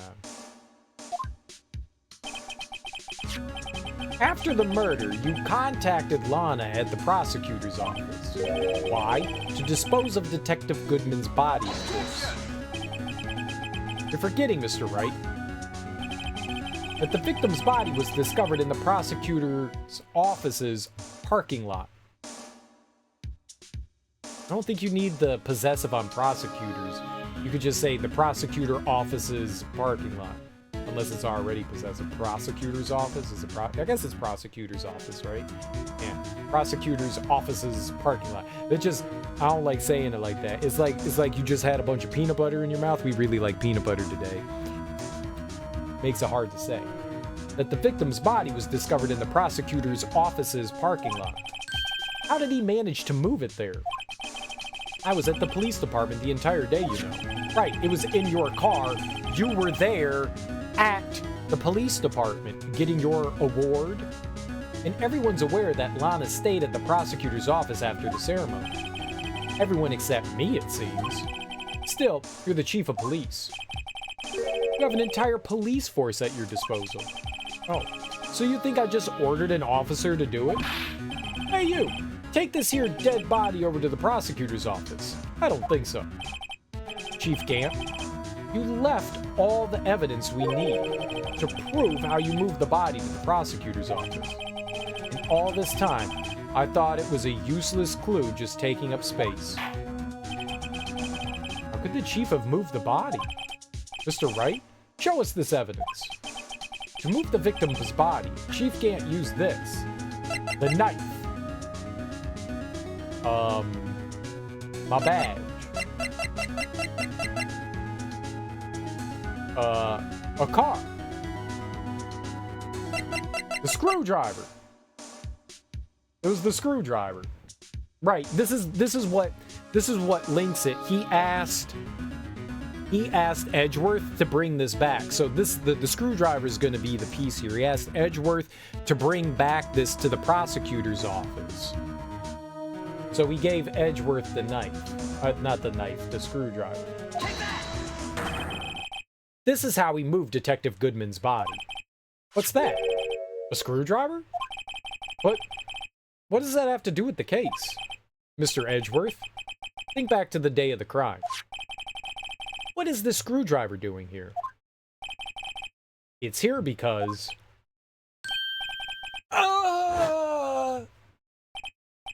I was asked to go by Chief Gant, no less. He told me he wanted me to keep it here in the prosecutor's office. In any case, on the day of the stabbings, I brought this back here. After the ceremony ended that day, I didn't plan to return to the prosecutor's office. But you did, because Chief Gant asked you to. You mean You were complicit in transporting a dead body unbeknownst to yourself. So you are also part of the crime. Guilty! Take Edgeworth to jail. Case closed. I'm going home to eat my peanut butter and macaroni salad. You mean yes, you're an accomplice to murder. Get over it, you murderer. How many people does this make on your list? 4? You've murdered 4 people so far? God, Edgeworth, can you not get enough? You're insatiable. Your bloodlust is just overpowering. I can smell it oozing off of you. It's disgusting. The body was found in the trunk of Mr. Edgeworth's car. I think it's obvious what happened. The body was moved by that cart. Everyone knows this. Okay, me being everyone. Canton Edgeworth can get prison married. Detective Goodman's body was carried in the trunk of Mr. Edgeworth's car? Yes. Unless, of course, you have another explanation, Chief. Why else would you have asked Mr. Edgeworth to transport evidence from a closed case? There's only one plausible explanation. To transport the body to your accomplice, Ms. Lana Skye. Order! Order! Order! What's going on here? Is there no room for rebuttal to the defense's outrageous accusations? Think back to the photograph Ms. Starr took at the prosecutor's office. This was not a photo of the body being stuffed in the trunk to be taken away. It was exactly the opposite. It's a photo of the body being taken from the trunk. Chief Gant, please say something. I believe your time's up. My time's up? Sorry, Righto, but I'm having lunch with the District Attorney General after this. We have to get going if we're to make it in time for the early bird special. Yeah, I don't think you can leave, buddy. But the cross-examination isn't finished yet. Remember what I told you earlier? A police chief has all kinds of weapons at his disposal. Weapons? You've just been accused of murder. You don't get to go anywhere, buddy. Police chief or not. It is confusing how they go back and forth between so obvious no one would ever need to think twice, but you still have to present it as evidence, and the actually difficult to present piece of evidence, yeah. Weapons! Like the right to refuse to testify? I'm invoking that right now. What? That is not a right to be casually invoked. There are certain risks to be considered. So you're gonna just run away after all this? Run away? Don't make me laugh, Worthy. I stabbed old Goodman. That's what you're saying, right? But if you had any conclusive evidence, you would have presented it by now. Well, You think I had Lana dispose of the body? If so, then show your proof and get it over with. I'll say it again, Mr. Wright. Dave McGann is the current chief of police. This court will not tolerate any accusations against him without concrete proof. Well, Mr. Wright? Your Honor? You have any concrete proof? Proof that Chief Gant murdered Detective Goodman and made Ms. Skye dispose of his body? Do you have any concrete proof? Of course I have proof. I can't let him just squirm his way out of this. I've got to keep the pressure on. Yes, Your Honor, I do have such evidence. Then please hurry up and present it. Just remember, you better prove Chief Grant murdered Detective Goodman beyond a shadow of a doubt.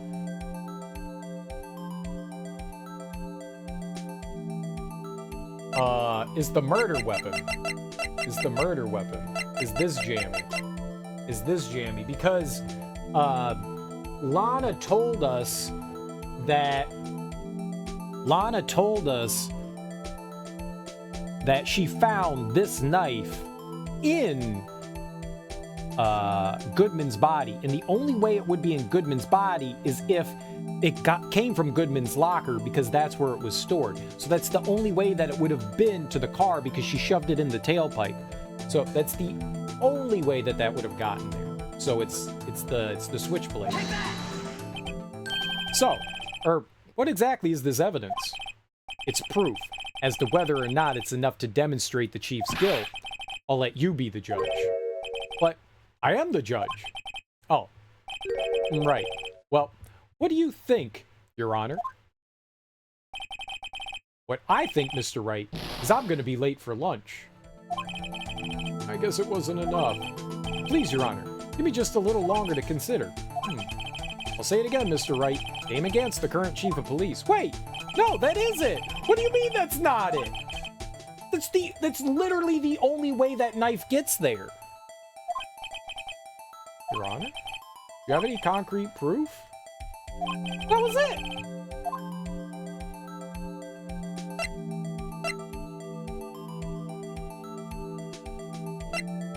Maybe I don't have any proof yet. I have no proof yet. Maybe we should take a recess.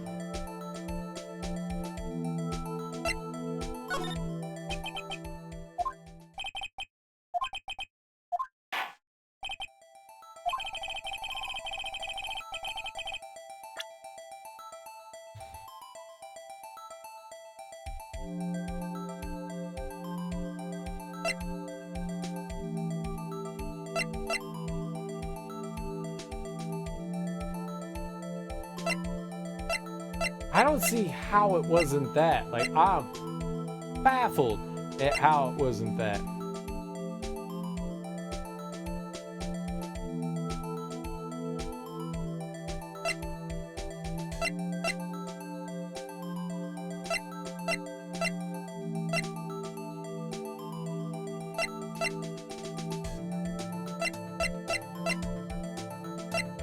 I don't have any. I have no proof, Your Honor. It was the fucking knife. What else could it have been?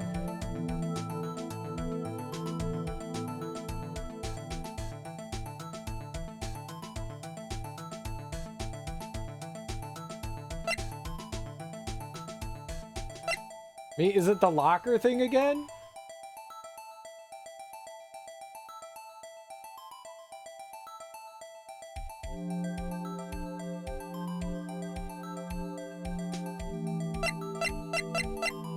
I mean, it's not any of this stuff.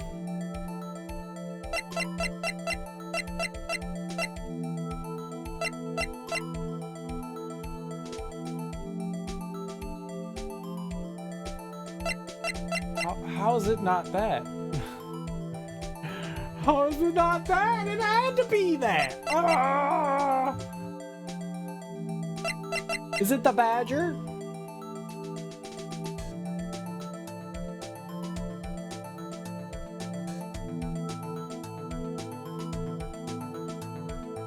The picture of the stabbing? I don't have a picture of the stabbing.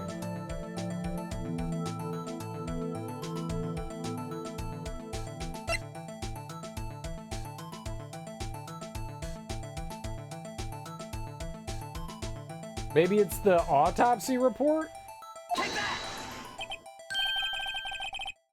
What exactly is this evidence?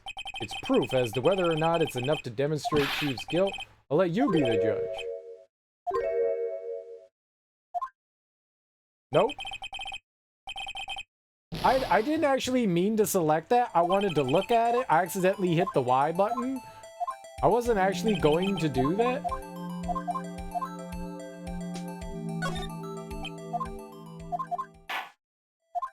That was like absolutely a mistake. I just wanted to check it. My head gets dumb. Well, it's not that.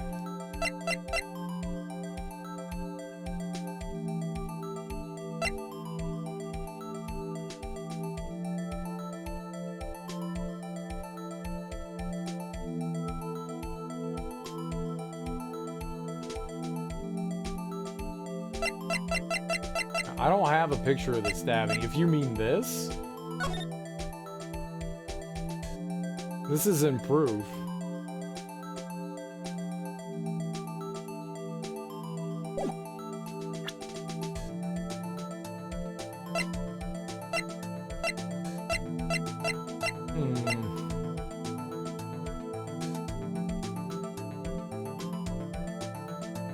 I really thought it was going to be the knife. Like, how else did that knife get to the crime scene? Like, I don't understand how it's not that. What am I missing here?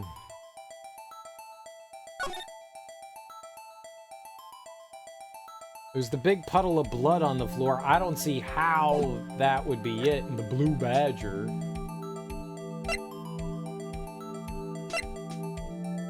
It could be the evidence locker thing.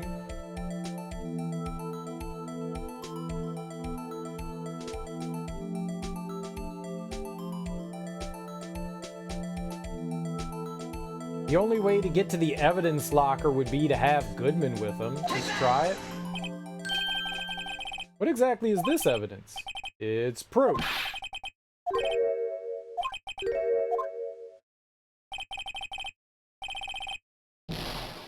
Oh no!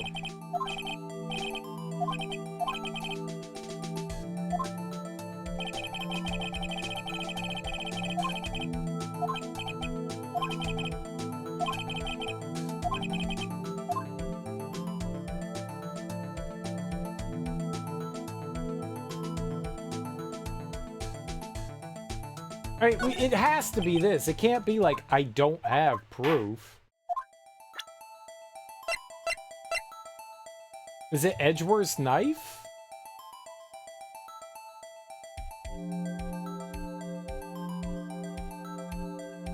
Traces of victim's blood rather than like completely covered in victim's blood? I'm just shocked that it's not the switchblade.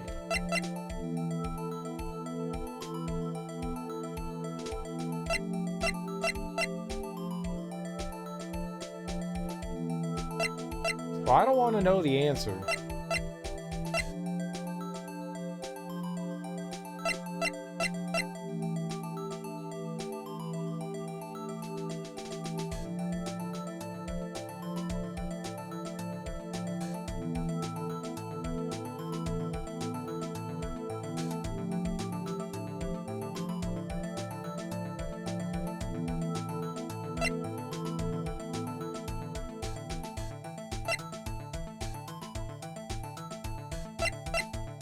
I don't think it's the evidence law book yet. I don't think it's that yet.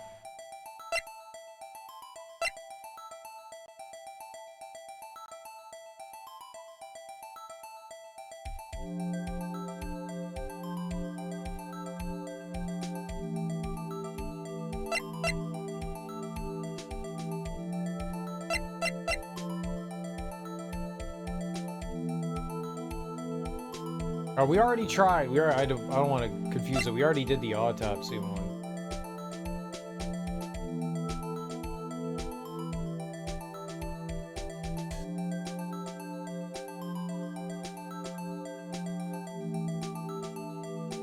I don't think it's Goodman's note.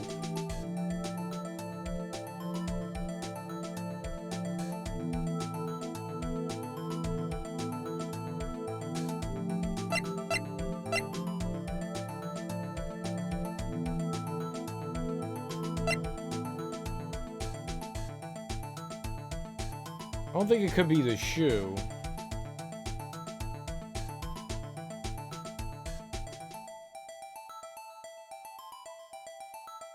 I'm shocked that it's not the knife. I'm like flabbergasted that it's not the knife. I was like dead positive it was it.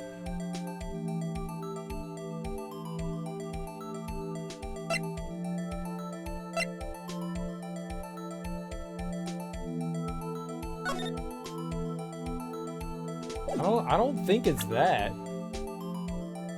Again.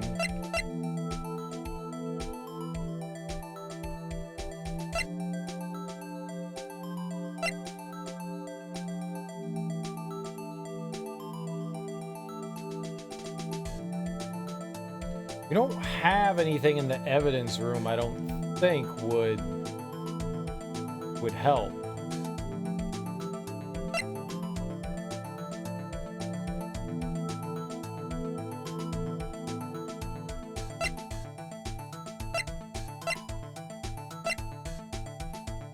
Not the security video.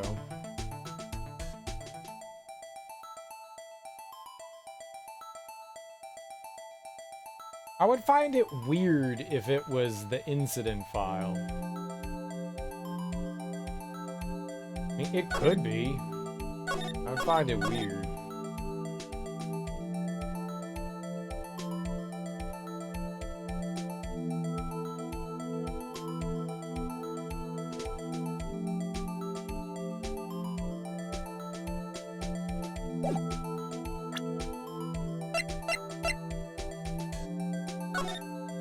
Yeah, that now has just the drawing, so I don't think it could be that.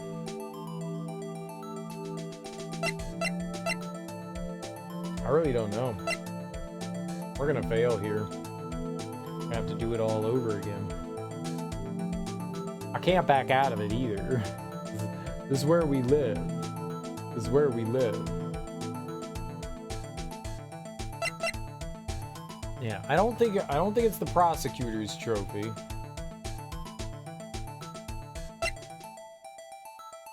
It potentially could be Edgeworth's Nice. It's a stretch. Potentially could be. I don't think that's it. I don't think it's the Badger.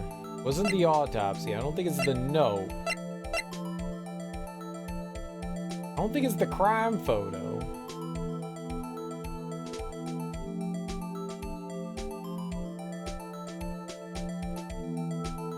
I don't see how it's not the knife, man. I know I keep coming back to it.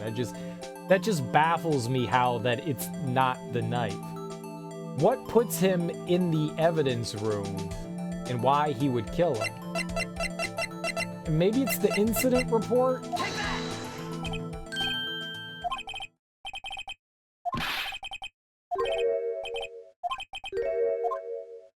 No.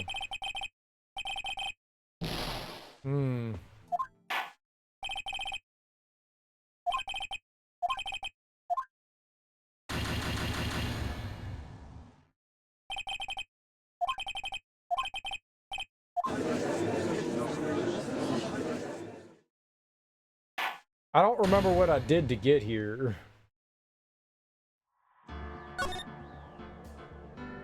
That was like an hour and a half ago.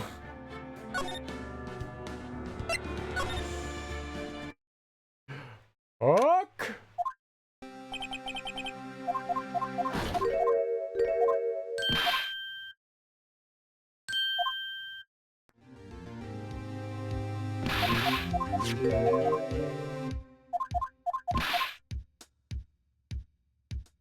I wonder if I can save during like a middle of like the investigation, the DLC case made of DLC cases. So much progress. Yeah, there's a lot of dialogue. I honestly don't remember so much of it. Like, it's gone. Why would I remember it?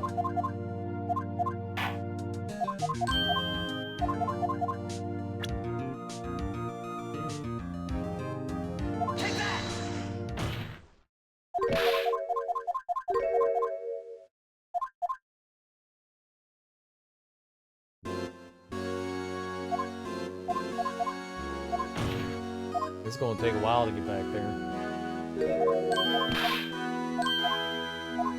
I'm not even paying attention to what they're saying right now, so this is totally gonna be easy.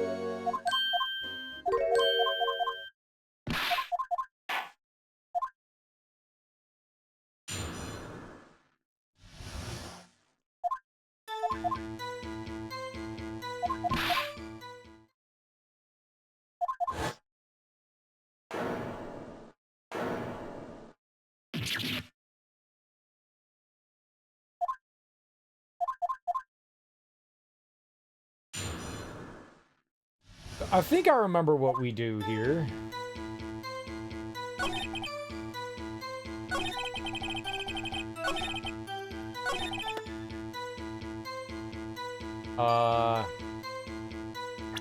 It was the evidence list, right?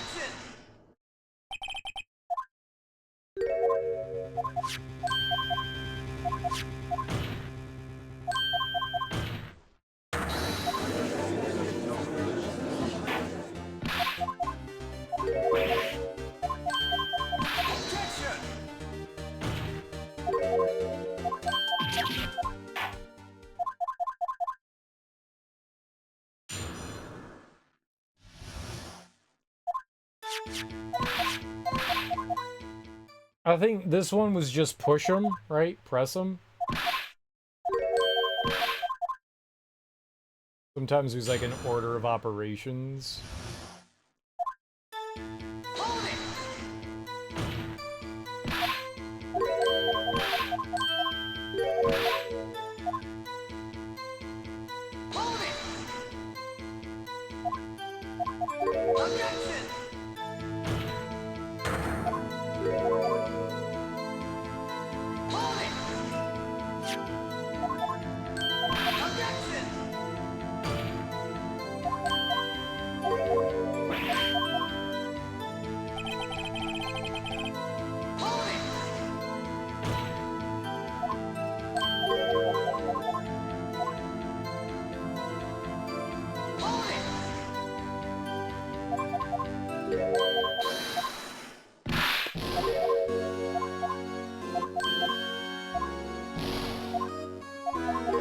lot to read through.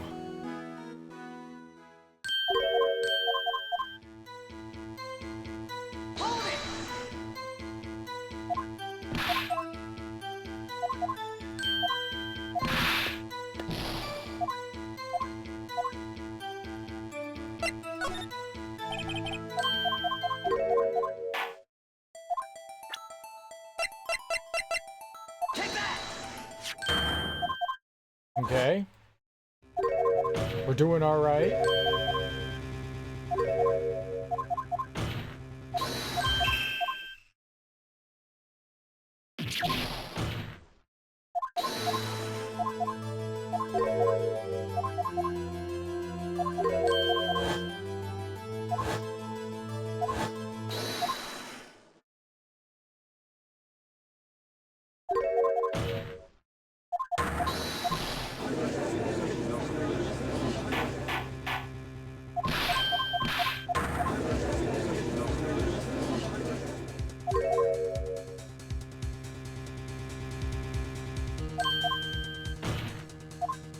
Lots of slamming. Lots of shrugging, lots of pointing.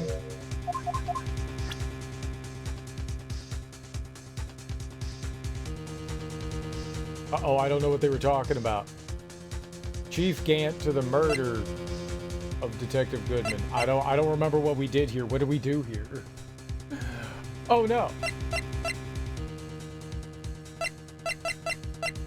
Was this the login sheet? Okay. Yeah, it was a login sheet. Oh, thank God I remembered that. I'm remembering things, which is crazy, because I don't really have a memory, so to speak, in such a traditional sense.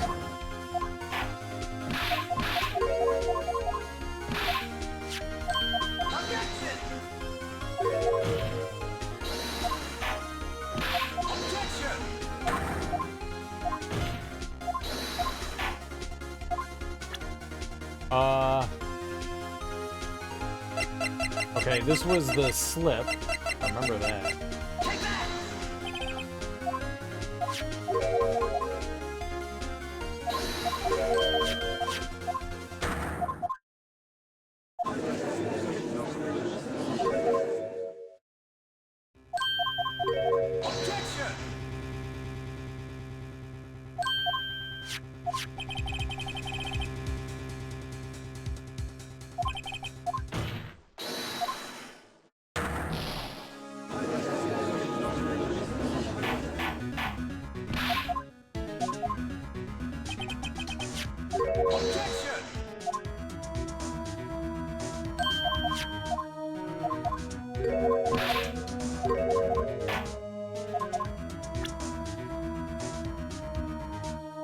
It was the screwdriver.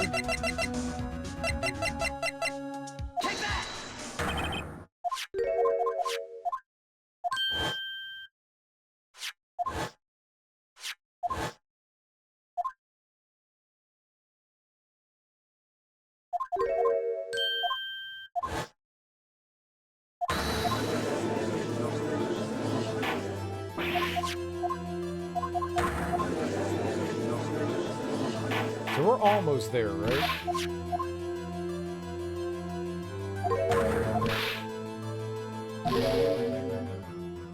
Alright, let's see if we can save here.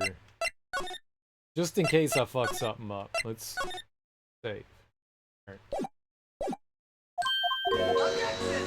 I think we're like right there, right?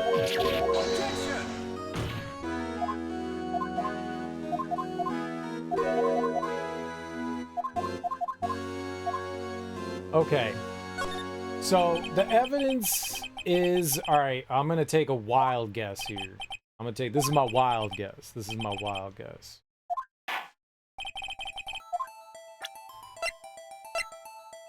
The cover-up. So what exactly is this evidence? Is proof as to whether or not it's enough to demonstrate the chief's guilt. I'll let you be the judge. He doesn't like it. Okay. That was my wild guess.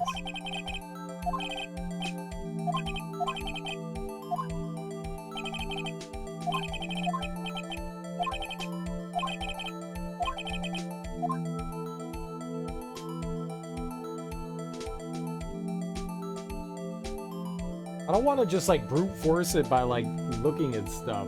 Sometimes some of these like guesses feel like really far reaches. There's something here. That didn't take too long to get back to. It was like 10 minutes or something. I have no proof yet. Present evidence. It could be I have no proof yet. I feel like we do though. I gotta...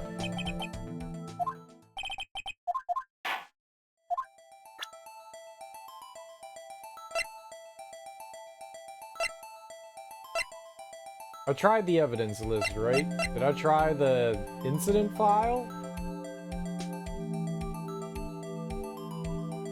I tried the locker. Take that!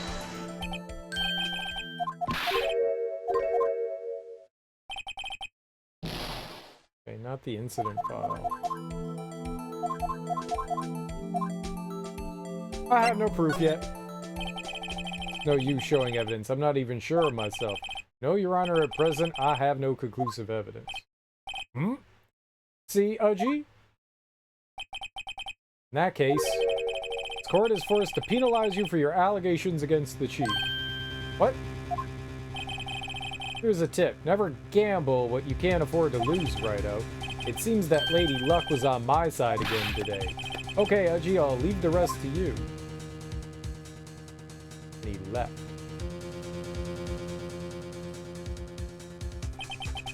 I warned you earlier, Mr. Wright. This is an affront to a senior officer in our nation's law enforcement agency. What? Lady Luckman? Maybe we should have a word with her. Mr. Edgeworth, what do you mean? There's no one lady who knows the real truth behind this trial. We haven't yet had the honor of hearing her testimony. Lady who knows the truth? Another witness. In the absence of conclusive evidence, the only other method of proof is testimony. Alright, maybe this was it, right? But Chief Gant has invoked his right to refuse to testify. There's still someone else, one more witness who can answer all the questions raised in this trial. Someone right in this very room. Mr. Edgeworth, who is this person? I mean, it's Lana. Why are you asking me, Your Honor? Have you forgotten? The defense is the one calling witnesses today. Mr. Wright, does such a witness exist? She may not be willing to tell the truth, but we can't just stop now. Yes, Your Honor, the defense calls forth... It always just feels weird saying, no, we can't do this, you know? It always feels weird. Take that! The defendant, Ms. Lana Sky? Of course, she knows, she literally knows everything. She was in the underground parking lot at 5:15 p.m. on February 21st. Her task, to dispose of the victim's body. In accordance with a certain someone's orders. It's also weird that it forced you into a penalty. Well, they didn't actually penalize us, though. In accordance with a certain someone's orders. Mr. Edgeworth? The prosecution has no objections, Your Honor. Very well. The court will now take its final recess for the day. In 15 minutes, we will reconvene to hear the defendant's testimony. This court's now in Hold on! Huh? Chief Gant, I thought you were going to eat. Listen good, Lana. He's talking to Lana. I don't think you need me to tell you this, but if you accept Mr. Wright's claims, there will be terrible consequences. I mean, it'll prove you're a murderer. Maybe he's gonna run away. Maybe we shouldn't let him leave. That's right. Your sister will be found guilty of Neil Marshall's murder. No, that's self-defense. She would not be found guilty of that. Someone literally tried to kidnap her. It was dark in a room. She was defending herself. Self-defense. She would not be found guilty of murder. Ah, this isn't good. Of course, you'd never support such outrageous claims anyway, right? And he's threatening her. He's blackmailing her. Just something to think about. This is clear blackmail. if you do this, remember that we'll make sure that your sister's found guilty. This is literally threatening somebody. He's the chief of police, though, right? Just something to think about. All right, then. I've got a lunch date to meet.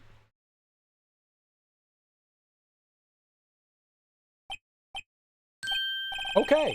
There aren't any further objections. This court is now in recess. February 25th, 2:04 p.m. District Court, Defendant Lobby number 2. I was convinced that we had the evidence. I was convinced. Because that knife literally is evidence. Like, how else would that get there? It was in Goodman's locker. It was inside of him. The only person at that time that would have had any reason for going with Goodman to the locker is to continue to make sure that cover-up stays covered up. The only person. Also, don't you only get the option to suggest, I don't know, I can't do it if you try to present something and it was wrong? No, they gave us the option there. It's from the jump. They've done that multiple times, where you can either present evidence, continue to push, or let go. You could totally do that. They give you that option very often. Even in, like, if you want to consider this DLC, even in the base game, they let you do that. Like, do you want to continue pressuring the witness? Do you want to present, do you have evidence or no? They've always given you that option. Even that judge knows this is fishy. I know. Looks like we managed to stay in the game. Yeah, thanks to your help, Edgeworth. That chief. He's something else, eh, pals? Detective Gumshoe. Ah, I'm not a detective anymore. Oh, yeah, sorry about that. Ah, don't worry. I've already decided where to work now. At your office. My office? Sure. I'll take the place of that top-knotted girl you used to work with. What do you mean? Maya? Still, looks like we're all out of moves now. Chief Gant's done it again. How is it he always gets the upper hand? It's not fair he has the right to refuse to testify. Settle down, Wright. Remember what the judge said? But Chief, that is not a right to be casually invoked. There are certain risks to be considered. Risks. What did he mean by that? It's simple. If the chief refuses to testify, the opposite also holds true. You mean he forfeits his right to say anything too? What's up, kiddo? Emma, are you okay? Yeah, when I came to, I was in the medical office. I've been listening to the trial from the gallery. So she heard everything that's been going on. Emma, I'm sorry for what I said before. No, don't be. It was the truth. You know, it's funny. I almost feel somehow relieved. Relieved? Yeah, now I finally know what really happened. To think that all this time, my sister was being blackmailed by that terrible man. And she did it all, just to protect me. What she did was still really fucking illegal, though. Ever since her appointment as chief prosecutor, everyone who knew her said she changed.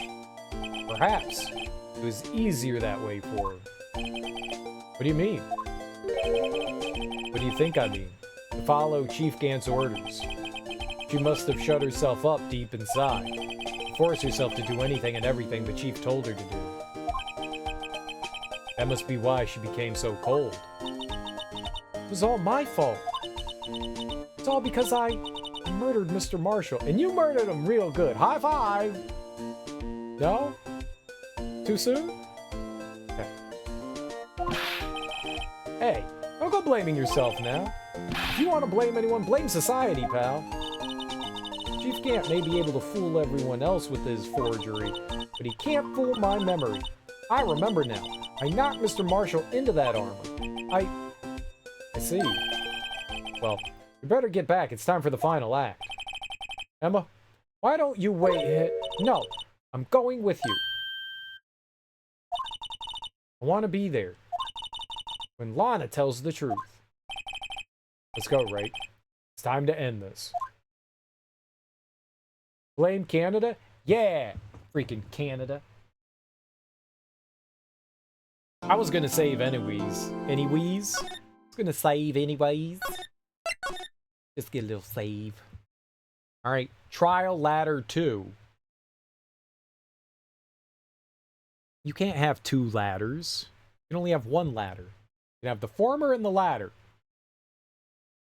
Two ladders. No, not that ladder. The other ladder.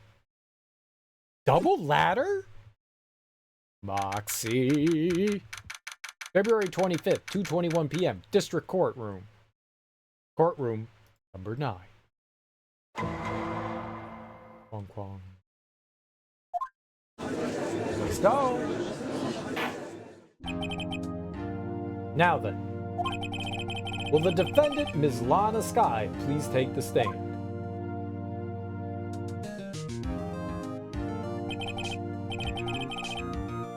Dude, I thought that spider, that's okay, freaky. I thought the spider Yoshi was a Power Ranger. I saw the red butthole in the feet, and I was like, oh, it's doing some like Power Ranger things. Nope, I see it now. It's Yoshi's head on a spider. That ain't right.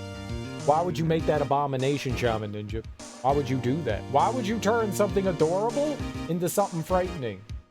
Has Yoshi ever been a spider? I fear for my life. I fear for my life. I'm gonna see that Spider Yoshi in my nightmares. Spider Yoshi just eats everything. And he's poisonous now. And he can make webs. And he's crawling in my ceiling. I'm freaking out, man. I'm freaking out.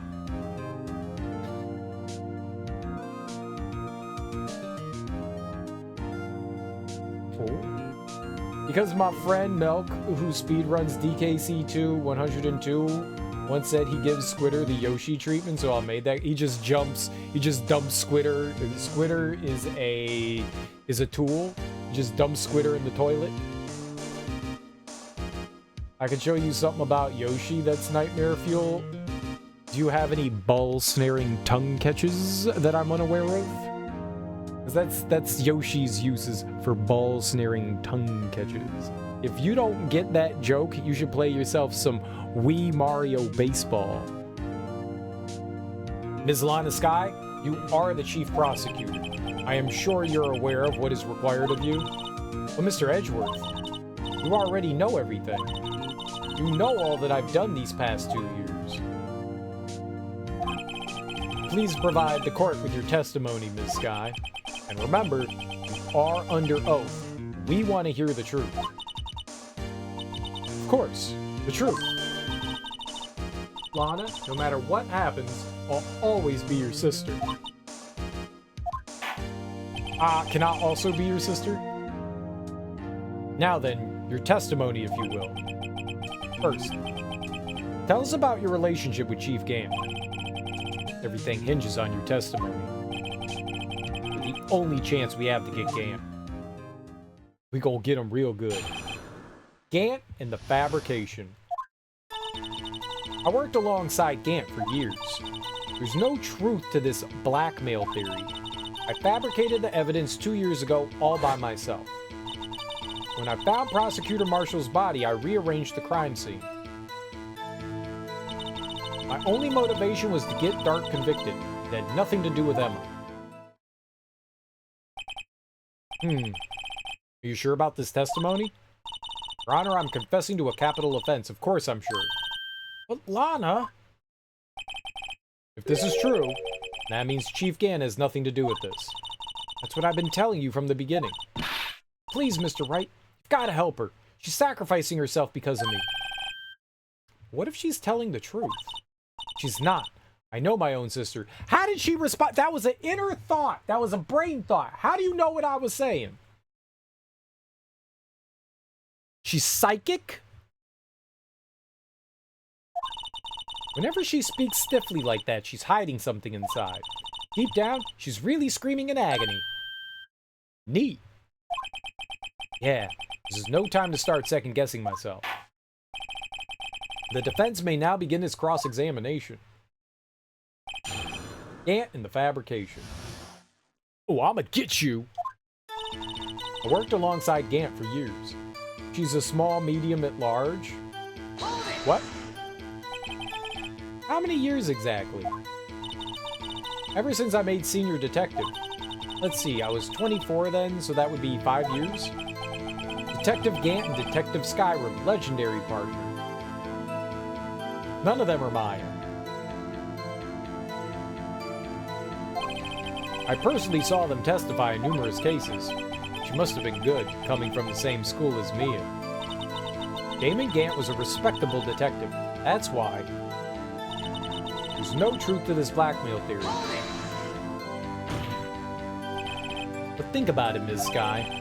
You didn't murder Detective Goodman. You told me as much yesterday in jail. Still don't get it, do you, Mr. Wright? Any testimony you cannot present in court is as useless as idle gossip. Why'd you turn around? I stabbed Detective Goodman with a knife. And I fabricated the evidence 2 years ago all by myself. Did you do so to help your sister? Joe Dark was a serial killer. My sister almost became his last victim that day. I didn't want that incident to ruin her life. But what she did was justifiable self-defense. She wouldn't have been charged with anything. That's my point. That's not the point. Yes, it is. She was traumatized that day, all because of that creep. That's why I couldn't forgive him. Lana? So that's why you fabricated the evidence 2 years ago? When I found Prosecutor Marshall's body, I rearranged the crime scene. You say you did this all by yourself? Yes. Would you mind telling us what you found when you arrived at the crime scene? It seems I was the first person to discover the scene. The broken Prosecutor Award knife was stuck in the victim's body. No, it wasn't.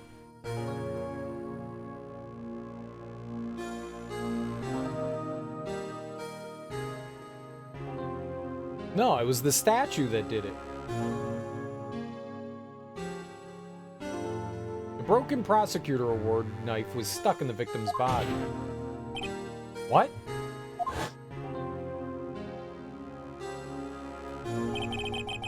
But Prosecutor Marshall died from an unfortunate accident.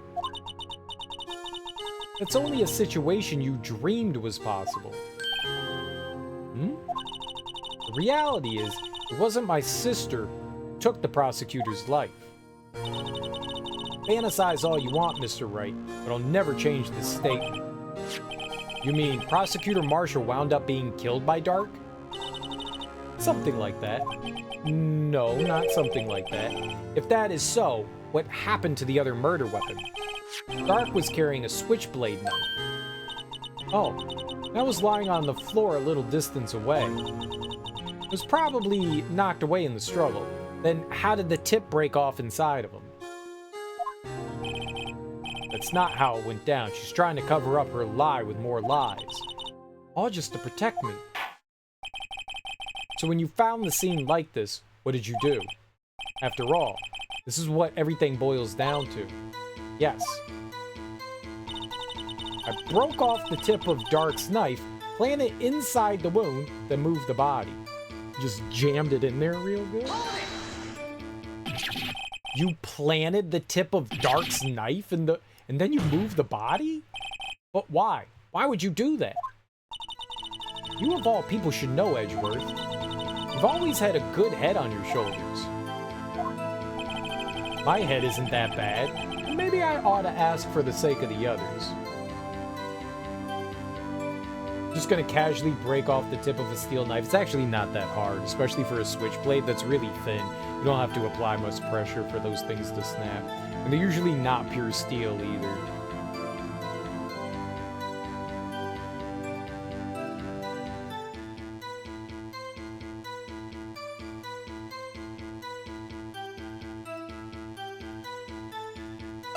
Um...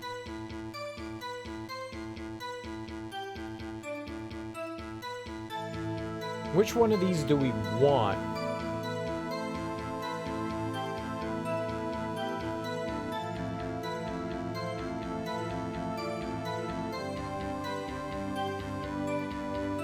Let's go with move the body.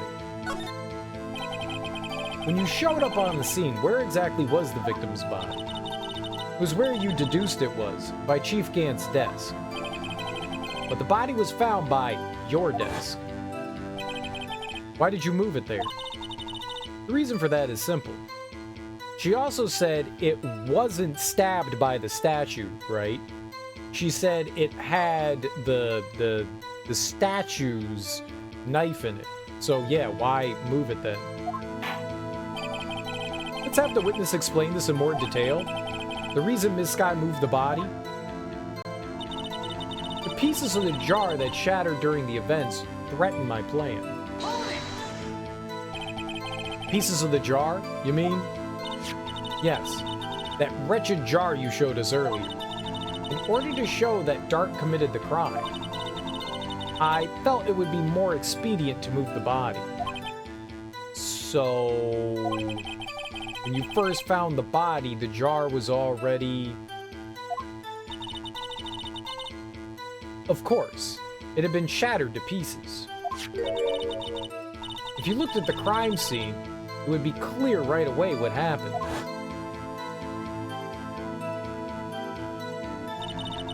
Neil Marshall was dead, and Dark was lying unconscious. In other words, the jar must have been broken during their struggle. I see. What's the matter, Emma? But then why did Neil carve Emma's name into the jar? Apparently the jar shattered at the time the crime was committed. But I have a feeling there's more to it than that. There must be a contradiction here somewhere. Anyway, I committed this fabrication completely alone.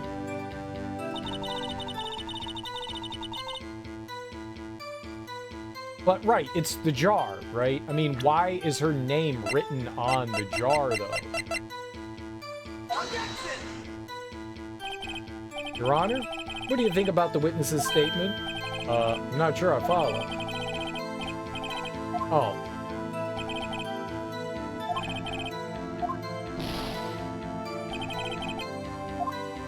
I really thought that was going to be it.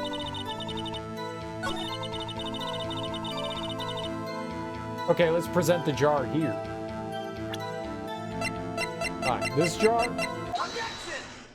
I just presented it the wrong spot. Ms. Sky, I understand how you feel. You committed that crime 2 years ago to protect your sister. You mean the forgery at the scene where Neil Marshall was murdered? If that truth were to be exposed now, the past 2 years of life will have been in vain. Even so, I'm compelled to bring everyone's attention to a significant contradiction within your testimony. A contradiction in my testimony? You testified, and I quote, "The pieces of the jar that shattered during the events threatened my plan." That's right. Do you have a problem with that? It's a simple oversight, really. You see, a message was written on this jar with the victim's blood. Yes, the prosecutor must have written it in his final moments. Exactly so. And this is where the contradiction lies. In order for the victim to be able to write his message on the jar, it must not yet have been broken before he died. Ah! He couldn't have written Emma's name on a shattered jar. Order! Order! Your Honor, it would appear more information is needed in regard to this jar and its bloody message. You may be missing something critical here. Something critical? Chief Prosecutor, it seems you're as in the dark as we are about the truth towards which we're headed. What? Just tell us exactly what you saw. We'll piece together the information to arrive at the truth. Remember, we still have that leather cloth that has Emma's hands on it, print, which would prove that Emma touched Neil Marshall. Very well. The witness may now continue her testimony. Jar and message in blood. I immediately noticed the blood traces on the jar, but it was dark in the room and I didn't have time to check it out. To be safe, I wiped away the blood. The fragments were large, so I'm sure I got them all. All I could think about was wiping them clean before they were discovered. Mean you were the one who wiped away the message in blood? I wasn't chief prosecutor at the time. She didn't think Dark was the real murderer. That's why she tried to erase the real evidence. Very well. The defense may now begin its cross-examination.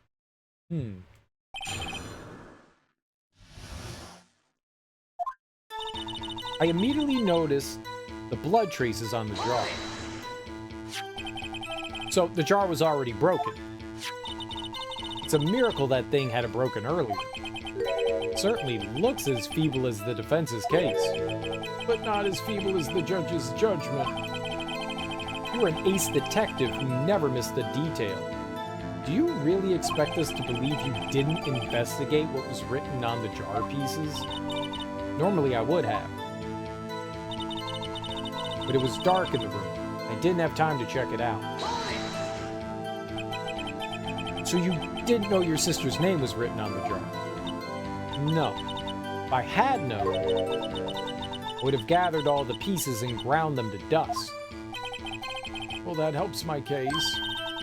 Lana, you do that for me? Seems you two might make up yet. Anyway, I just barely had enough time to move the body as it was. If someone happened upon the scene, you lose your chance to erase the evidence. You must have been in a hurry. I was. I knew I had to destroy the evidence before anyone came. This is rather shocking. To be safe, I wiped away the blood. I'm afraid this action of yours reveals what really happened. What do you mean? If you really thought Dark killed Prosecutor Marshall, you wouldn't have wiped away the blood. What else could have I done in that situation? Anna, I only had a few moments. It wasn't enough time for me to do anything else but gather up the pieces. The fragments were large, so I'm sure I got them all. But how could you see with the power out? And it should have been pitch black in that office. The detective is always prepared, Mr. Wright. Even now, I always carry a pocket light and a camera with me. Even I carry a bottle of emergency luminol wherever I go. I never miss anything. I got every last piece. That's not true, right? One of them was in the safe. Objection! What's up, Kale Gortrap? How you doing? All I could think about was wiping them clean before they were discovered. So, you illegally rearranged the crime scene? Yes. I don't have any excuse for my actions. I'm so sorry, Lana. I didn't know. I've treated you so badly all this time. It's not too late. There's still plenty of time to make up. After we've gotten to the bottom of this incident. No doubt this day will leave a permanent stain on the history of the prosecutor's office. More contradictions have surfaced in her testimony. Your sister's really putting up a fight. She must really care about you. Still, she's not doing this the right way. I think I finally figured out the contradictions in her testimony. There's one final possibility that might turn everything around. I haven't figured anything out. What are you talking about?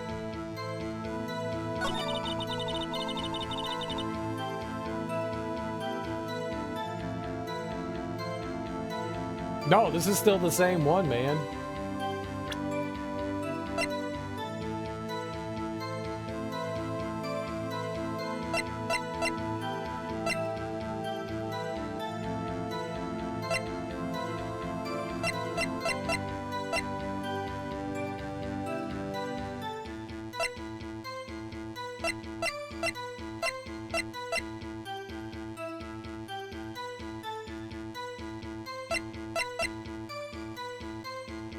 She said she had a flashlight, but then she didn't have a flashlight.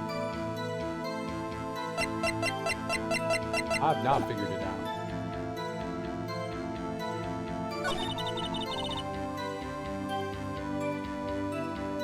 But there's a piece that she missed. Yeah, it's a really long one, man.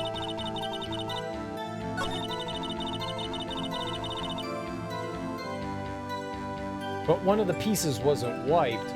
I don't see how that's anything, though.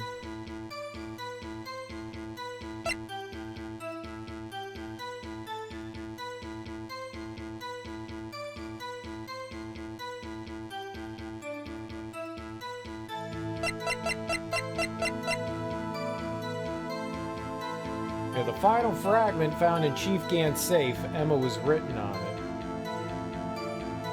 Watched the first 4 episodes of Castlevania Nocturne Season 2. Nice. Did you like it?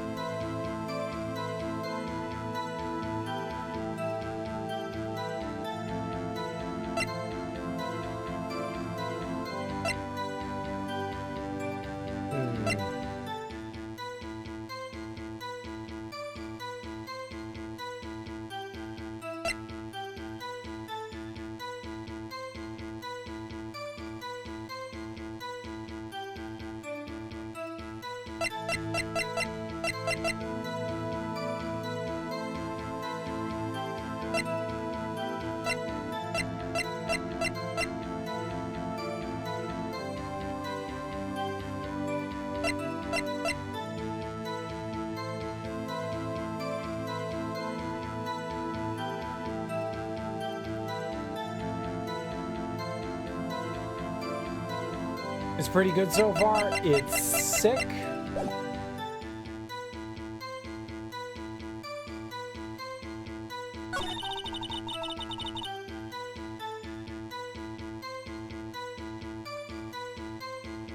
Alright, well, let's present the jar again. Ms. Sky, I believe this jar conceals a truth even you were unaware of. What? This is the only thing that I could think. We found the final piece of this jar in Chief Gant's safe. In the Chief's safe? But how? I knew it. She really didn't know. There's something even more disturbing about that final piece. There was still blood on it. But the witness just testified that she gathered every last piece and wiped the blood off them. Yes, which leaves us with only one explanation. On the night Prosecutor Marshall was murdered, you were not the first one to show up on the scene. Chief Gant got there before you.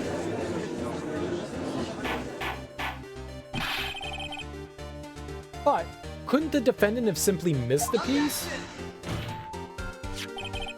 I'm afraid that's unlikely. The pieces are too big for anyone to miss, let alone an ace detective. That may well be, but everyone makes mistakes. Even I once wasted an entire day looking for my dentures. They were in my mouth all along. Ha! Can you believe that? Yes, I can. You're not smart. Have you forgotten, Your Honor? When this witness arrived at the scene, the jar was already broken. Oh, that. There's no way a name could have been written on a shattered jar. Another person discovered the scene prior to the witness. I hope you're not implying this person was Chief Gant. At the time, he was looking for Dark downstairs. Besides, even if he was there first, what does it have to do with the jar? The question is, if he did arrive there first, why did he hide that fact for 2 years? Well, Your Honor, can you answer us that? Nah, no! Wow, wow, wow. That's how he says no. Wait, I'm not the one on trial here. Damon Gant arrived at the crime scene prior to the witness. He proceeded to break the jar and purposefully hid one of the broken pieces. Question: what is this action called? Fabrication of evidence. But why would Chief Gant do that? Why am I teaming up with Slimy Edgeworth? Why is Edgeworth is not helping this case? The judge and Gant is butt buddies. Oh, they be doing butt stuff. Take that, Judge. We've already established that Gant knows Udgy's secret place. Exactly. But why would Chief Gant do that? In light of what happened afterwards, isn't it clear? What happened afterwards? Discovering the scene, Lana Skye believed her sister Emma killed the victim. Determined to help her sister, she sought Gant's aid. Lending her his aid, Gant helped her create evidence that incriminated Dark, sparing Emma. And therein lies the reason. The reason why Ms. Skye became the Chief's puppet. No! I did it on my own. Please, sis, stop trying to protect the Chief. I can't watch you suffer anymore for my sake. No, you didn't. It wasn't you, Emma. You didn't kill anyone. Don't believe anything Mr. Wright says. Defense attorneys make up the most foul lies to defend their clients. Foul lies? Imagine that coming from my own client. I guess you do seem the type who likes to twist the truth. Wait a minute. What if... Go on. We're still smack dab in the middle of Gant's trap. Is something wrong, Mr. Wright? Lana. Maybe right after all. What do you mean, Wright? So, you do tell foul lies then, Mr. Wright? Ms. Skye, please testify once more. But if evidence was fabricated behind your back, then Emma's accidental killing of Prosecutor Marshall might also be a lie. But I do remember knocking over Mr. Marshall. Ms. Skye, if you will. Oh, it's on like Donkey Kong. I can't. There's nothing to be afraid of anymore. I can't believe you're still on this case. Oh, I fucked up and we had to, like, redo some stuff, but yeah, man, this is insanely long. Now, are you saying, I can't believe you're still on this case, you suck at video games? Or, I can't believe you're on this case, wow, holy shit, this is really long?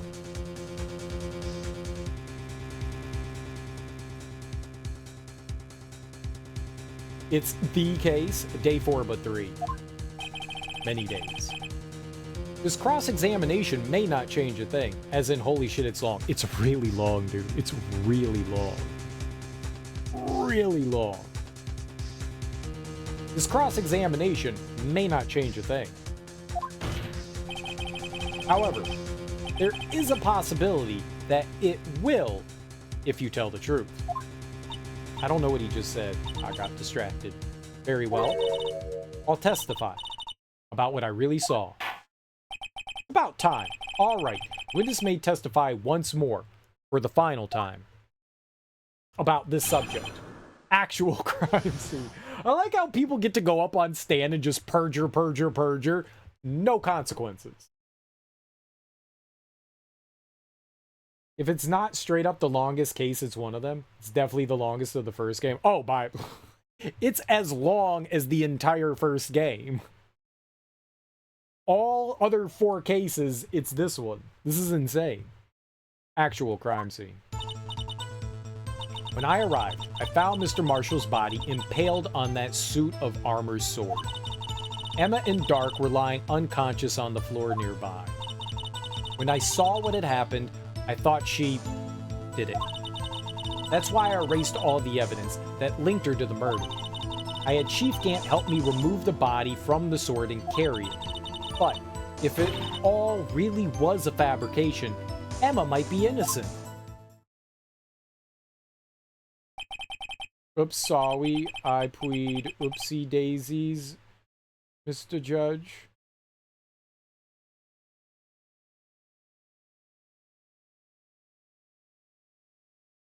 I plead sorry. Yeah. Unbelievable. The body was impaled on the armor's sword? You were the only one who saw that. If only you had proof. Actually, I do have proof. Remember, she said she always has a flashlight and a camera. Actually, I do have proof.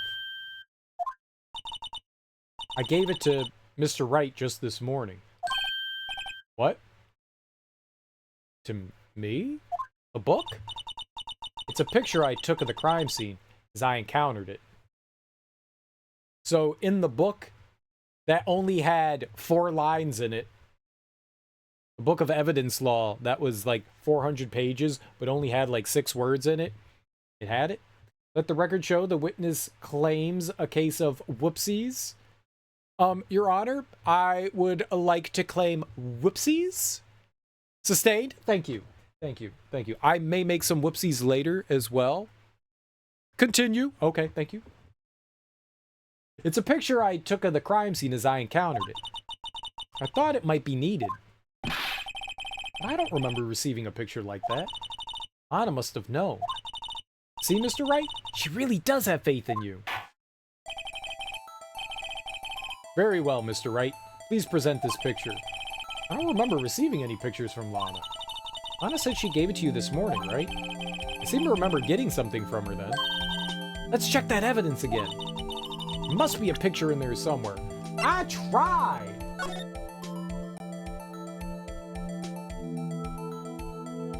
Look at that, it's so cute. It's a little duck doing law. Duck law. P.O. Oh! Oh! Hey! There's a picture here! Future whoopsies will be addressed on an individual basis as needed. Damn. Hey! There's a picture here!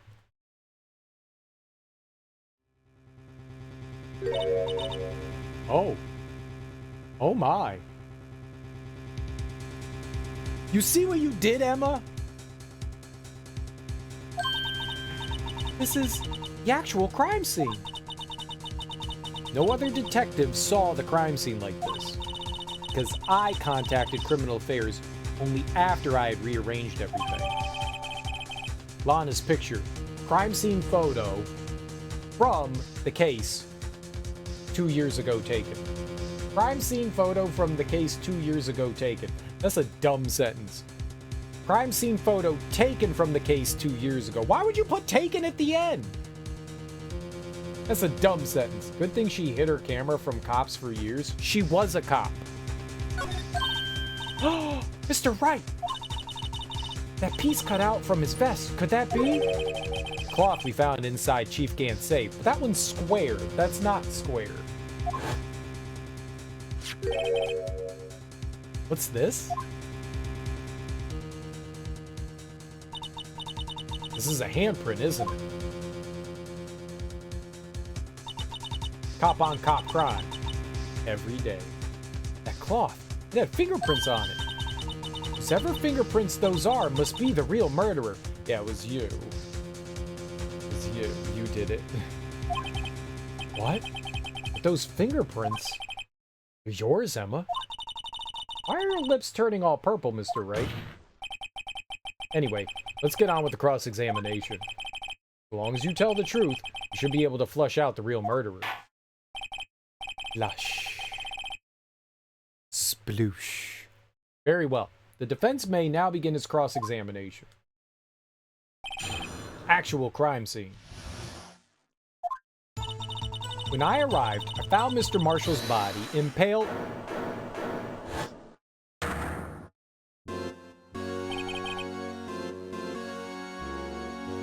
That was a mighty quick lunch there, Chiefy Weefy. Come now, Udgy. This is the poorest excuse for a trial I've ever seen. Chief Gant. What? Now you want me to make out as the bad guy too? If so, I'd like to put in a word or two in my defense. I'm afraid it's too late for that. What? You already declined to testify. That means you forfeited your right to make statements of any sort. This must be that risk we were talking about earlier. Just sit back, relax, and enjoy the sound of the noose tightening around your neck. Oh, damn, Edgy. I still hate you, but damn. It is such a kangaroo court. Ah, so what? You think I'm worried? Why'd you come back then? Sorry to disappoint you, but I don't need to make any statements. Sure. What do you mean? The evidence will do all the talking for me. Even if I can't testify, I can still present evidence. Yes, that's true. Wait, you mean you still have some conclusive evidence? No, I don't. But someone does. Someone? So, what's your excuse, Righto? Why have you been keeping quiet about it? You do have something to show us, right? Something that proves who knocked over Neil Marshall, causing his death? Conclusive evidence that leaves no room for doubt. Is this true, Mr. Wright? I do. I'll show that piece of evidence now. M is sure to be made out as the murderer. Mr. Wright, if you have any more evidence, present it now, and if you try to conceal anything, you will be the one appearing before the Board of Inquiries. What do I do now? Better think this through carefully. Can't afford to make the wrong decision. Should I present that piece of evidence? The one that shows who really killed Prosecutor Marshall?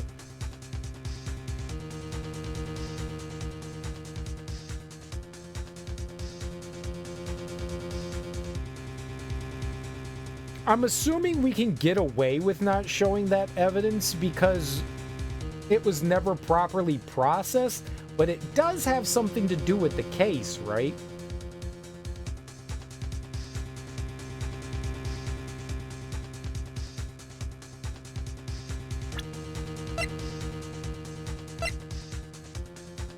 See, we have this. The 2 rules of evidence law. No evidence shall be shown without the approval of the police department. Not entirely sure what that exactly stipulates, but Rule 2, unregistered evidence presented must be relevant to the case on trial. The evidence is unregistered. It was hidden. So it's not evidence that was approved by the police department, but it would be something to do with the case, though, right? That's rule number 2. It's unregistered, but it would have something to do with it. I think we gotta show it.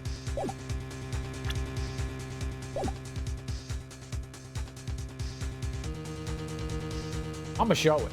I'm gonna show them all. Yes, Your Honor. I do have further evidence. All right, the time's finally come to show it to him. Those prints have got to be the chief's. Nope, they're yours. Now then, let's see this conclusive evidence. The evidence that shows who actually murdered Prosecutor Marshall. Take that! It's a piece of leather cloth. That book is so absurd. It's a little absurd. It's got 1 page in it, but it's 400 pages long, and it's got 6 words in it. What's up, NK? It's a piece of leather cloth? Yes, and most likely was cut from the victim's vest near his chest. What's this? There's a big handprint on it. Surely it must have been left on the cloth by whoever shoved the victim into the sword.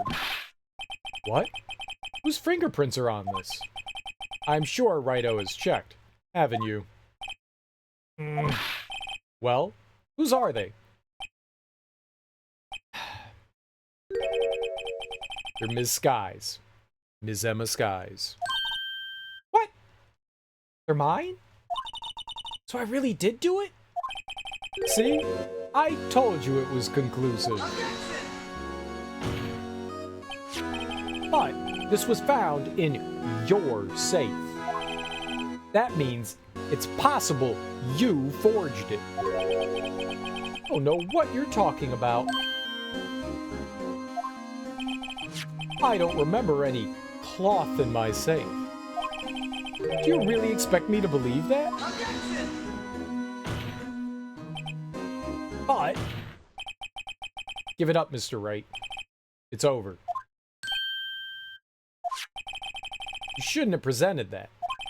By presenting that evidence, you tied MSK to Neil Marshall's death. No. It appears we have our killer. No. Oh. No. Everything hinged on that point. In the end, Anna alone was found guilty on... God, really? That's what fun? Oh my god!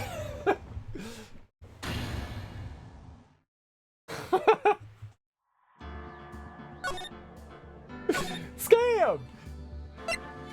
I'm not supposed to present evidence? What the fuck?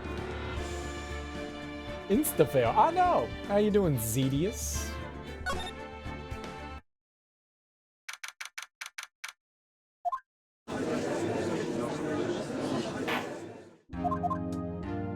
I gotta go through all this again? We were doing so good. Good end, cops win, justice prevails.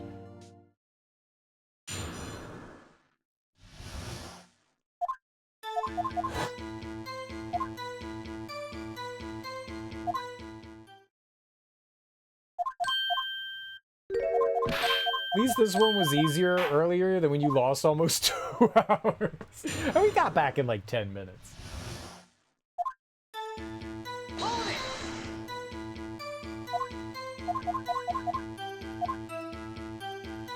Hold it! I don't remember what we did again, so we're just gonna have to like roll through with this and hopefully I remember what to do.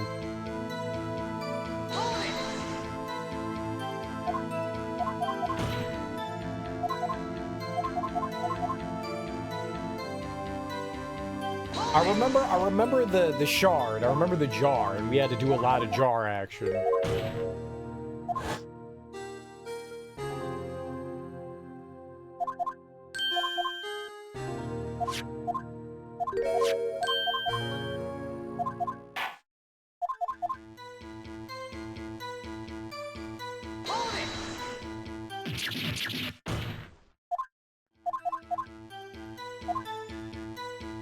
Alright, it was move the body. I remember that.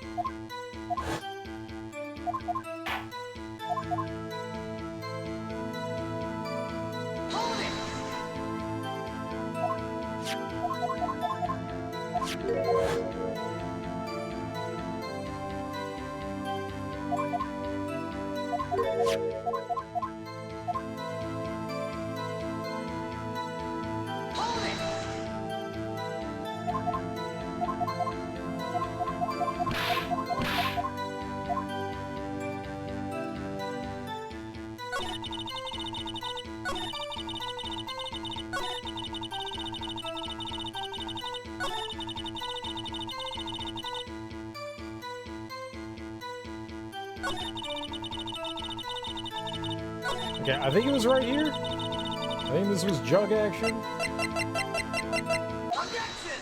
think this was jug action.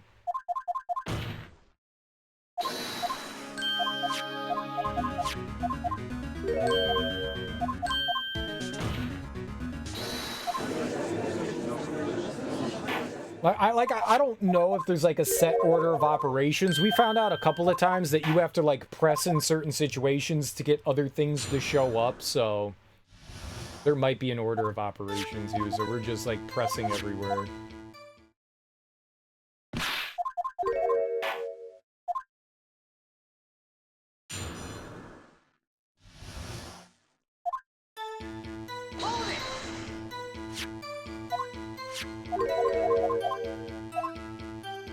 And we know this one is the jar again.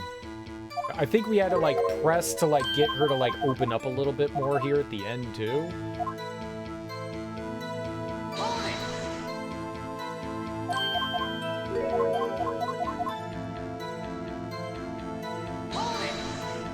I think it was on that one too. The fragments are large.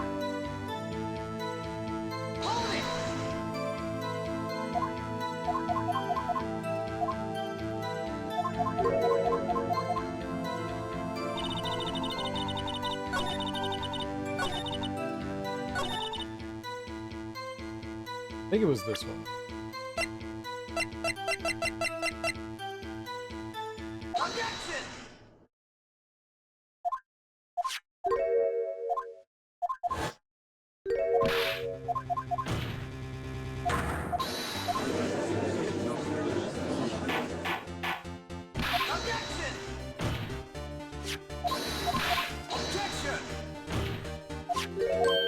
Objection! Objection! Objection! Objection! Objection!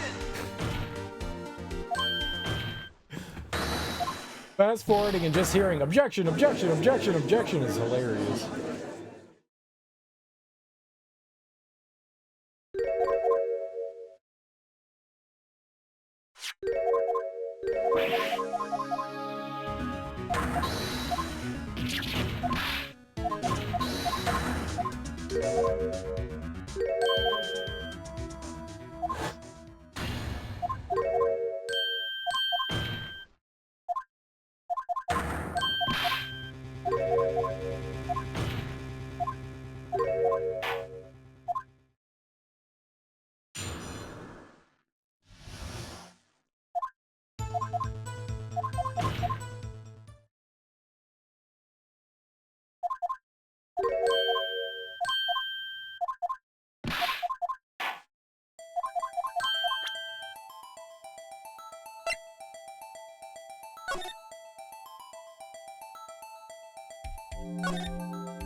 Alright, so we're just about there, right?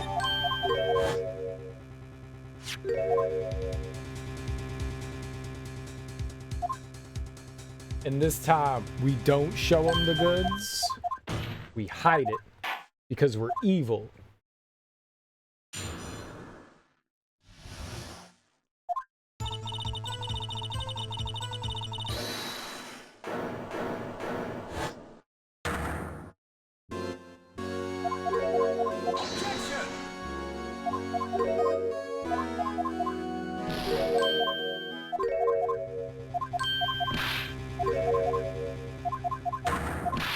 We're a bad boy lawyer. And no one tells us what to do. And I will forge and fabricate and not show evidence to my delight. No evidence. You know what I'm gonna do? So we don't have to do that again unless I do something stupid again and we insta-fail. Fuck you, game. Your Honor, I don't have any evidence I can present at this point in time. What? You lie! So it's, I guess the idea is to catch the chief in a lie. He's gonna, like, incriminate himself. The only reason why he would know that is if he himself took it, right? Chief Gant? You opened my safe. I know you took what was inside. The conclusive evidence. I don't know what you're talking about. Mr. Wright, why don't you show them? We found it together. Oh, I see. It's because you know the truth, don't you? You know whose fingerprints are on it. That's why you won't present it. What are you talking about, Chief Gant? Can't you figure it out? Take a good look at this picture. See the victim's vest? Notice anything odd about the chest area? It looks like part of it's been cut out for some reason. You mean you had this in your safe? What? That means you, the chief of police, have been concealing evidence. This is gonna be the biggest scandal in the history of the police department.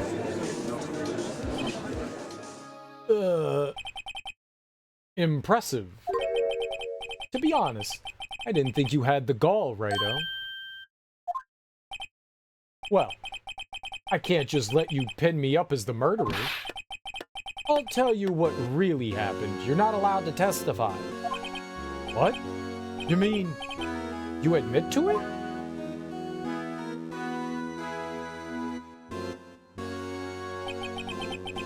I was the first person to arrive at the crime scene that day. It then occurred to me that I could use the situation to control Lana. He's literally not allowed to talk about anything. He gave up his right to, like, talk in front of the court. Why are they letting him talk? Sounds like testimony, yeah.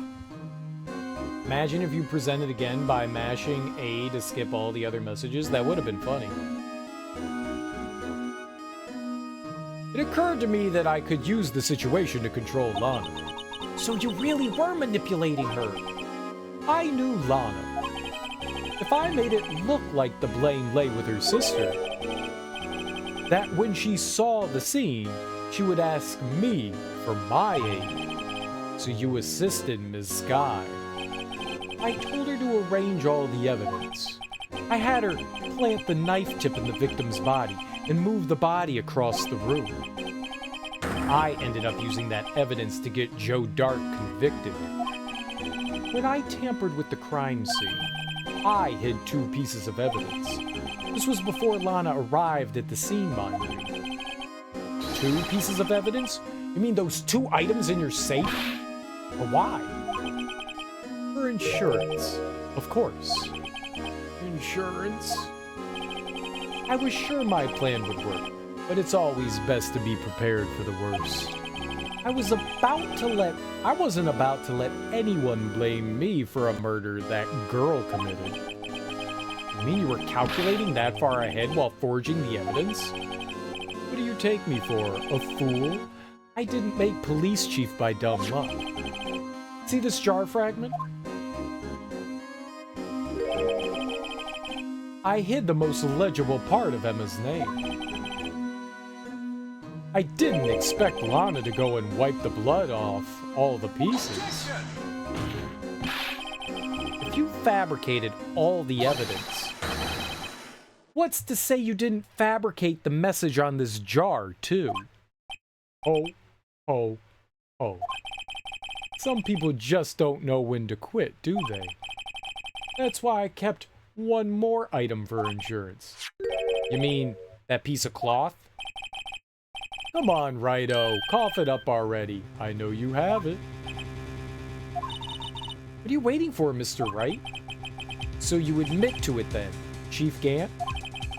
That you were hiding the cloth you cut off the victim's vest in your safe? Yes, I admit it.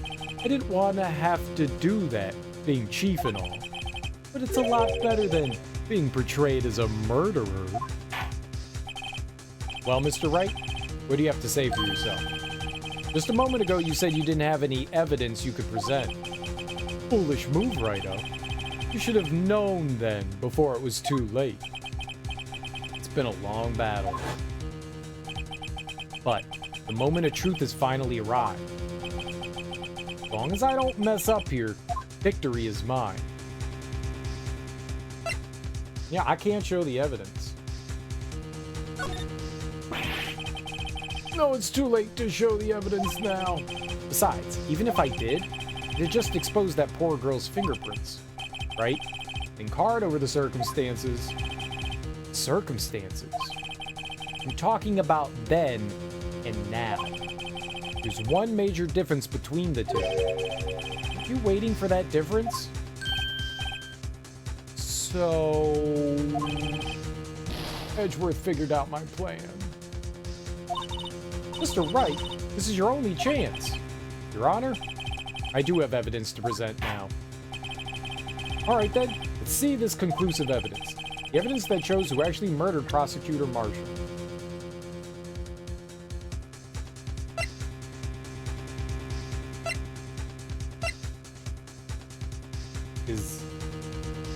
Is not the piece of cloth.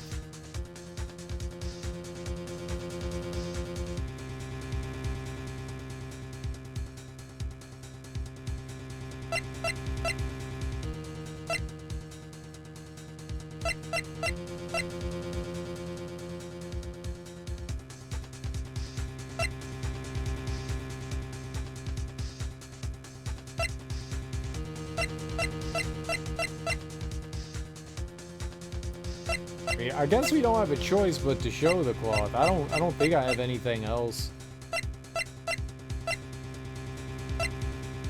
that would do anything. That's a full-on handprint, man.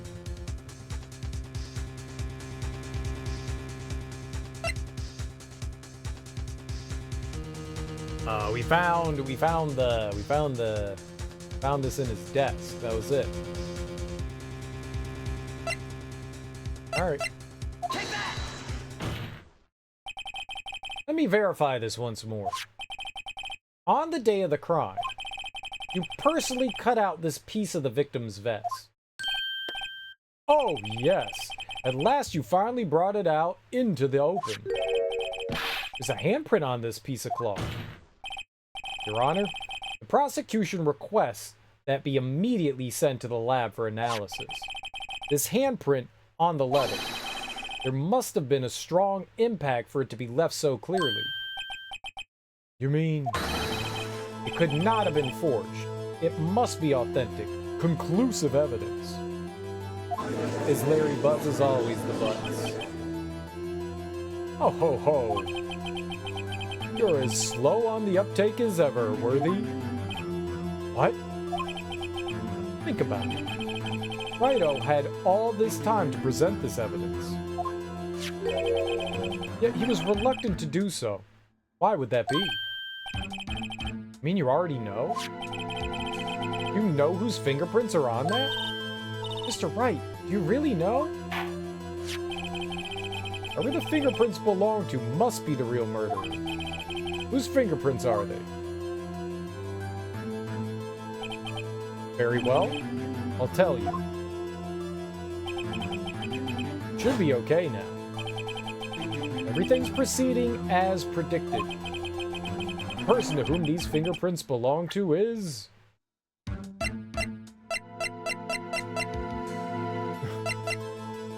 I mean, they're gonna find out one way or another.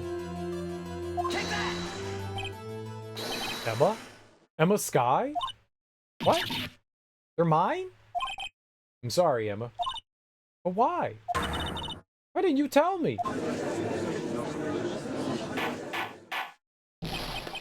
Oh ho ho ho! You really something, Righto. You knew this girl did it all along. And you still tried to pin the murder on me.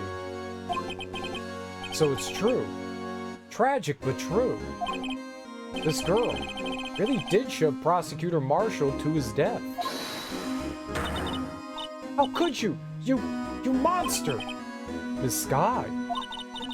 You knew whose fingerprints were... You knew whose fingerprints those were all along, yet you acted like she really didn't. Miss Skye, it's not over yet. What? I said this trial isn't over yet. Ah, but I'm afraid it is over, boy. Not only this trial, but your career, too. You purposely concealed this conclusive evidence. That, my friend, is a serious offense. I'm looking forward to pressing charges after the defendant is convicted.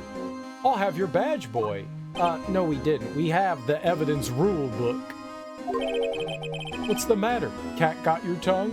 We needed to verify that it was part of the trial first, and him say that this was a piece of it. Now we can present it. Before we weren't allowed to. And since it wasn't verified by the police department, this was the only proper time we could present it. Because rules. What's the matter? Cat got your tongue? Aren't you going to tell us how it feels? How it feels to be the one who single-handedly turned a poor little girl into a murderer? Before I do that, there's just one little thing I have to clear up. Oh?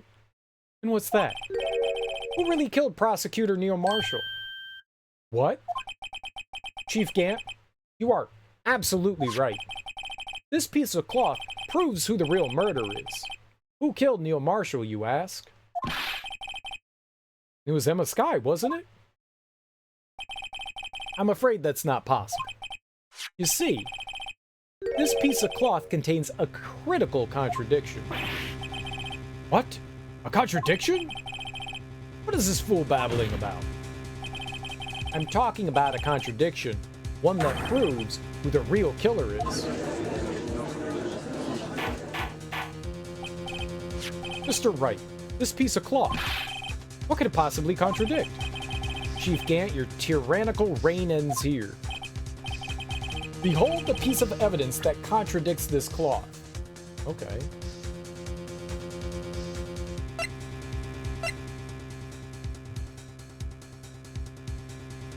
Take that!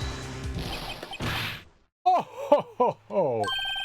It's fun watching you squirm, Righto. This piece of evidence does indeed seem to contradict something. Your outward appearance of mental sanity. Oh, okay. It isn't the book. What am I doing? If this cloth was cut from Prosecutor Marshall's vest after he died, then something definitely not right about it.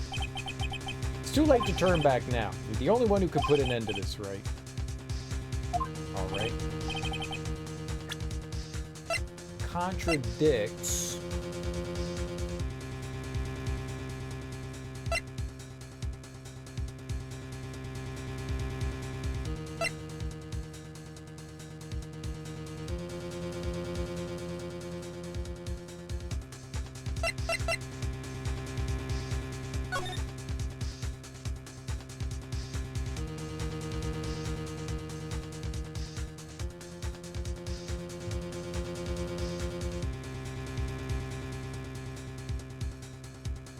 I mean, it doesn't look like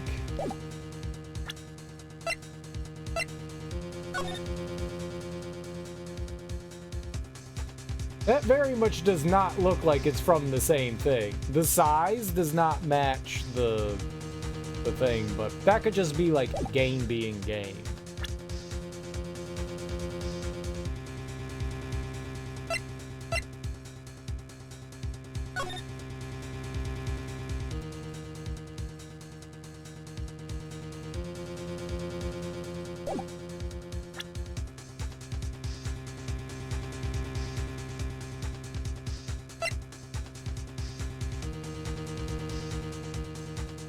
Just assume they're matching. Yeah, that's what I'm doing.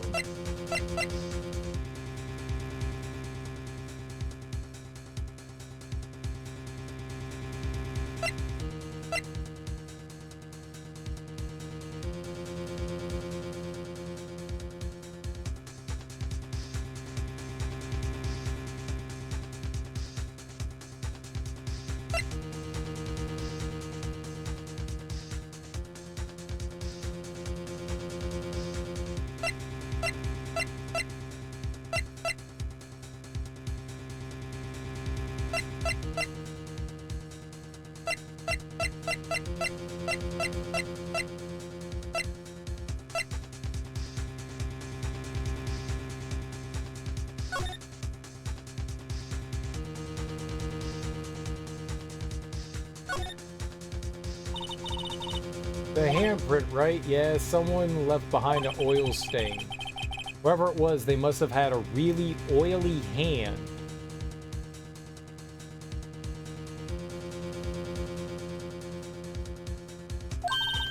Mr. Wright, think about it scientifically. Huh? More likely explanation is the person slipped and fell on a freshly waxed floor, getting wax all over their hand. That would account for this amount of oil, I guess. Let's see what's so scientific about it, though. It happens, you know.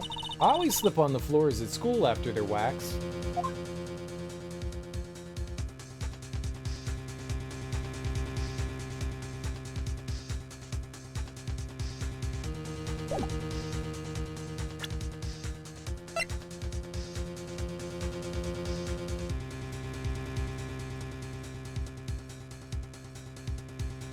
An oily hand.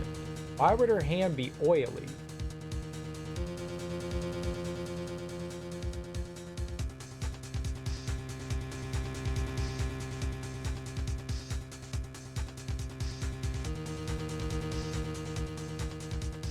They just gave the oily hand deep lore. Yeah, we getting real deep in that lore.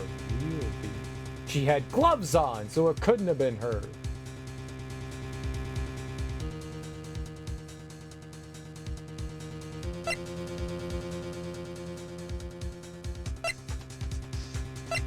They're just like, wait, like, I'm like shuffling through evidence. They're like, Mr. Wright? Yeah, hold on.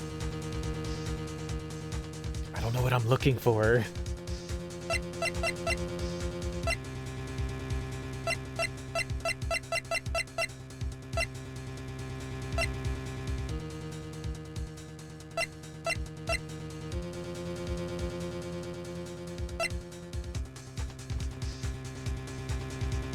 The minicam Chichinitsu became a salsa dancer for Pedro? What? How you doing, Flip?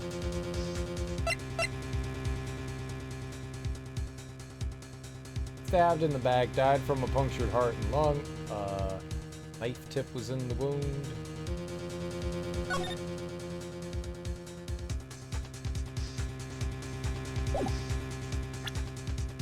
I'm alright.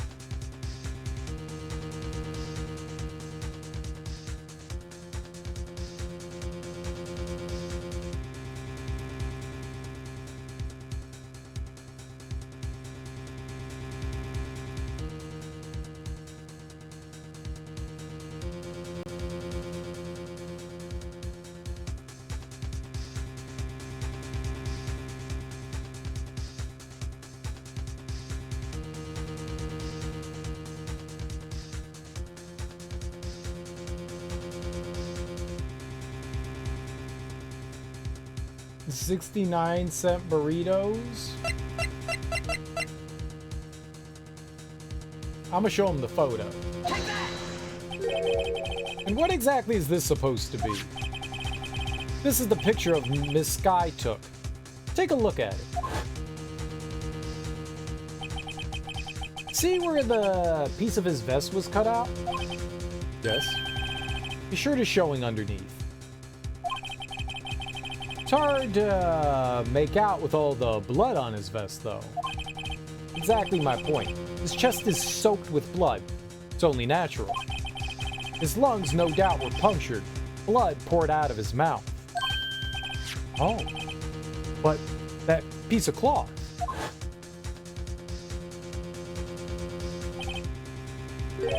Wait. There's no blood on it.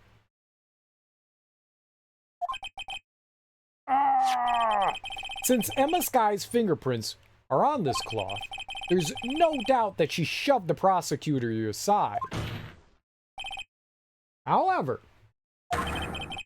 Mr. Marshall was not impaled on the sword at that time. No, this is nonsense! Now then, Chief Gant, let me ask you something. Prosecutor Marshall was not impaled when he was shoved aside. He most likely hit his head on the ground and was knocked out. If so, then tell me, who could it have been? Who could have arrived at the scene before Ms. Lana Sky? Picked up the unconscious prosecutor and impaled him on the armor's sword.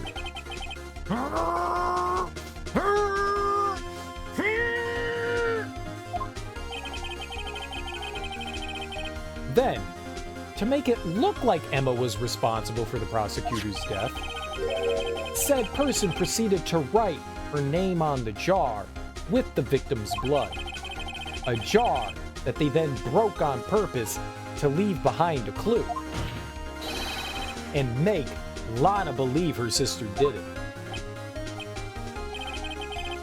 Remember that you admitted only moments ago that you personally cut out this bloodless piece of the victim's vest. Ironic, isn't it? Through the very act of creating insurance, you proved that you were the actual murderer. No! It's finally all over.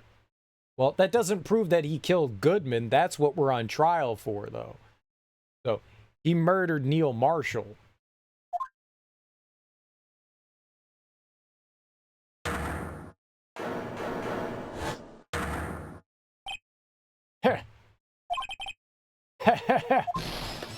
Oh, ho, ho.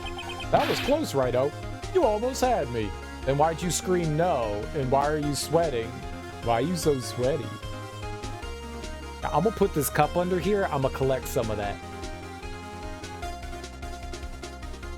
When I get dehydrated, it's celebrating tonight from all the victory drinking I'm gonna be doing. I'm gonna need to get some of that that salt, that nice salt back inside me. You know what I mean? You know what I mean? I need some of that saline.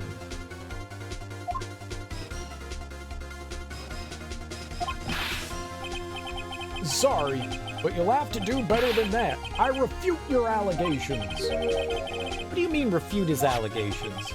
You see, that piece of cloth is illegal evidence. Order!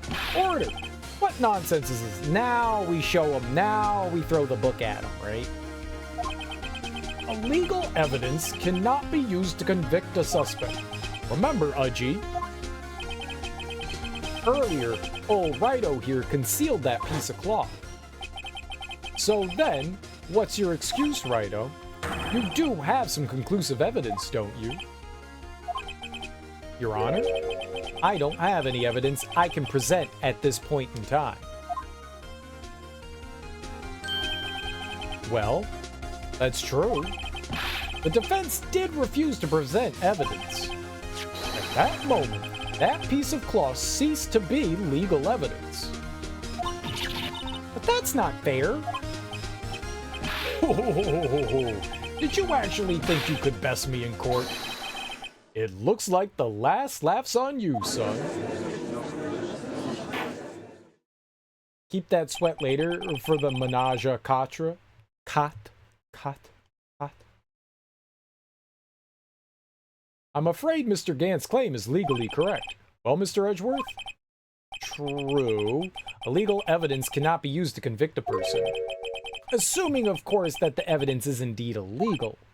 Well, Mr. Wright? It seems, at last, the time for me to reveal my plan has finally arrived. Mr. Wright, do you admit to it? That you purposefully and illegally concealed this piece of cloth? I did not. I admit, I refused to present it at one point. So, the evidence is illegal. No, it isn't, Mr. Gant. Huh? It's not that I didn't present evidence then. It's that I couldn't. What do you mean, couldn't? There are certain procedures involved when presenting evidence. No, Udgy, don't listen to his lies. He's nothing but a coward. You can't really believe. There's only one issue left to be resolved in this trial. Is this evidence legal or not? Very well, let us settle this once and for all. Earlier, you refused to present evidence. If you can prove your conduct was not in violation of the law, then do so now. Now we give him the book. Now show him the books. This is my proof, Your Honor. Evidence law. What's this? I've done my homework too, Chief. Indeed, Emma Sky's fingerprints were on this piece of cloth.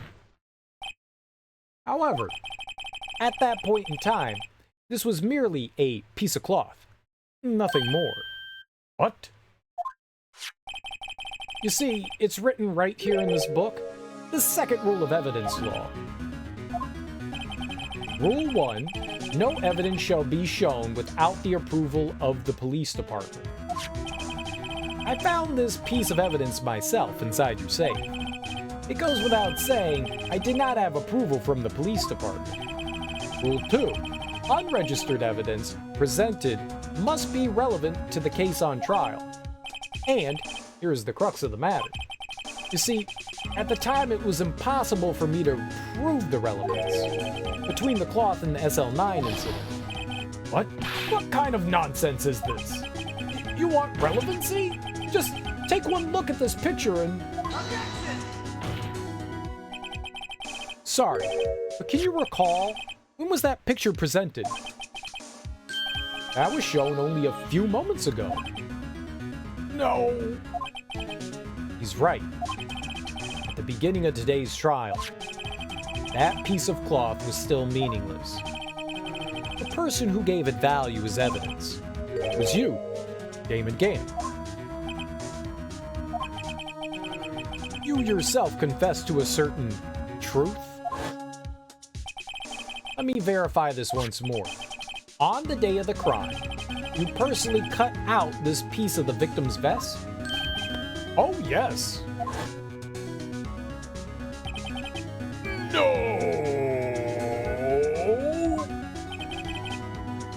It was then that you approved this cloth as conclusive evidence. Yes, you, the chief of police, personally approved this cloth. The only person who could have cut this from the victim's vest is the one who stood before Prosecutor Marshall in his final moments. In other words, the real murderer. And there's only one person who that could be. Damon Gann. The killer was you. No.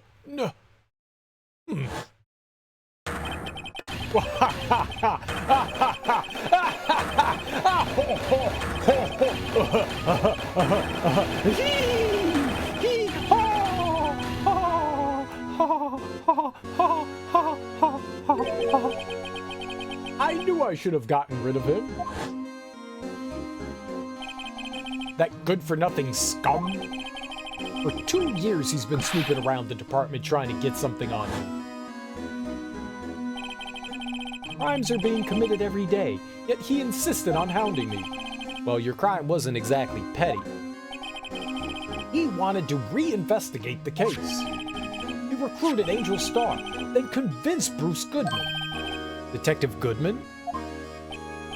Yeah, that's right. If the evidence is transferred, I'll lose my only chance to find out the truth. Please, you've got to help me.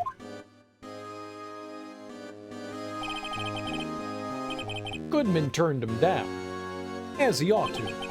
Still, Jake Marshall didn't know when to quit. He stole Goodman's ID card and tried to take the evidence. Goodman came to me that day. He wanted to file a lost item report. I went with him to the evidence room. Then, all of a sudden, he decided to speak out.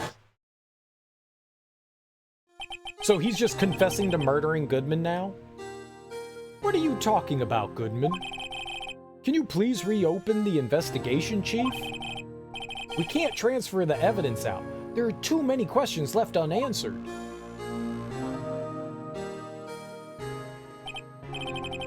He opened his evidence locker, and as he was taking the evidence out, he said, "It's not too late.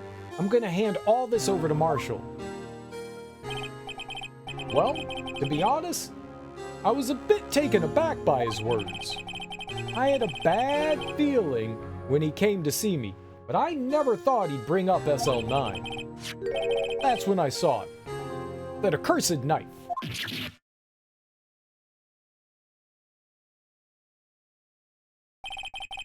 I couldn't just pull it out. Doing so would have only led to more blood, making it near impossible to hide your crime.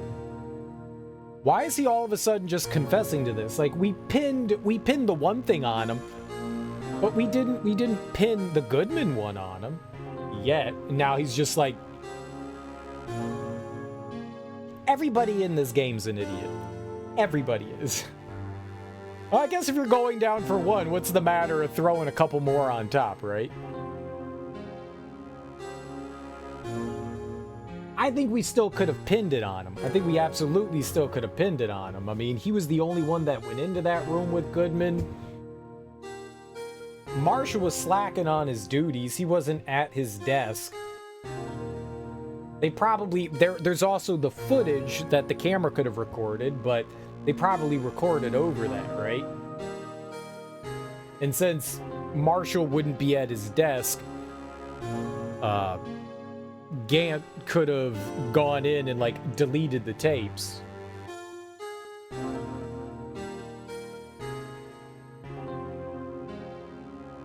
no, Lana is completely guilty of doing a handful of illicit and horrible things. She definitely tried to cover shit up. She's definitely an accessory to murder. She may have not murdered the dude, but she volunteered to try to get rid of a body. Like, that's accessory to murder. Even if it was in the best interest, she didn't murder someone. She's still guilty as fuck. These fellas were ruthless. Once it was murder, one beef for all of them. They just executed all the guards. Pew pew pew. Right at any phoenixes? What's up, Cloakag? All the other prior days, just by putting Goodman's murder in the police station, Lana's out of the suspicion list. All this is literally to not only accuse Gant. Well, no, they didn't know that Goodman. There was no putting Goodman's murder in the police station. They actually didn't prove that there was a murder that even happened there. There's blood. There's no body. That's not proof. The body is at the prosecutor's office. Just by having blood somewhere doesn't mean a murder took place. They did not prove that the murder took place there until he confessed. That's not true at all. They had the altercation between Marshall and Meekins. That was just an altercation. They had blood on the ground that they were postulating between it being Meekins or somebody else's, but blood on the ground does not connote murder happened there. It just doesn't. And with no body, you have no proof that it happened there. Now, based on good deduction, you can say this is where it happened, but they literally had nothing that said that this happened here. He could have still been alive, you know, you can lose some blood.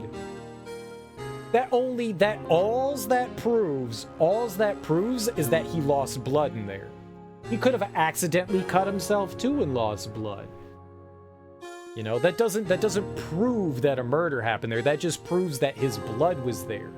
That's all that proves. He is dead, but that doesn't mean that that's where anything happened.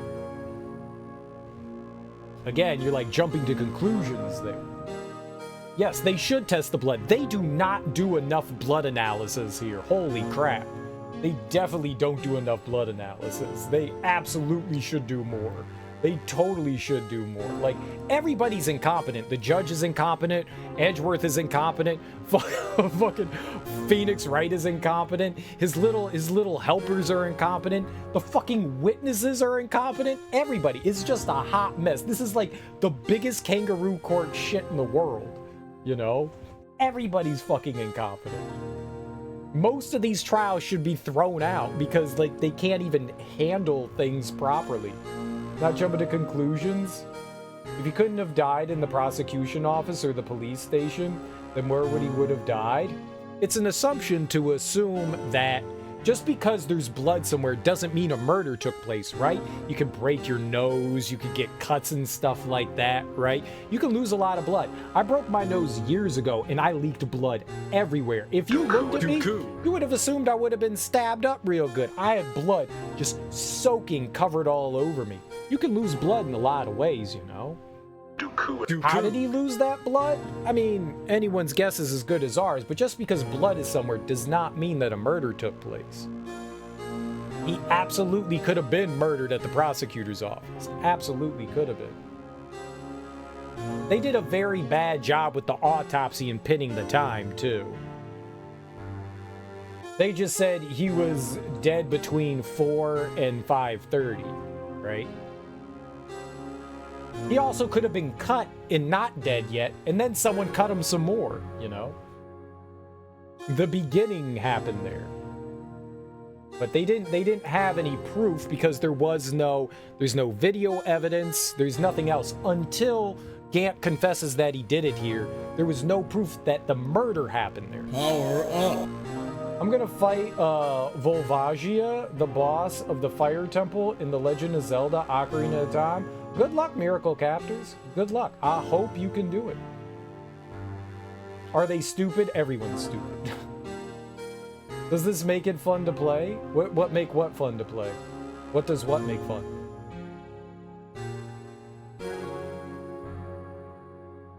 Doing so would have only led to more blood, making it near impossible to hide your crime. Even so, the blood was just pouring out. I didn't know who might stumble in, so I hurried to wipe it up. I was worrying so much about the floor, I didn't realize my fatal mistake. The bloody handprint. Detective Gumshoe's locker. I used to be known as a crime computer. But everyone has to start somewhere, I guess. I was too nervous. I had no business doing any of it. Then you put the body in my car. I'm sorry. I couldn't think of any other way to move the body. How the fuck did he get the body out of a police station without being spotted? There's cameras everywhere. Like, did he just go around, like, pulling out all the videotapes and destroying them? And who's using videotapes in 2016? It would have all been digital recorders. You're not using, I mean, all right, maybe not every police station. Lots of police stations are behind the times, right? It doesn't mean that they all had digital recorders in 2016, but how did he carry a fucking body out of the evidence room and nobody see him? And down to a car in a parking garage and nobody see him. There's cameras everywhere in police stations. Everywhere. You're telling me not one? But I know he's the chief of police, but Jesus Christ, Bavaji is a fun whack-a-mole? Yeah, he is. Is everyone being incompetent in this game make it fun to play? Oh. I have to constantly remind myself that this game tries to present itself as a serious crime case, but it's a fucking video game. So there's a lot of, when they're like proving points, there's contradictions in the stuff. There's sometimes leaps in logic and shit like that. But if you kind of like remove yourself from that and you kind of go, it's a video game. What I'm complaining about now is just, it's a video game, man. It's a fucking video game. We cross-examined a fucking parrot. You know? It's a video game. It's well written, as long as you don't try to dig too deep, because you can definitely pull some things apart. As long as you don't try to dig too deep and you take things at their superficial value, yes, it's a fun time. Especially if you don't mind just reading, you know, it's basically a book. You're doing a little bit of critical thinking, a little bit, but it's just a book. I've seen people playing this, and it always seems stupid to you, so I'm wondering if that's the appeal. I think part of it is. Sometimes you have to remind yourself you're playing a video game, you know? Sometimes you have to remind yourself you're playing a video game. And then lockpick the trunk of the car. Exactly. With a knife. They said the trunk of the car was broken into. So I don't know what they meant, like, if he, like, got out, you know, a crowbar and pried it open, or if he just jammed the lock out. If you crowbar open a trunk, it's not going to shut again. It's going to bounce a lot. You're not going to shut it again if you pry it open. If you pop the lock, you could potentially shut it again, but then it's going to be near impossible to open it. So I don't know what they meant by that. Was a little vague when they said, like, the trunk was broken. They said the trunk lock was broken. That would make it really hard to pop it again, so you probably would have had to have gone, unless you had, you know, like one of the fobs that could open it, or you went around to the front side to pop it, you know, the driver's side. I don't know how they got it open again. I'm not entirely sure. They leave out some things, so we just have to assume that, you know, like, he somehow broke it open and opened it, but in a way that Lana could somehow open it again, you know. Using the Megaton hammer is so satisfying. It's a bit slow, but yeah, it does damage. And it does make a nice kabong noise. Surely Edgeworth just leaves his car unlocked, assuming the police station will keep it safe. Or yeah, the prosecutor's office, exactly. I'm sorry. I couldn't think of any other way to move the body. I broke your trunk. Well, what's the big deal? You make a lot more than us detectives ever will. Grrr. Leaving the prosecution's car aside, how could you get Ms. Sky involved in all of this? Well, she had as much to lose as I did if the truth came out. So you took the evidence from Detective Goodman's locker? I felt bad for having to do it. I also didn't have the time to pick and choose what to take. So, you left the jar fragments in the glove. Yeah. It looks like I was better off being an investigator of crimes than a committer.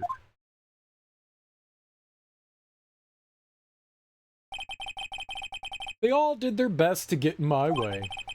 I've got to hand it to them. They do their jobs well, much to my dismay.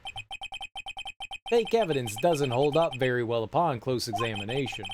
You must have known that. Tell me, Worthy, why do you stand in court? Me. You despise criminals. I can feel it. You and me. We're the same. One day, you'll understand. Oh, believe me, you will. You're just one man. You'll see what it really takes to bring them down once you try to go it alone.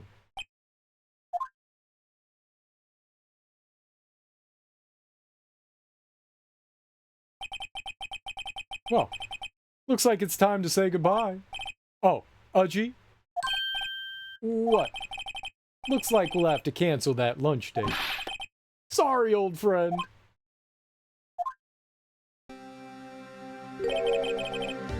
I'm sorry too, Damon Gant. I knew you as you used to be long ago. You were once a fine investigator and an example to others on the force. I'm sorry to learn that you are no longer that person. Those days are gone now, Edgy. Thanks for all the memories, though. Don't worry, you'll be fine. Now you have Righto here. And Worthy. With these two around, you can't go wrong. In fact, I can hear them already. The melodious sounds of a new beginning. Why is he so happy? There are two things I want you to understand. Yes? First, your sister never hurt anyone. Second, Damon Gant betrayed you from the beginning. See, Miss Sky? You no longer have any reason to keep silent. You're right. When this trial is over, I'll tell everything. All that I've done these past 2 years. From the time I had Gant help me forge evidence, up until today.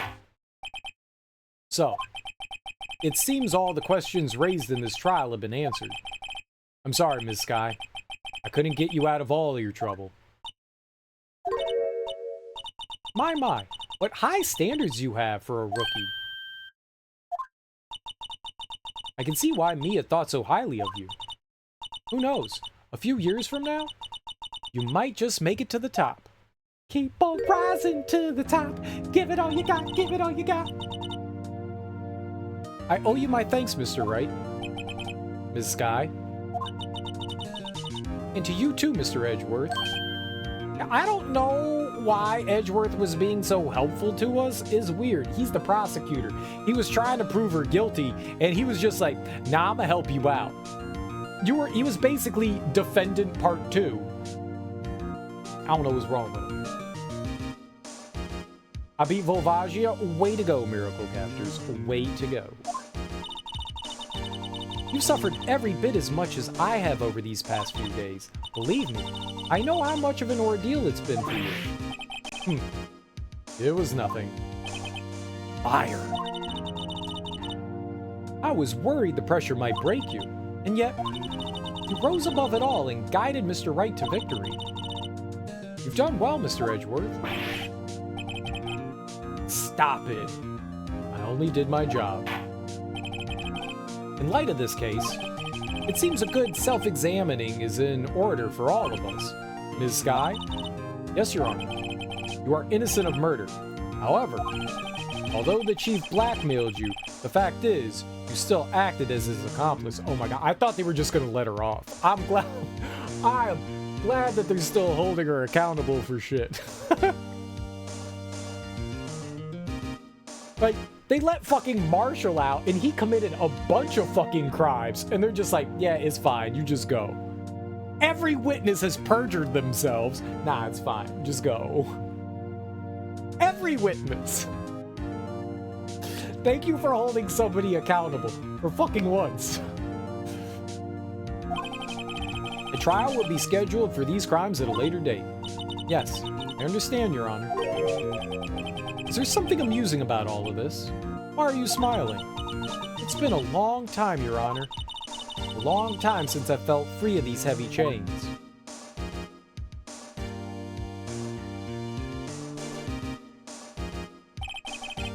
Well, this trial has gone on far too long already. Regarding the charge of murder, this court finds the defendant, Ms. Lana Skye, not guilty! I still love the fact that they have confetti in the court. Do you think they cheer when they get convictions as well, though? Like, just, it's like, yay, it's over. They just cheer no matter what, right? It's not just for me. They're just cheering because it's over.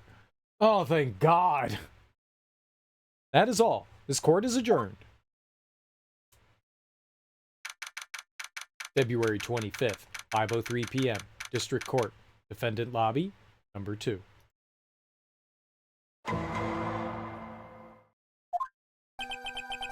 At long last, it's finally over. That's how I feel. Emma? Why the long face? I'm sorry your sister didn't get completely off the hook.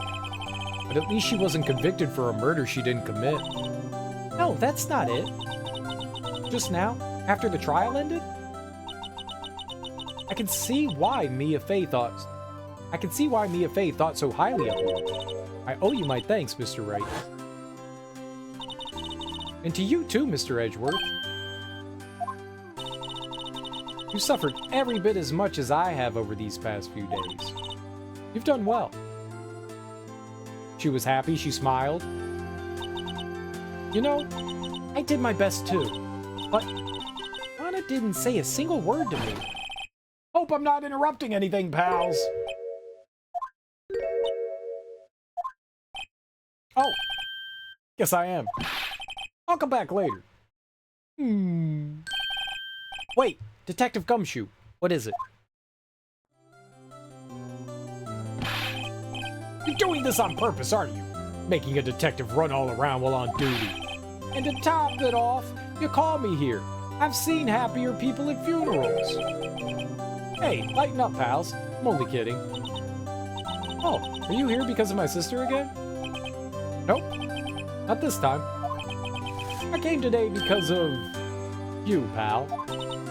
Me? That's right. I thought you'd like to see someone.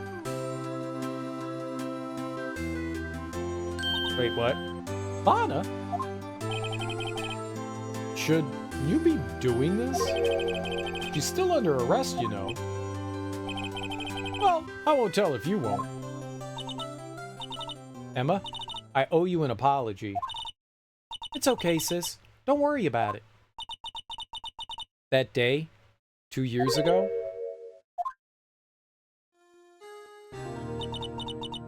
was the first time in my life I ever panicked. It was all I could do to keep myself from screaming. All I could think about was keeping you from getting wrapped up in that mess. Sis, I asked Aunt to help me cover up the truth.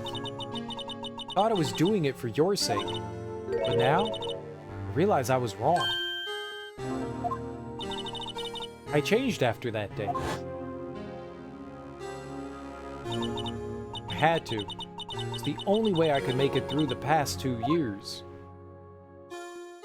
I knew how much I was hurting you by distancing myself. I couldn't bring myself to tell you what I did.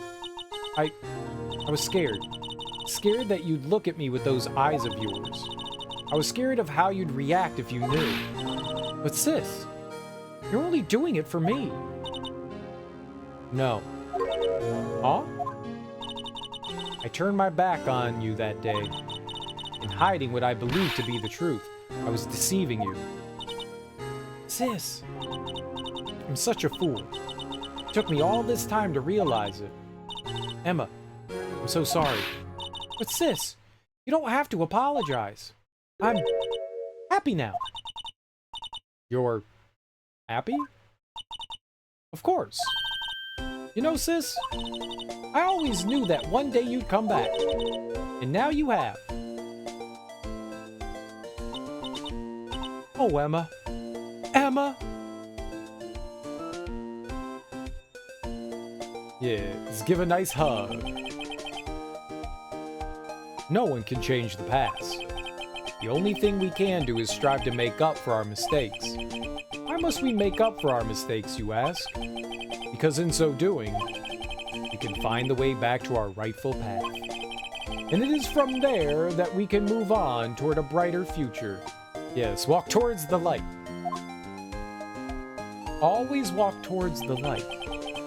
At least that's what I felt watching the two sisters make up. Mr. Wright? Mr. Gumshoe? Me? Thank you both for all that you've done. I'm sure we'll meet again someday. Isn't that right? Edgeworth? Edgeworth? Stop hiding and come over here. I hate you so much! What? Hello? Where was he hiding?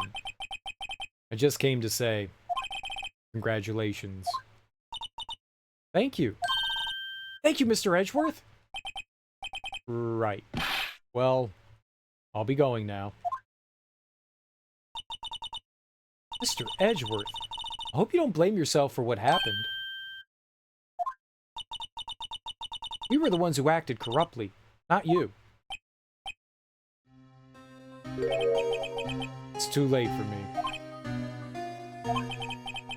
No matter what anyone may say, I realize today that I can't correct my mistakes. Mr. Edgeworth! Not only that, but I don't even trust myself anymore. Chief Gant was right. You despise criminals. You despise criminals. I can feel it. You and me, we're the same. One day, you'll understand. Oh, believe me, you will. You're just one man. You'll see what it really takes to bring them down once you try to go it alone.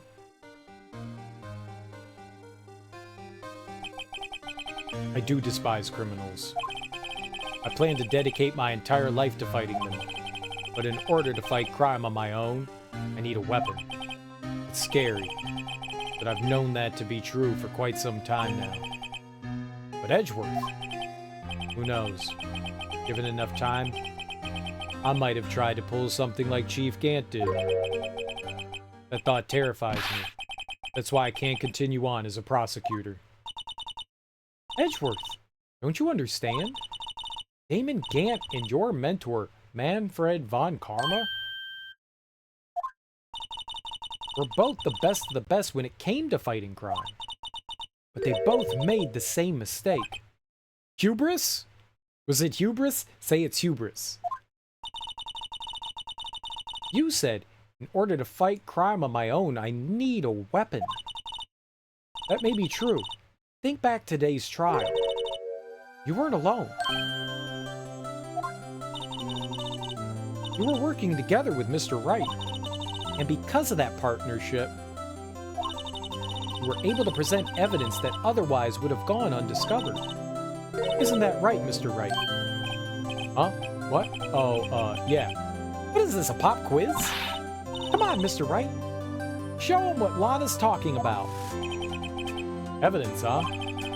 Something that neither Edgeworth nor I would have been able to find on our own. Friendship. Friendship. This. That's the picture I drew.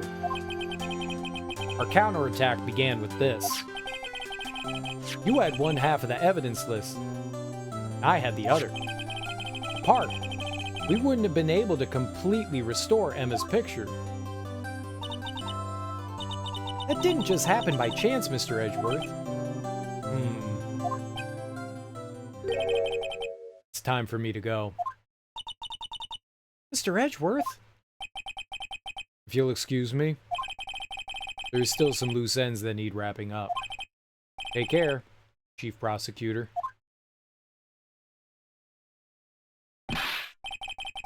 Edgeworth, what will you do now? Well, whatever you do, just remember.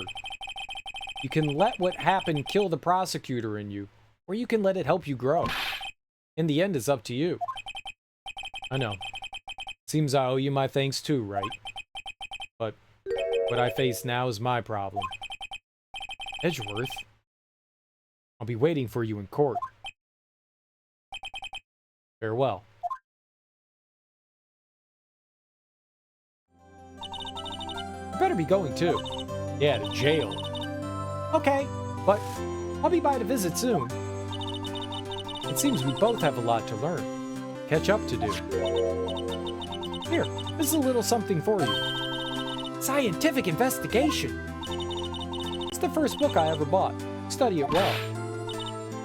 Thanks, sis. I will.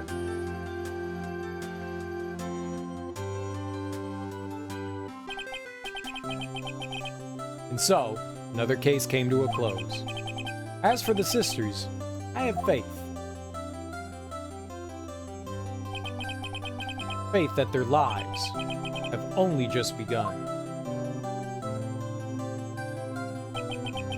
And as for me, I think it's time I started on a new journey of my own, without Larry Butts. A journey to rediscover myself. A sexual journey? With the judge? In Edgeworth? In Gumshoe? In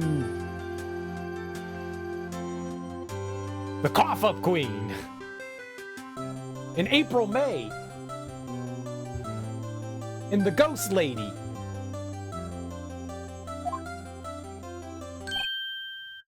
Well, don't go trekking off just yet, pal. Huh? What is it, detective?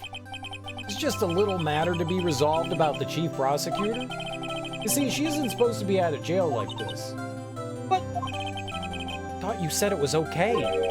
Yeah, well, it may be okay with me, but the folks at the prison are a different story. Huh? Basically, I had to bribe a guard in order to sneak her out for 30 minutes. Believe me, it wasn't cheap either. Huh? Way to go, detective. I didn't know you had a wild side. Yeah, well, you see, Mr. Wright here's the one who will be footing the bill. Huh? Huh? What? You think I could afford it with my salary? You gotta be kidding me, pal. Huh? Huh? Huh? Dude, he doesn't get paid, does he? Like, I don't think Phoenix has ever taken payment for anything. Thank you, Mr. Wright. You're the best. Why is it? I suddenly feel like I want to scream. Hey, I got an idea. Why don't we all go pay it off together? Yeah, that's a great idea. Come on, guys. Let's go. Yeah, let's go commit a crime. Objection!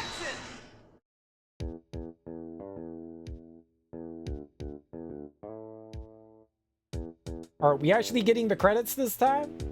Do I have to read anything? I arranged for a friend of mine in Europe to take care of Emma. I hope she'll be pleased to study under a top coroner. As for me, this affair has pretty much ended my days at the prosecutor's office. Still, I'll manage to find my way back to the field somehow. Then, I'll be able to investigate crimes together with Emma. I don't think they're ever gonna let you near a crime scene again. No one should. She's untrustworthy. She shouldn't be near a crime scene within 10 miles. I mean, that's impossible, but I'm just saying. Yikes. I thought it was a goner for a moment there. In the end, though, they overlooked my unauthorized investigation of the chief's office. If we penalized you anymore, it'd be worse than firing you. Yep, that's what they said. It just goes to show, you can't shake me off that easily.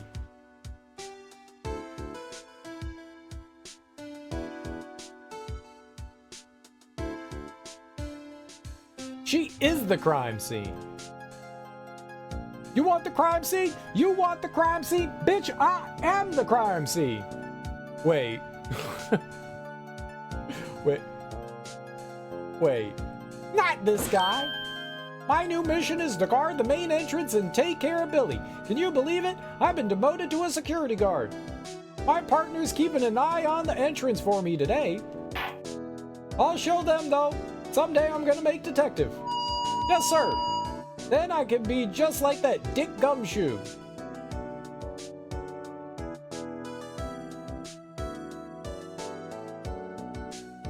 I don't give a fuck about these people. This is journey that took him to take on Marvel Universe and Capcom Marvel vs. Capcom. Self-discovery journey that made him violent. Was he in Marvel vs. Capcom 3? I played Marvel vs. Capcom 3, but I don't recall Phoenix Wright in it. But then again, I don't think I would have known who he was at the time.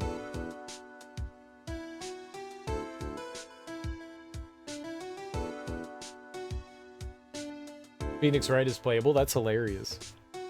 Does he just like throw out? What is it? Can't you see I'm having me a showdown with the steak lunch partner? Ms. Star managed to sneak this into me. She's seen one of the guards. Well, cowboy, looks like you did it. Even gave Bambina her smile back. Can you make sure Billy and the gang get their water? It's a cactus. He's in jail. Good. I'm glad like they put him in jail because that guy crimed. That guy crimed real hard. Looks like we won't be seeing each other for a while. Oh, why's that? A farewell gift. I put a new meal on the menu. The top layer tastes as bitter as defeat, but the bottom layer as sweet as victory. Kids seem to dig the turnabout thing. It's a hot seller around exam time. Just make sure not to eat it backwards. I don't know what it was. I couldn't read it. It was gone. Do I like coconut water? No, I'm not a big fan of coconut. I wouldn't say I hate it, but I do not like coconut. I'll never forget what young defense lawyer said after the trial. Let's see, what was his name again? Mr. Left? Anyway, he said he's been doing something or other for how many years? Well, anyway, got another trial to get to, so I'd better be... Huh? Oh no! I forgot my gavel. Sorry, gotta go. I don't mind pina coladas, though. It's like pineapple and coconut, right?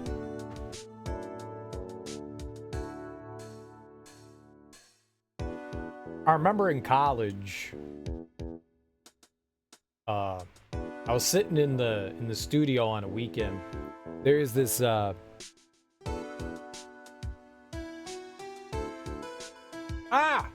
nothing soothes the soul like fresh country air. Still, sometimes I do miss hearing you and your objection. Still, I can't go back until I'm a full-fledged spirit medium. Mystic Maya, afternoon training's about to begin. Coming! Well, see you around, Nick. There's this girl, Heather. She's definitely a hippie girl. She was uber hippie. Uber hippie. And she saw me in the wood shop.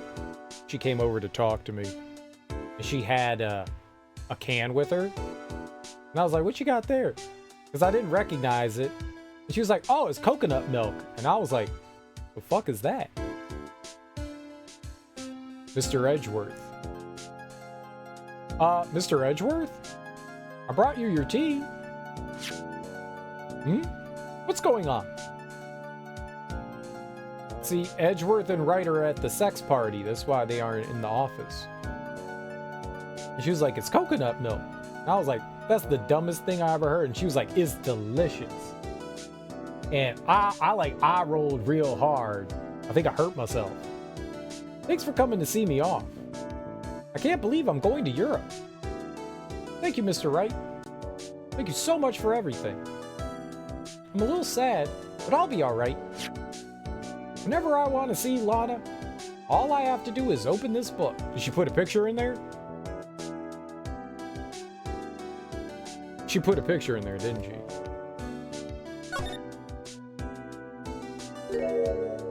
A letter.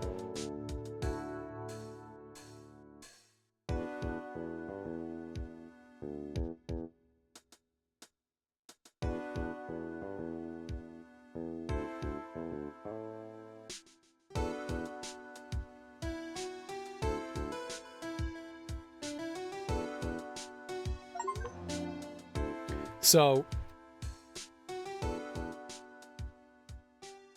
because she was a goofball, she was like, here, you could try it. And I was like, no, I'm good. And she was like, no, you should try it. It's really good. And I was like, fine. I took a sip of it, and I was just like, ah! And she was like, what's wrong? I was like, why is it crunchy? And she was like, oh yeah, there's chunks of coconut in there. When I drink liquid, I do not expect chunks of food in there. It just threw me off. Really threw me off. I'm not the biggest fan of just like the flavor of coconut. I don't mind cucumber lemon infused water. That shit's refreshing. I can get down with that. Like getting some lemon zest in there, some cucumber, I can handle that. I've had strawberry water too, like berry infused water, and that's pretty good. But yeah, me and coconut, we just don't exactly get along. All right, let's talk about the game here. I don't want this to sound like I'm being like mean or like I hate the game or anything, because I don't. It's just some things are like your bag and some things just aren't your bag. This is a very passive game. Is that? I mean, it's a video game. It's very passive. And I prefer to be more active in my games. This game has a little bit of like adventuring that goes on, but not really. It's like go talk to a person, then move back, go talk to another person, move back, you know, click on a couple things. You wouldn't really call this like an adventure game per se. Adventure games have more clicking than this, you know. You're like trying things out and stuff like that. You get to be a little bit more active when it comes to like the prosecution and the court stuff, you know, when you're cross-examining. But for the most part, you're just kind of reading. You know, it's a visual novel first and foremost, with a little bit of adventuring and a little bit of puzzling. Very, very, very little. But I don't need 40 hours of visual novel. I think the right way for me to play something like this, rather than playing like 5 cases in a fucking row, would have been to play one and then go do something else. And if that's what we do in the future, that's probably what I'm gonna do. I don't think I could sit down and play like another 40 hours of a visual novel again. That's just, it's boring, man. It's fucking boring. You know, the story is cute and fun, you know, and there is some goofy moments. It's decently written. I wouldn't say it's like amazingly written, but it's decently written. You know, it's okay. You know, there are definitely some moments in this game where I'm like pulling out my hair going like, this is the stupidest shit in the world. And that's when I have to remind myself that it's a video game, man. This isn't real. It's supposed to be cartoonish. There are so many things that you could nitpick in this game. I am someone that just can't help but overanalyzing things. And when I see something that's so felonious and erroneous, I can't help but harp on it. And it's something I really wish I could change about myself. I recognize it, but I can't. And I latch onto those things, and it makes me angry. Not that those erroneous things that I notice make me angry, and it stops my having fun. And I constantly had to remind myself in this game that, dude, this is supposed to be silly and fun. You can't take this shit seriously. Because one, like, there are so many, like, things wrong. The game presents itself as this, you know, like, serious, you know, kind of trial, and, like, the way we gather evidence and stuff, but so many things we did are just wrong. Like, the way we gathered evidence and then just brought it to trial and presented it as if it's nothing. Like, I'm not even a lawyer. I know the bare minimum about how the court system works, but I know enough. And there are so many things that if you look at this shit, you're just like, oh my God, this breaks my brain. This just breaks my brain. Like, so many things that are wrong. So many things that are wrong. And you can't look at it like that. You can't look at it like that. If you overanalyze and nitpick, you're not going to have fun with a game like this. And that's on me. That's on me. That is not the game's. It's kind of the game's fault. It's kind of the game's fault. Most of the game I was fine with, but then we got to this like really long one, and there's a handful of things that I felt in this game that were leaps of logic. I wouldn't say moon logic. They do a decent job of linking to it afterwards, but prior to it, it definitely feels like a big fucking stretch, you know? Like a big fucking stretch.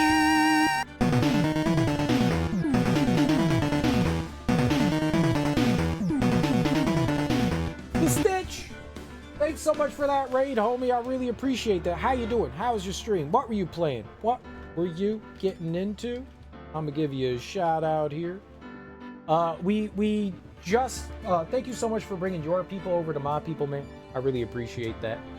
If you're new here, I'm Serial Killer, and we just beat I guess the first game of the Phoenix Wright trilogy here. We just beat it, and when we beat games, I go on and give my spiel. I give my spiel about how I felt about it. So that's what we're doing right now. I hope you had a great time playing MMORPG Tycoon 2. I don't know what that is, but I hope you had a great time. I hope you had a fantastic time. I am somewhat familiar with those like tycoon type games. I'm assuming like maybe you were designing an MMO kind of thing. Like that's the idea behind it, right? Either way, welcome on in, everyone. If you're just here for the raid, I appreciate it. Enjoy your day. If you don't mind, I'm just going to go on talking about Phoenix Wright for a little while. Found a very strange game called MMORPG Tycoon 2. We'll go ahead and explain it. The court, how much perjury would you like to be allowed? Phoenix Wright. Yes, exactly. How long did I look for that one flag? There are definitely some moments in this game where afterwards you can go, I see what they were doing that. But beforehand, it feels like the biggest leap of logic that you could possibly take sometimes. And it really wasn't until this like last episode that some of that like kicked up. Most of the time, it's just very obvious about where they want to go. It wasn't until this one where they try to like pull the rug out from under you. I get it. They wanted to make it a little bit more difficult, and that's fine. You could do that. I just wish that some of the stuff didn't feel like, okay, yeah, sure, this. Oh, all right. Yeah, sure, why not? Once they explain it, it makes sense, but prior to that, it just left me scratching my head. Like the things that I thought were logical that went along with it. Like when they were like saying like what ties Gant to the crime scene of Goodman, you know, getting murdered in the room, and I was like, well, it's the knife. It's the knife. The only way he would have had access to that is if Goodman opened up the locker. That's the only way, and it showed up in the car. One thing is we have knowledge as the gamer that no one else has. We have that knowledge because we're seeing like different sides of things and seeing stuff that isn't actually being like expressly conveyed to the characters. So we do have a little bit of knowledge that not everyone has. But that was like one of those moments where I was like, this is it. And the game was like, no, that's not it. You have to raid and run because I've been up for way too long. Dude, thank you so much for bringing your people here, man. I appreciate it. You enjoy your Saturday, man. Have a great weekend, dude. Have a great weekend. And so there were some like goofy things that kind of like happened along the way in there where I was just like, yeah, I don't like how this is proceeding. Like you just left me scratching my head just for the sake of leaving me scratch my head. And maybe I just didn't pick up on the hints. That's also possible. I could be dense sometimes. But for the most part, the cases flowed well. They were cute and interesting, you know. I did enjoy the objections and the holdits and all that. They're absurd, you know. I may have not been like always guffawing out loud, but I definitely had a good time laughing at this thing. I definitely had a fun time laughing at this thing. My biggest complaint is sitting down and playing this for 40 hours. I don't think I'll be doing that in the future. I don't mind like spending like a day or two doing something. If we had just done episode 5 and not the previous 4 cases, I wouldn't have minded episode 5. I was so fucking ready for episode 5 to be done. It's the most in-depth case that you had, and I actually found it interesting. Like, I enjoyed the ride. It's just, I was fucking done. I was fucking done at episode 4. And then they were like, and episode 5. And I was like, we've spent like 3.5 days playing episode 5. Most of the cases took like a day and a half. This one took way longer. And I think if I hadn't played the entire game up until that point, I wouldn't have minded it. But I was very ready for this to be done. And I think that also, like, I'm just angsty now, and I'm ready to be done with this for the time being. I think that that impatience added to the way I felt about this. I think the game is super cute and fun. I think it's well written, especially if you don't take it too seriously. You can nitpick until you're, passed out on the floor. This game has a lot of little things that you can nitpick if you decide to overanalyze things. A lot, like an obscene amount. It almost feels like the person that wrote this saw what a courtroom was and then just decided to write rules for their courtroom, This does not apply to real-world courtroom. If you try to apply real-world courtroom rules to this, you are going to hurt yourself. You are going to fall down the slipperiest slope, and there's going to be rocks and trees and razor blades and badgers, angry fucking badgers waiting for you along the way. You can't do that. You can't do that. You can't do that. You can't do that. You just kind of have to let it flow over you and accept what happens, It's just one of those things where you just have to accept what's happening, It's a video game. It's meant to be goofy and silly. Even though it's presenting itself at times as very serious, it's meant to be a video game, And like I was saying before, I enjoy being more active in my games, like a game like Myst, It's still kind of a passive game, but you're kind of like using your noodle to like figure out puzzles and stuff like that, and that's a little bit more my cup of tea versus 8 hours of reading. I feel this game isn't meant to be played the way you did, meaning that it isn't the best game to stream. Nonsense, poopy pants. Nonsense, poopy pants. There is no such thing as a bad game to stream. There's no such thing. When people say that this isn't a good stream game, they mean that they don't want to watch it, they don't want to play it. There's no such thing as a bad game to stream. It's bullshit. That is a cheap cop-out. There's no such thing as a bad game to stream. As long as the streamer is enjoying themselves and having fun and making it entertaining, which I hope you guys were entertained by me playing this. I think people were. I think people were entertained by me playing this. I think there's no such thing as a bad stream game. It just comes down to, are you enjoying yourself playing the game? Is it alright for you? You enjoyed it? And that's all that matters, my dude. That is all that matters. If you enjoyed watching this and you were entertained by this, then I did what I needed to do. And I'm happy about that. It was fine. It left room for plenty of tangent discussions. It did. And we did go on discussions. Episode 5 is such a series enjoyment killer. Updating autopsy report noises. It can be rough. It's a fun game. I do not dislike it. I enjoyed it. I think going forward in the future, I think what we'll end up doing is doing like a episode and being like, okay, that's what we're doing. And then we'll come back to it. And then we'll do a episode and then we'll come back to it. I'll intersperse things so I don't just like sit here and do one fucking video. 40 hours of visual novel is not... That's how I go crazy, man. That's how I go crazy. That's literally how I go crazy. That has nothing to do with the game. That has everything to do with me.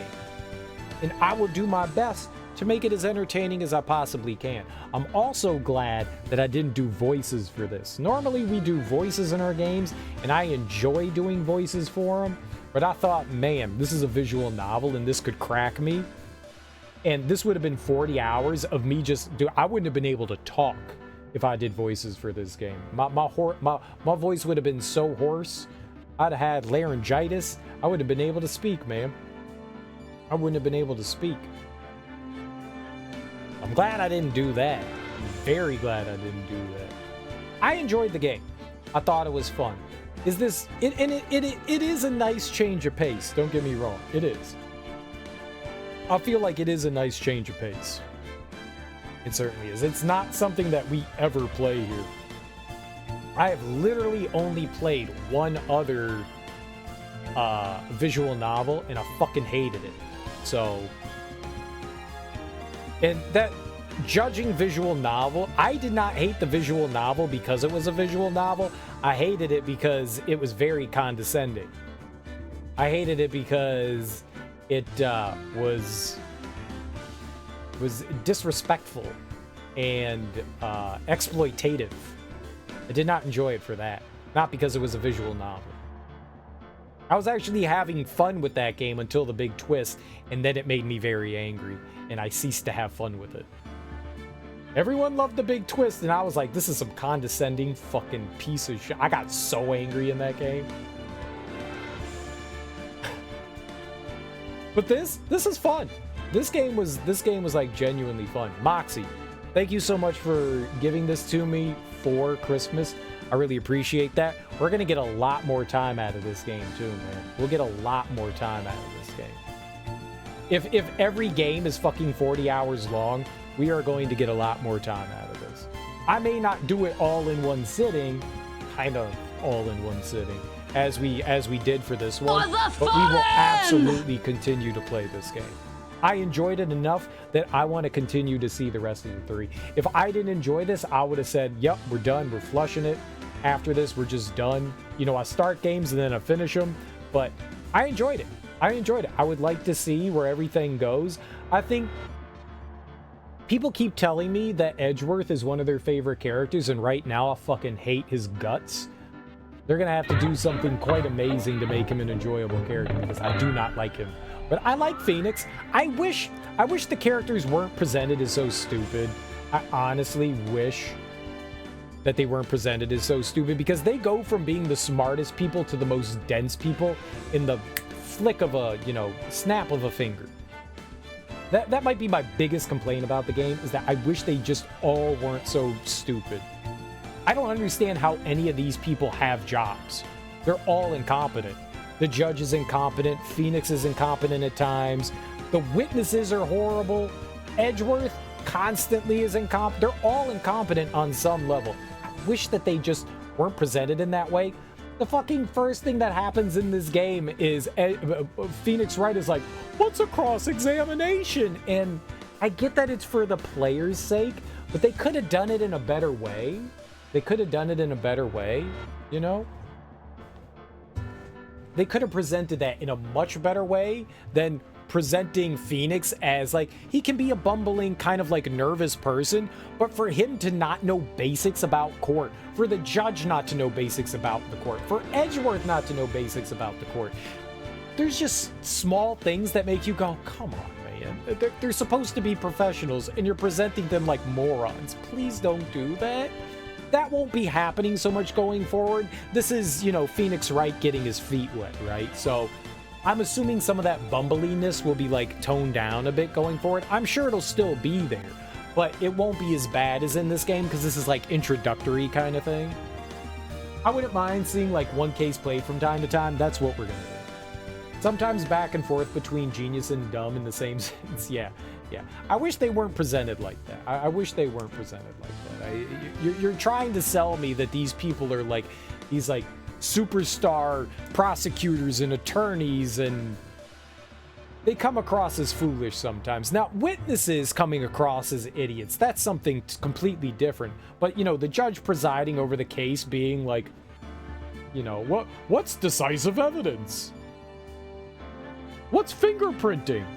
DNA? What's that? I really wish they wouldn't do that. They could have had Phoenix remembering, let me rethink the basics of courtroom function that I learned before. Or, like, explaining it to somebody. Like, Larry Butts is a moron.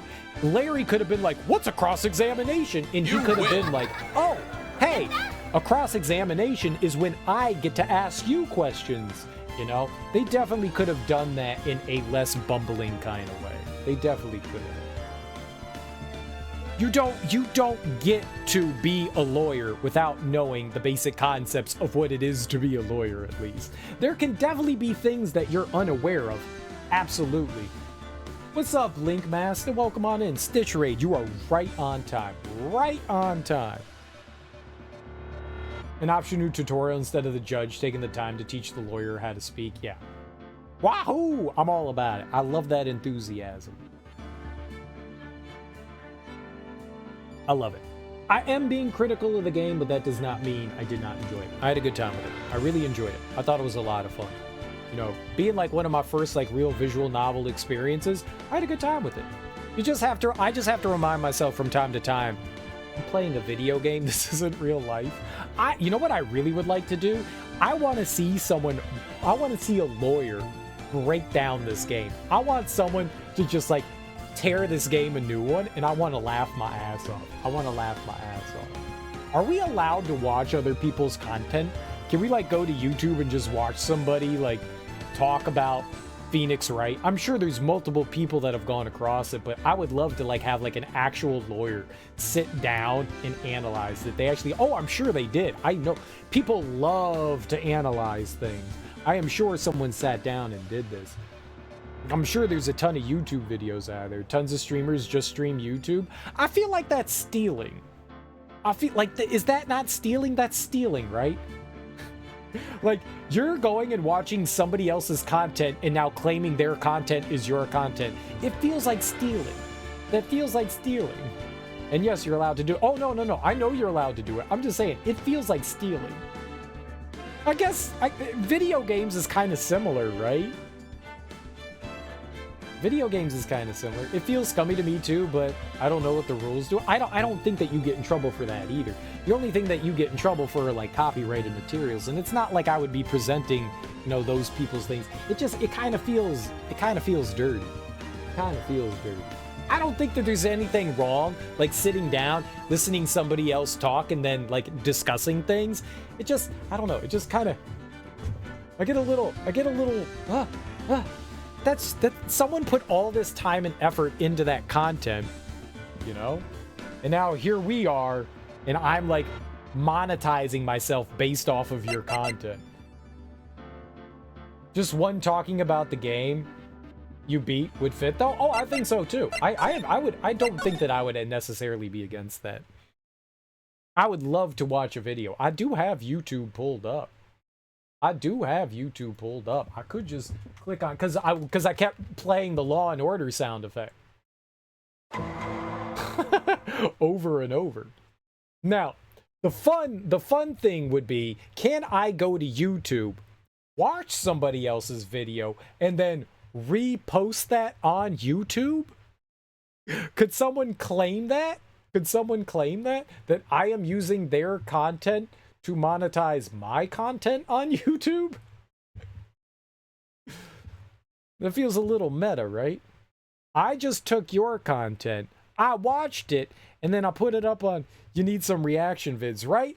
Holy shit! Oh my god! Middle-aged man reacts to videos. Middle-aged man is shocked at YouTube videos. That'll really get me up there with the clicks. I can clickbait. With the best of them. All right. What's actually the name of the first game? Phoenix Wright. There's a musical. There's an anime musical. Phoenix Wright. Ace Attorney. Analysis. Analysis? Explain why Phoenix Wright's a masterpiece. I will never watch that video. Ace Attorney, lawyer. Add boobs. Okay, add boobs. Done. Real lawyer goes to court in Phoenix Wright Ace Attorney professional plays.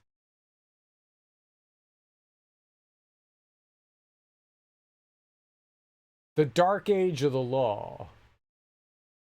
Phoenix Wright Ace Attorney with an actual lawyer. It's 45 videos long. Let's start it. Let's watch someone else play it and then cut it up. Lots of reviews for Phoenix Wright. Legal Eagle did a video on it.